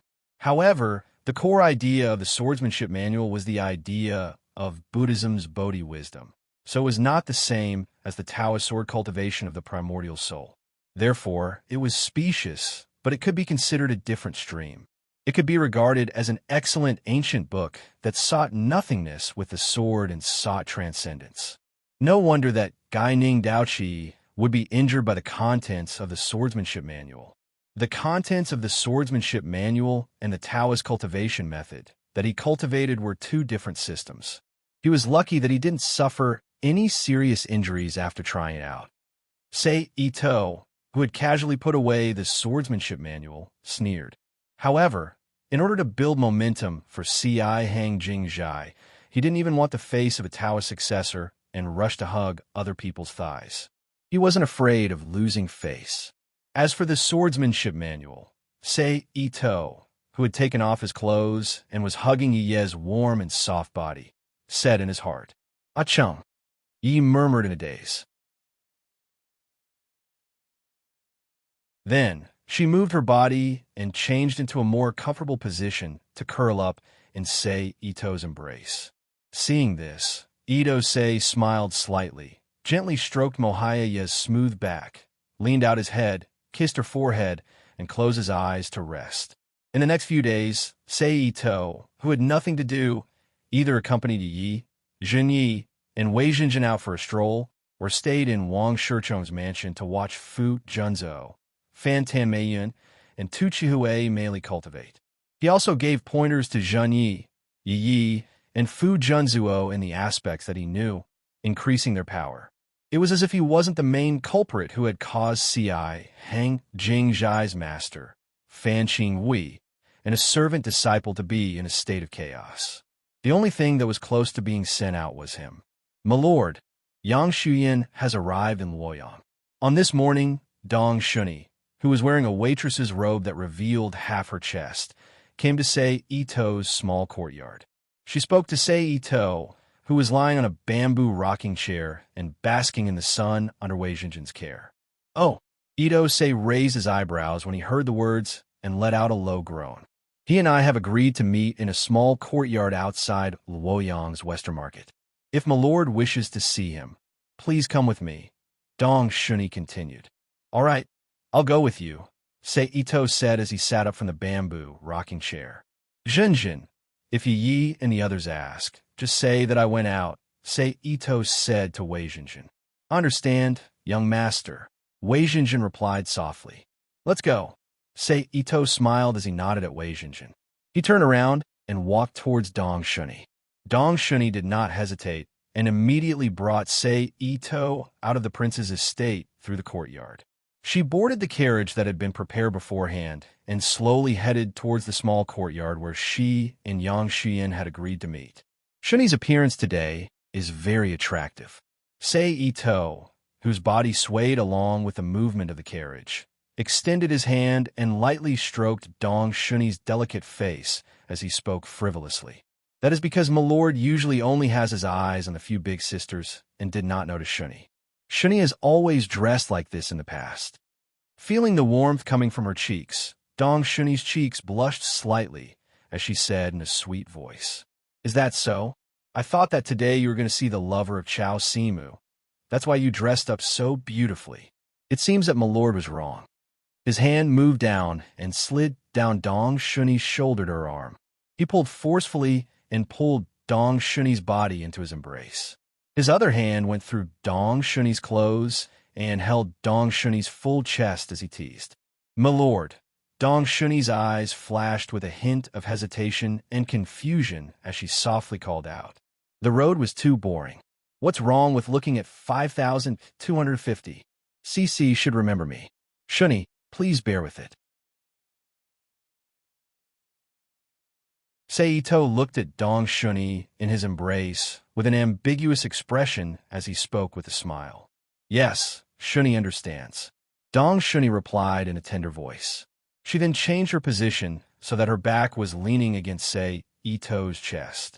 At the same time, this made it easier for Ito to do whatever he wanted to her.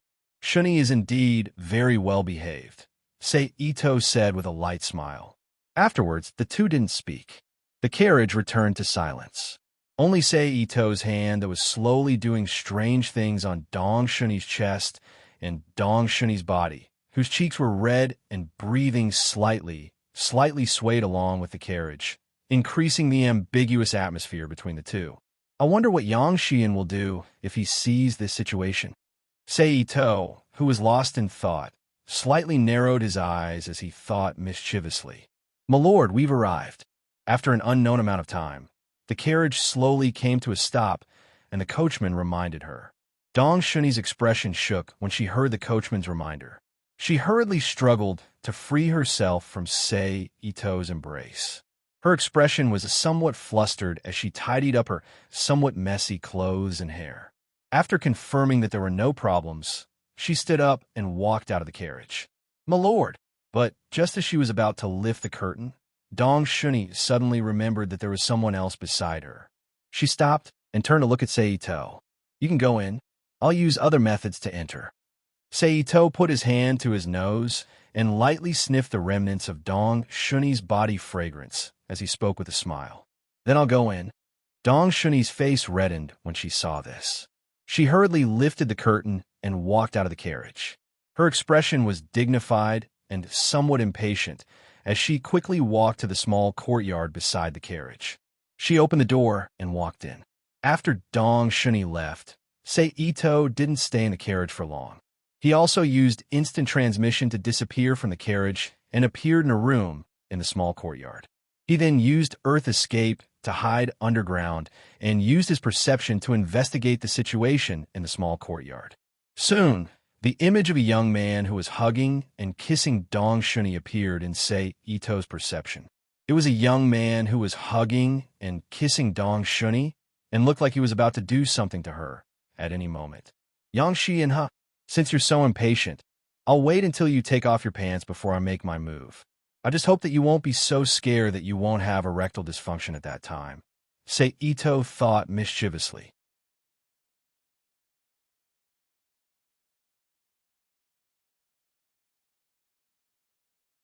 Chapter 1229. P.S. Thank you to Instant Potato and Nickfany for their tips. Thank you to Waves in the Pine Forest for your evaluation vote. Just when Yang Xian placed Dong Shuni on the wooden bed in the bedroom like a little white pig, he also took off all his clothes and was about to press down on her. However, Ito Sei's figure suddenly appeared beside the bed and chopped Yang Xian's neck before he could react. Asterisk plop. Asterisk Yang Xian, who had fainted in an instant, fell heavily onto Dong Shuni's body. Ugh! Dong Shuni, whose body had been smashed, frowned slightly and let out a low moan. Master, seeing Ito suddenly appear beside the bed, Dong Shuni, who had carefully pushed away her lover on top of her, sat up on the bed and called out softly with a blush on her face. As expected of one of Luoyang's two beauties, Shuni, your body is truly alluring, Ito said with a smile as he reached out and pinched Dong Shuni's chest a few times. Master, how do you plan to deal with Yang Xian? Enduring the strange feeling coming from her chest, Dong Shuni, who did not use a blanket to cover her body, asked in a low voice with a hesitant expression. Clearly, in her heart, the safety of her most beloved Yang Xian was more important. It was so important that she could ignore the mental suggestion in her mind and ask, Don't worry, I won't do anything to him. After all, he is your lover, isn't he? Ito said with an ambiguous smile. Thank you, Master, Dong Shuni said softly with a red face. Go, take something to block his plaything for me. I have no interest in looking at a man's *X, Ito ordered as he retracted his hand. Dong Shuni naturally understood what Sei Ito meant by plaything. She reached out with a red face and grabbed the clothes beside her. She shyly covered Yang Shuyin's waist with the clothes, then stood up and put on the underwear beside her. Ito Sei glanced at the graceful figure of Dong Shuni, then retracted his gaze and spread out his spiritual force to cover Yang Shuyin's head. He broke through the defense and went into his sea of consciousness. Just like the situation just now, he created an illusion in Yang Shuyin's mind that he was making love with Dong Shuni to numb his consciousness defense. Then, when it was about time, he hypnotized him in a subtle way. Under normal circumstances, people who practiced the heaven-mending Tao were the most affected by the consciousness. They were a group of people who were hypnotized by Ito Sei and planted with spiritual seeds. After all, the Butian Tao walked the path of the pre-Qin dynasty assassins. It emphasized the concept of sacrificing oneself to save the common people. Their minds, they were also the group of people who would not be easily affected by the 5 colors of the outside world. Even though Yang Xian cultivated the heaven-mending Tao's cultivation method, and also achieved the assassin's methods as described in the cultivation method, because of his background, his thoughts were too complicated. He could not reach the level of being as firm as a rock. Moreover, Sei Ito had targeted Dong Shuni, one of the few holes in his heart. In the end, he ended up like the others and became a puppet loyal to Sei Ito. Even in this situation, he still doesn't forget his position. Should I say, as expected of the Yang family's bloodline, Sei Ito sighed as he retracted his mental energy.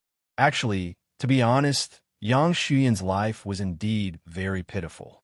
Originally, he was an imperial grandson of a noble family, so much so that he might even become the 3rd-generation crown prince. But his father died in Yang Guang's hands in the struggle for the throne, so that he directly fell from the original 3rd-generation crown prince to an ordinary imperial relative. Moreover, usually he had to endure the hatred in his heart and live under Yang Guang's care. And then, because he was young and did not know the affairs of the world, he was abducted by Shi Xuan into the demonic school's heaven-mending Tao.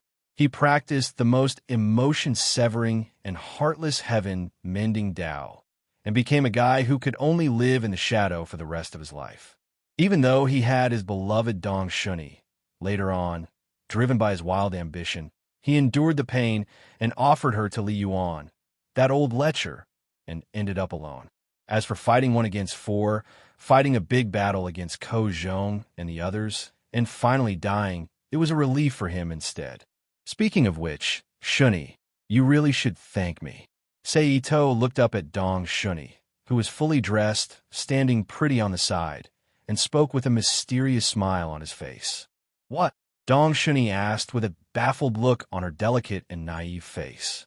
Because I changed your fate so that you won't end up in such a tragic state in the future, Sei Ito said with a chuckle. Dong Shuni blinked, and the Yu family looked at Sei Ito in confusion. They did not know what he was talking about. Haha. Sei Ito chuckled and did not explain further. At that moment, Yang Xian woke up from his coma with a pained groan. Xian. When Dong Shuni saw this, she quickly went to the bedside and supported Yang Xian. She called out in concern. What's wrong with me? Yang Xian asked softly with a pained expression. He crawled up from the bed with Dong Shuni's help and placed a hand on his forehead. Then, he sat up and looked at his surroundings with a slightly dazed look in his eyes. Then, his expression changed. He quickly pushed Dong Shuni away and got off the bed before he bowed to Sei Ito. My lord, do you have the heavenly demon scripture of the Heavenman path with you? Sei Ito nodded and asked straightforwardly. No, Yang Xian replied. What about the imperial 10,000 laws origin scripture? Sei Ito asked again. It wasn't originally with me, but I managed to obtain its essence. If you need it, I can write it down in ink, Yang Xian replied. Very well, write it down, Sei Ito said as he waved his arm, and a dozen pieces of white paper flew over to Yang Xian. Yes. Yang Xuyan took the white paper in front of him and replied. Then, he turned around and walked to the wooden table at the side and sat down. With Dong Shuni grinding the ink, he wrote down from memory the supreme secret technique of the Ming Zun sect that he had learned from the Ming Zun sect's Grand Venerable Su Kai-shan, the Imperial Myriad Hair Origin Scripture. My lord. After a while, Yang Xuyan, who had finished writing the Imperial 10,000 Laws Origin Scripture, stood up from his chair and walked over to Sei Ito with the paper in his hands. Sei Ito took the paper that was filled with black words and looked at it. The Imperial 10,000 Laws Origin Scripture did not have much content. It was only a little over 1,000 words. With Sei Ito's reading speed, it only took him about a minute to read it. Then, he finished reading the entire scripture without missing a single word. As expected, it is a supreme technique that can split the stream. Sei Ito sighed as he put the Imperial 10,000 Laws Origin Scripture that Yang Xuyan had copied into the Rubik's Cube World Library. According to the original description, the Imperial 10,000 Laws Origin Scripture was a special technique that allowed the cultivator to control the air, water, and other formless substances to turn into solid iron walls and thousands of sharp blades to attack and defend. In terms of mode, it was very similar to the power of psychokinesis. Now that he had the Imperial 10,000 Laws Origin Scripture in his hands, Sei Ito was completely sure that the Imperial 10,000 Laws Origin Scripture was a supreme secret technique for cultivating mental strength.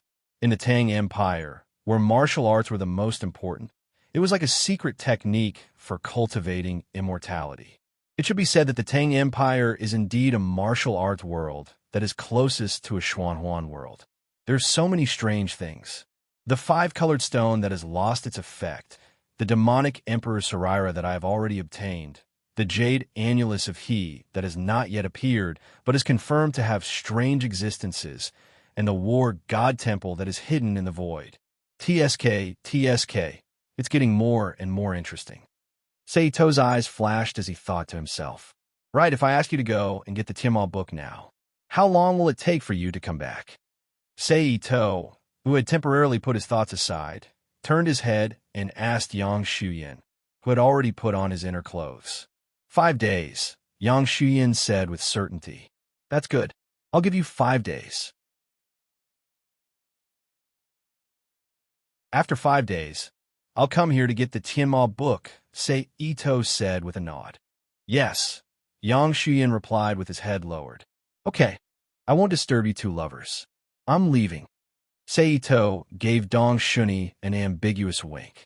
Then, he activated the Flying Thunder God technique and returned to Wang Shichong's residence. He appeared at Ye's side. In the following 5 days, Sei Ito continued to spend the day either accompanying Zhen Yi, Wei Jinjin, or casually taking Dong Shuni out for a stroll, or guiding Zhen Yi, and Fu Junzuo in their cultivation. Occasionally, he would flirt with Dong Shuni.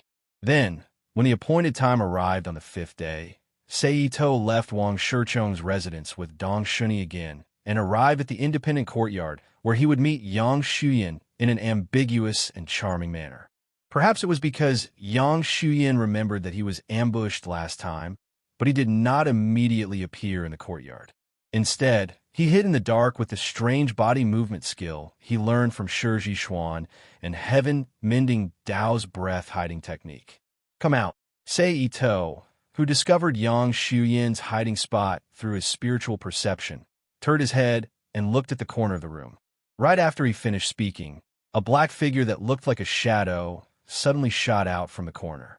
In the next moment, it turned into Yang Xuyan and appeared before Sei Ito and Dong Shuni. Sir, Yang Xuyan cupped his fist and bowed. Sei Ito nodded and accepted Yang Xuyan's greeting. Then, he went straight to the point and asked, Where is it? It's here. Yang Xuyan took out a strange black leather book. It was made of the same material as the Heavenly Demon book he got from Pai Chun, but its thickness was not much thicker than the Heavenly Demon book in Laojun Temple. He handed it to Sei Ito.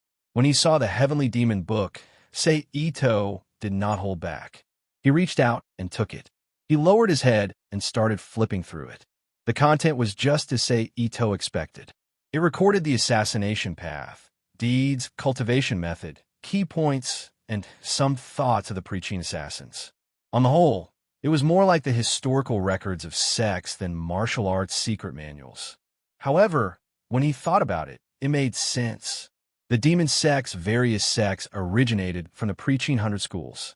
When they first gathered to form the demon sect, which is also known as the sacred sect, it was for the sake of leaving behind the teachings of their own sections. They hoped that when the world permitted it in the future, their descendants would be able to carry it forward. They did not want to take the extreme path of bringing disaster to the country. Therefore, it was completely reasonable for the heavenly demon book to contain these things. I wonder which sect's extremists wanted to support the Dragon Court to pass down their teachings, causing the demon sect to become like this. I reckon it was probably the former school of vertical and horizontal and the current flowery sect. Seito made a wild guess. Since he had obtained the heavenly demon book he wanted, Seito did not want to be a third wheel and disturb Yang Shuyin and Dong Shunyi. Then, just like last time, he used the flying thunder god technique and returned to Wang Shichong's residence. At this point, Seito had basically completed everything he wanted to do in Luoyang, except for the Jade Annulus of the clan. There was no need for him to stay here any longer. Therefore, after staying in Wang Shichong's residence for another day, Seito and the others once again boarded their own modified carriage and drove away from Luoyang. They continued to travel east to Rongyang, where they were prepared to meet the most famous rebel army of this era, the Wagong Army. Speaking of which, should I keep Chu Rang or Li Mi? Seito thought to himself as he squeezed his body between Yi Yi and Wei Jinjin, enjoying the two's bare hands feeding him. However, at this time, Seito had clearly forgotten about the trouble he had caused in Luoyang. Not long after he left Luoyang, a faint sense of danger emerged from the bottom of his heart. With a flash of light in his eyes, Seito raised his eyebrows and immediately released his mental power to explore the surrounding forest. What's wrong? Noticing the change in Seito's expression, Yi asked. It seems that there are ignorant fellows looking for trouble with us. Seito, who had sensed the aura of several experts about 200 meters away, sneered. Then, 6941, what are you looking at?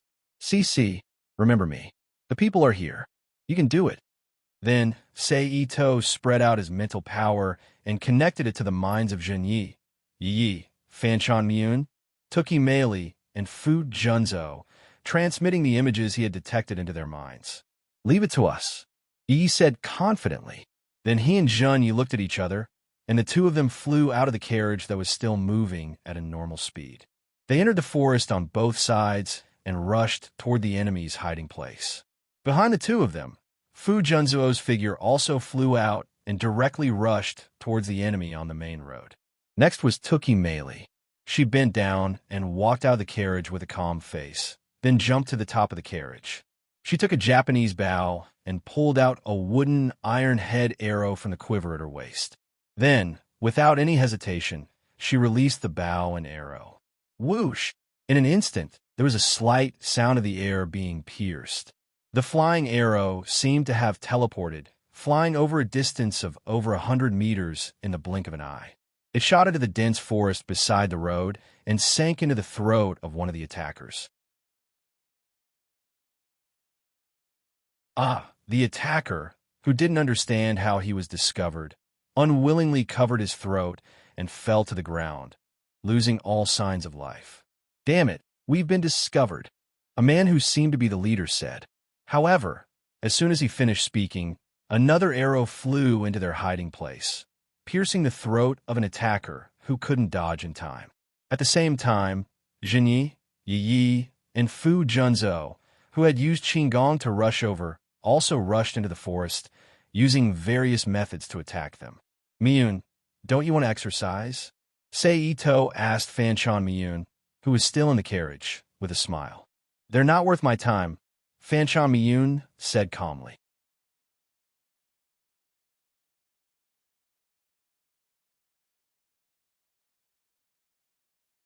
Chapter 1230. Just as Tanabe Miyun had said, these people were not worth her time, although their aura was not weaker than Yi's. Even in a one-on-one situation, they were not necessarily a match for Shinya. Fu Junzo, or Fu Junzuo, who had cultivated the 9 mysteries technique to the 7th level under Sei Ito's guidance. In addition, they were caught off guard, and with the help of Suki Meiri, who could be described as a sniper, it did not take long before they were all buried under Yi and the others' attacks. Sei Ito sensed that Yi and the others' attacks had ended. His heart flashed, and in an instant, he appeared in the dense forest where the enemies were lying in ambush, standing beside a corpse. Sei Ito did not say anything, and directly squatted beside the corpse. He stretched out his hand and pressed it on the forehead of the corpse. Using his spirit sensing and touch sensing abilities, he activated the Yamanaka family's secret mind-reading technique, reading all the information on the corpse Dugu organization. After a moment, Sei Ito withdrew his hand, stood up, and used his mind to gather a cloud of water vapor from the surrounding air to wash his hand. What a despicable method. Sei Ito curled his lips and said disdainfully, I thought you would play some small tricks on me in the imperial court. After all this time, you directly sent the elites of the Duga organization to assassinate me.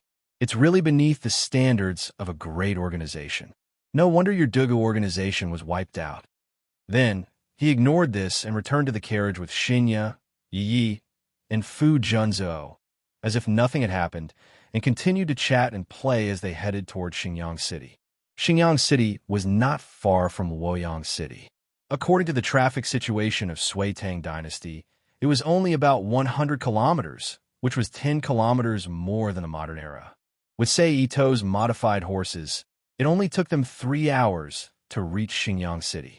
It was worth mentioning that at this time, the main city of Xingyang had not yet been captured by the Wagong army and was still under the control of the army.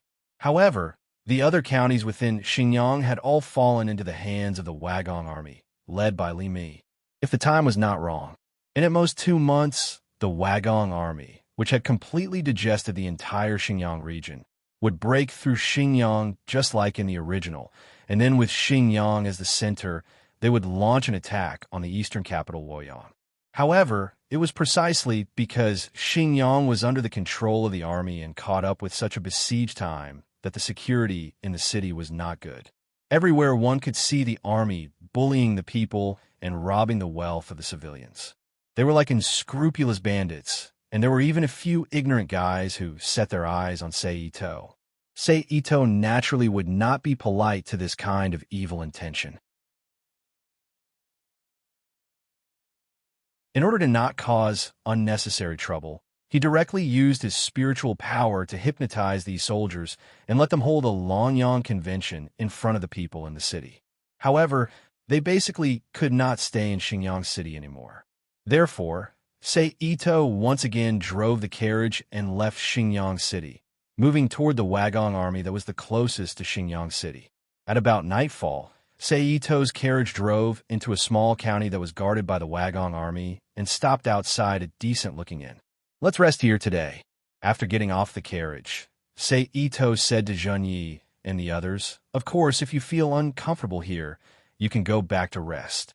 It's okay, we can just stay here. Yi shook his head with a smile.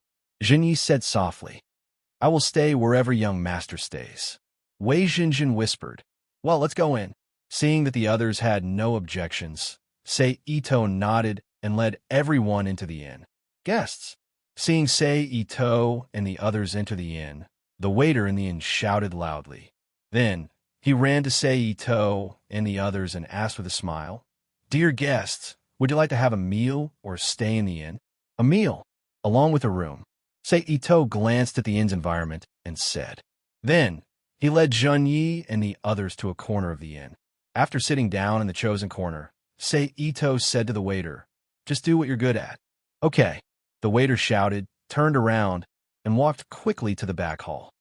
Have you heard that Zhang Shutua's army is coming? At this time, the conversation of 2 men dressed as businessmen attracted Sei Ito's attention.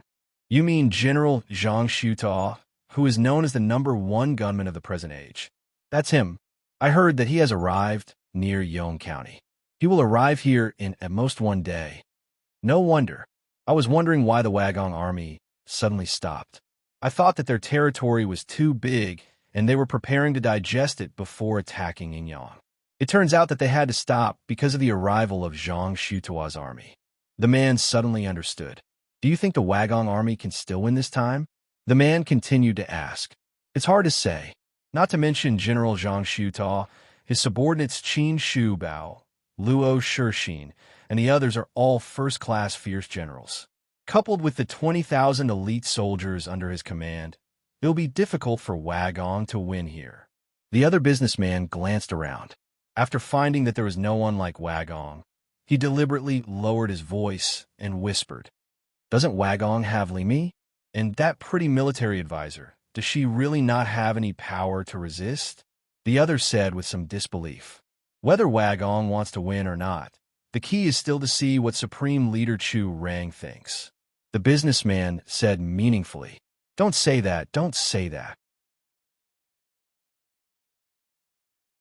The man's expression changed, and he quickly reminded him in a low voice. Yes, yes, let's drink and not talk about current affairs. The merchant, who had regained his senses, trembled all over. His eyes scanned the surroundings again with caution before he said with a hollow laugh with lingering fear in his heart. After that, the two of them really did as he said. They didn't talk about Wagong anymore. They talked about which brothel's top hostess in which city was like that, which young lady was like, and some miscellaneous business matters. Near Yong County, Sei Ito frowned and thought. Sir, your dishes are here. At this time, the waiter came to Sei Ito with a wooden tray with 2 hot dishes on it. He put the dishes on the tray on the table in front of him. Sir, please enjoy. The waiter greeted and then continued to rush to the kitchen to prepare dishes for Sei Ito and others. Let's eat. Sei Ito took the chopsticks and used his hand to summon a ball of water. After washing everyone's chopsticks, he distributed them to others one by one. The next day, Sei Ito and others, who had a good night's rest in the inn, paid for the inn, got on the carriage, and quickly left the city. They went in the direction of Yong County, ready to try their luck there. However, Yong County was a bit far from Xinjiang. Therefore, before they could get there, Zhang Shuta, who had rushed into Xinjiang first, met with the Wagong army, led by Supreme Chief Chu Rang. Then, as mentioned in the original work, he defeated the Wagong army and arrogantly led his army to chase after them. Moreover, he won one battle after another. He didn't see that this was a scheme by the Wagong army to lure the enemy in. At the same time, Sei Ito, who got the news of the two armies fighting, turned the carriage and rushed to the north of the High Temple.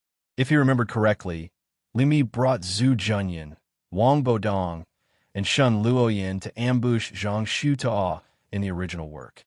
Let's go. We will meet the famous Duke of Pushun, Li Mi.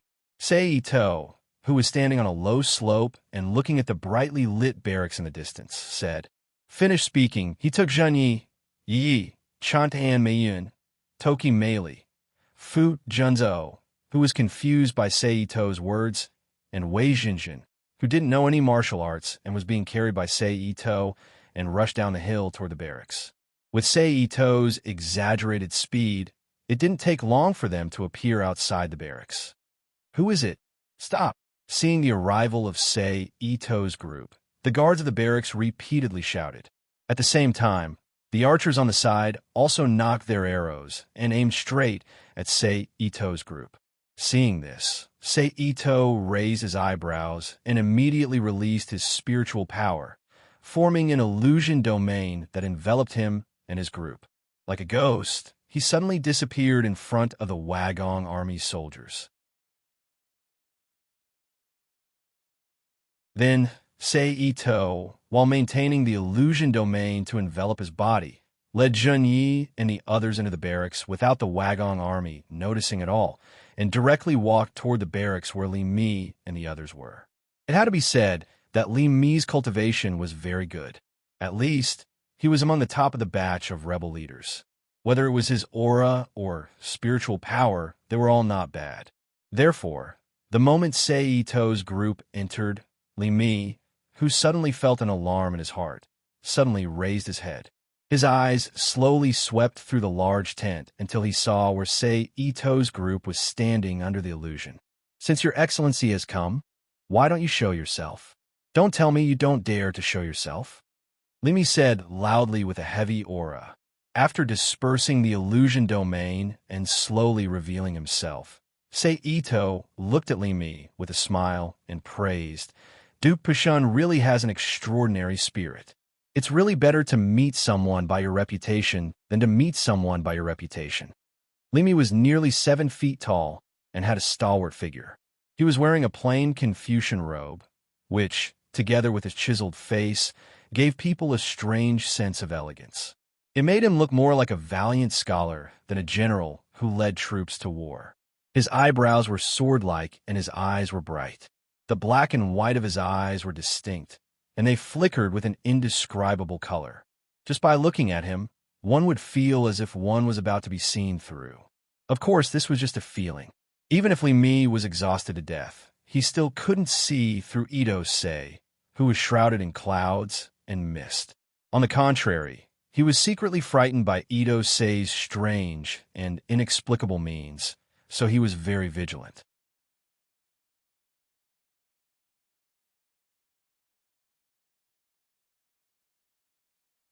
Chapter 12:31. Young man, short hair, accompanied by several strangely dressed, beautiful women at all times. If my guess is correct, Your Excellency should be the Nuzhul Wuwei General, Chang, and Garrison General Chen Shicheng, who has a conflict with the Dugu clan in Luoyang City. Li Mi pretended to be relaxed as he leaned back on the chair, looking at Ito Seiji, and said lightly, "The Wagong Army's intelligence system is really well informed. I have only left the mountain for a month, and you have already found out my whereabouts. It seems that the Wagong Army cares a lot about me." Sei Ito raised his eyebrows and said with a faint smile, "May I know the purpose of General Chen's visit?" Li Mi asked in a non-committal manner.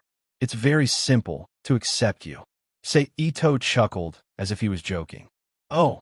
Li Mi raised his eyebrows and stared at Sei Ito without blinking. He wanted to see something from his expression. On the contrary, Sei Ito's expression was still as leisurely as before. Then, as if he was stretching, he waved at a large chair on the left side of the tent. The chair seemed to be controlled by an invisible hand and spontaneously flew behind Sei Ito. Sei Ito then lowered his body and sat down with Wei Zhenjin in his arms. Seeing this, Li Mi's pupils immediately shrank, and the fear in his heart became even more serious. At this time, Sei Ito, who was sitting on the chair with Wei Zhenjin in his arms, waved his hand, and an invisible seal instantly appeared in the tent. Li Mi faintly sensed the existence of something and enveloped the entire tent. "Which one of you is up?" Sei Ito, who had set up the seal, turned his head and looked at Zhen Yi, Yi, Fanchan Miyun, Fu Junzhou, and Toki Meili. "What is the meaning of this, General Chen?"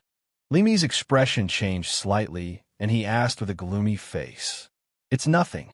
It's just that before we accept you, I'll have to trouble you to be their sparring partner." Ito Sei pointed at Shinya and the others beside him with a smile. "Ah, General Chen, are you looking down on me?" Li Mi was so angry that he laughed. "How could that be?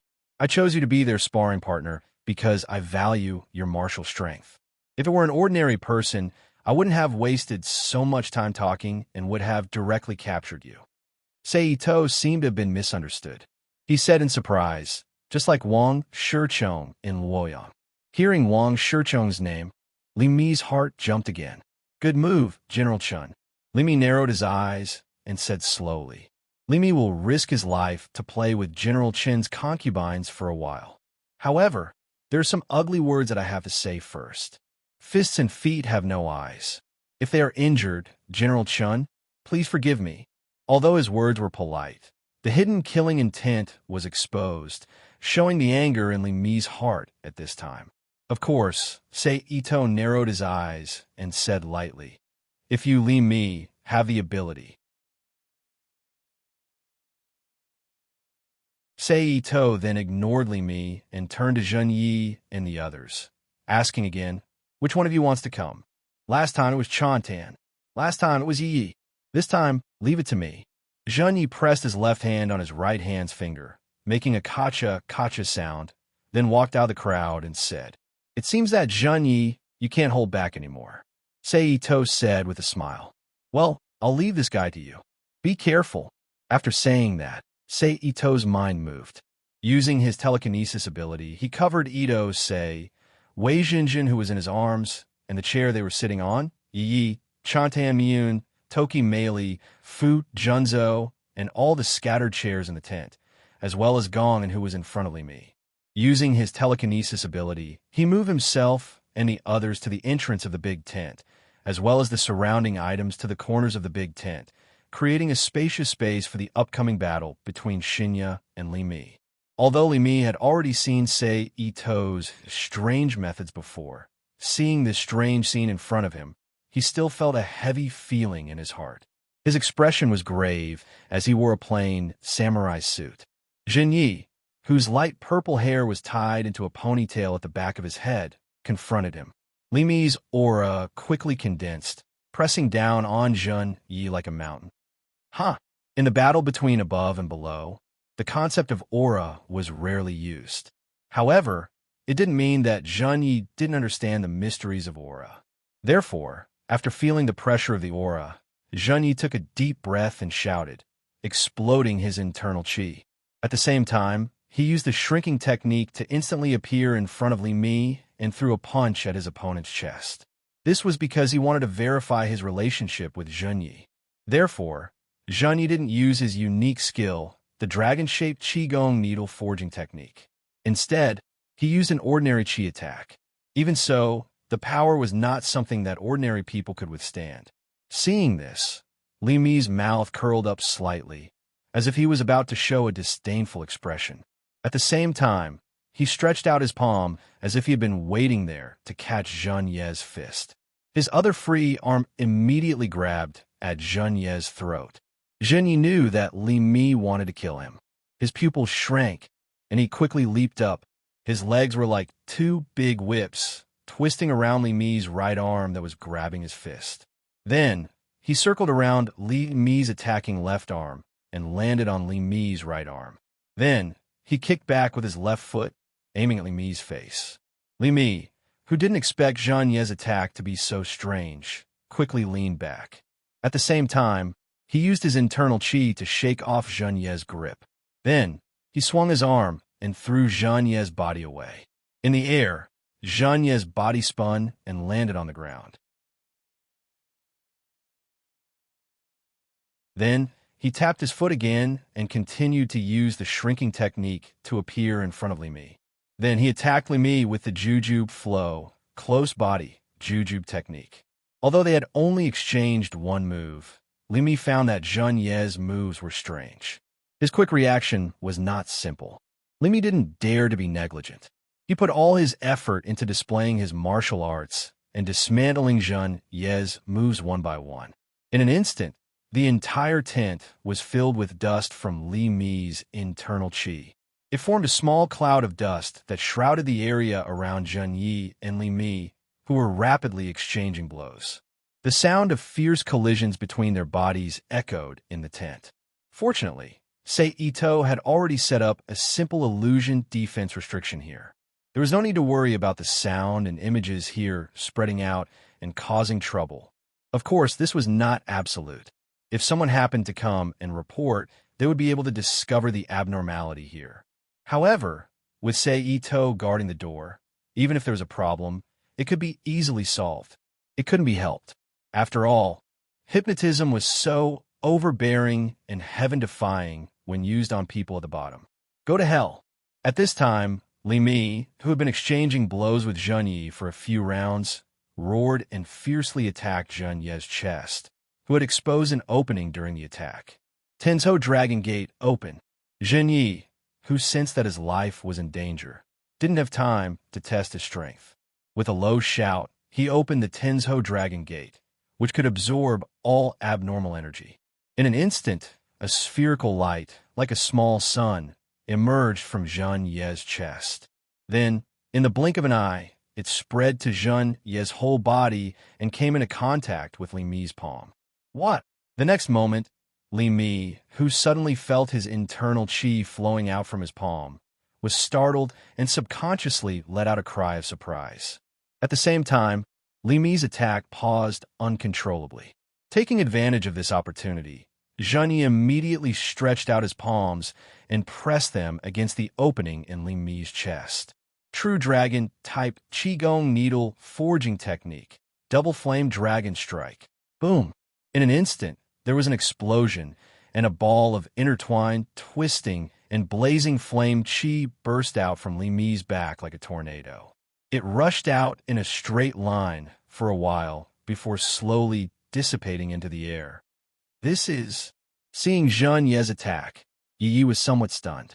It's actually a true dragon-type Qigong. Moreover, it's a fire attribute dragon-type Qigong that counters her wood attribute. It seems that Zheng Yi has been working hard on it, Ito said softly, sighing. In the world of heaven under heaven, there had always been two inheritances of dragon-type Qigong. One was the true dragon-type Qigong secretly passed down from the Galu clan. The other was the true dragon-type Qigong that Zheng Yi and Yi's older brother, Zhao Shunyi, had deduced from observing the true dragon-type Qigong. This was also the dragon-type Qigong that Ito often used. In terms of form and technique, there was basically no difference between the two. The only difference was the instantaneous burst of power. For example, the true dragon-type Qigong's instantaneous burst of power was several times that of the true dragon-type Qigong. Moreover, it was accompanied by a spiral force. The damage was completely incomparable to the true dragon-type Qigong. Wah! Even with the powerful Xiantian true qi in his body, Li Mi's internal organs were still seriously injured by the true dragon-type Qigong. He opened his mouth and spat out a large mouthful of blood. However, Li Mi was also a ruthless person. After being injured, he didn't pay too much attention to it. He directly circulated a mouthful of true qi into his hands and grabbed Zheng Ye's neck, who happened to be stiff after the eruption of true qi. Humph! At this time, Zheng Yi coldly snorted. Her body instantly shrank from more than 7 meters to around 1 meter. She landed on the ground like a child and dodged Li Mi's fatal attack by a hair's breadth. This was the special transformation technique that Zheng Yi used to nourish her qi. It had traces of the yin-yang technique. Then, Zheng Yi grabbed the loose lapel of her clothes and jumped up. She swung her leg and kicked Li Mi's abdomen, sending him flying. Seeing this, Ito, who had been watching the fight from the sidelines, suddenly flashed and appeared in front of Li Mi, who was flying backward. His hands continuously slapped Li Mi's body, injecting energy into his body and completely sealing off his inner breath. Wah!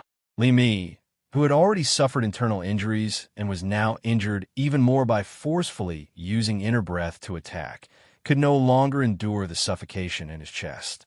He opened his mouth and spat out a large mouthful of bright red blood. You're tuning into the Warrior Lore YouTube channel. Don't forget to subscribe and join us on this journey to catch the most captivating stories.